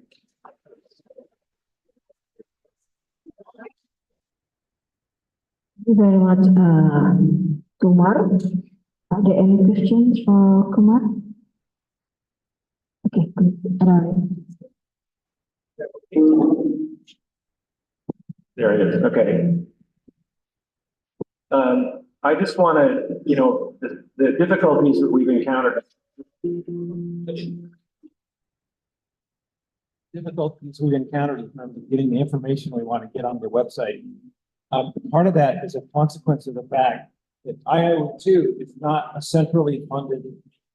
Okay, we endorse projects that are funded by the United States, Germany, India, UK, on and on and on and on. We don't have the first string advantage of saying we gave you money, you give us what we said you would give us, and that's fundamentally the difficulty we face. And so I would just like to say that given that inherent challenge, that the project office has done a pretty good job. Thank you.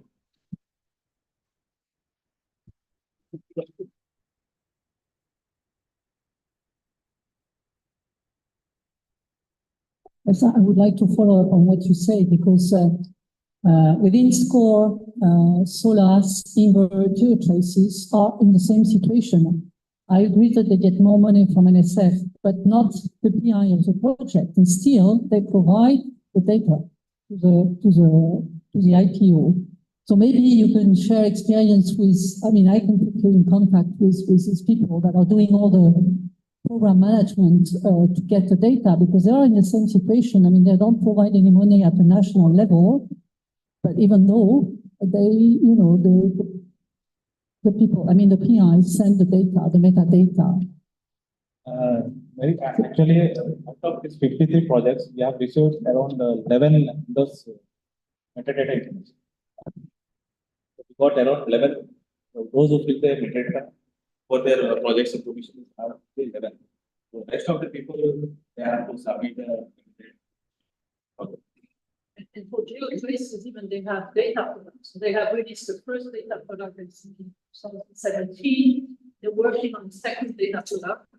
So we'll see that can be done, even though we want. I mean, I know it's not easy, but it's not. There is one more constraint to talk, like EZ data, like Indian Ocean data, which is falling under research, will not be shared with water. There is one more constraint, data sharing. I have a question about You were asking that people will share their publication. Is that what you were saying at some point? Exactly, I just discussed with Ravi. So they share the list of all ESL values. So it is made on the IoT website.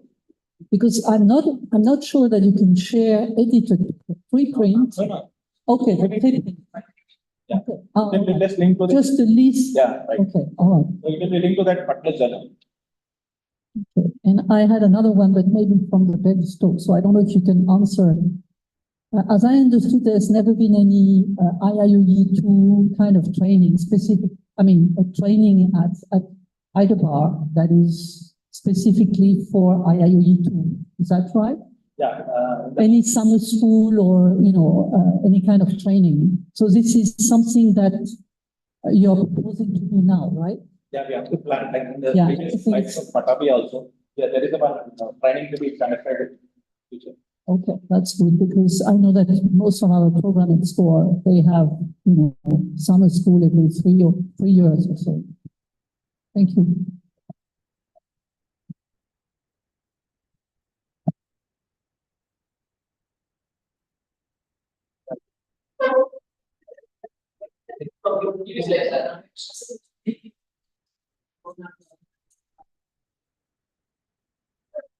What I am saying is that the diversity of articles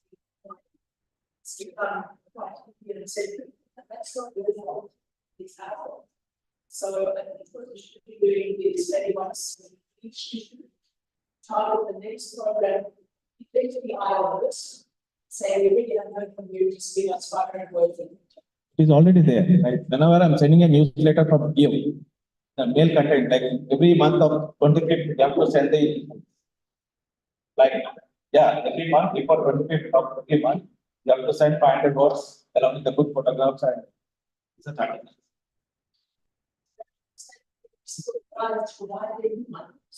No, I mean to say the inputs for the newsletter. So every month we'll be sending a newsletter, right? Online newsletter. In that mail description itself, they are seeking for the newsletter inputs. Got my point? Next. They're suggesting something. Yeah. She's suggesting that our specific project leaders send you And a short one, 500 words. Check. that have to be a yes. Okay. Otherwise, Okay, sure, definitely we'll try our best. Thank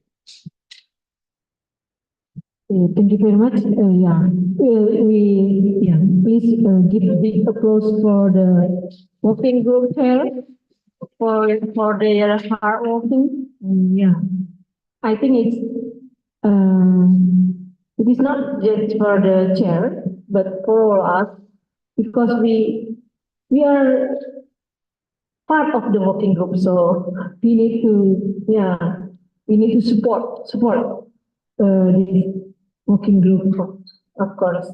Okay, thank you very much. I think it's the end of this session, but because we have plenty of time, I don't know, maybe Eunice, you and please, and we can finish our decision, but we have other talk. So thank you. Yeah, please. Photo.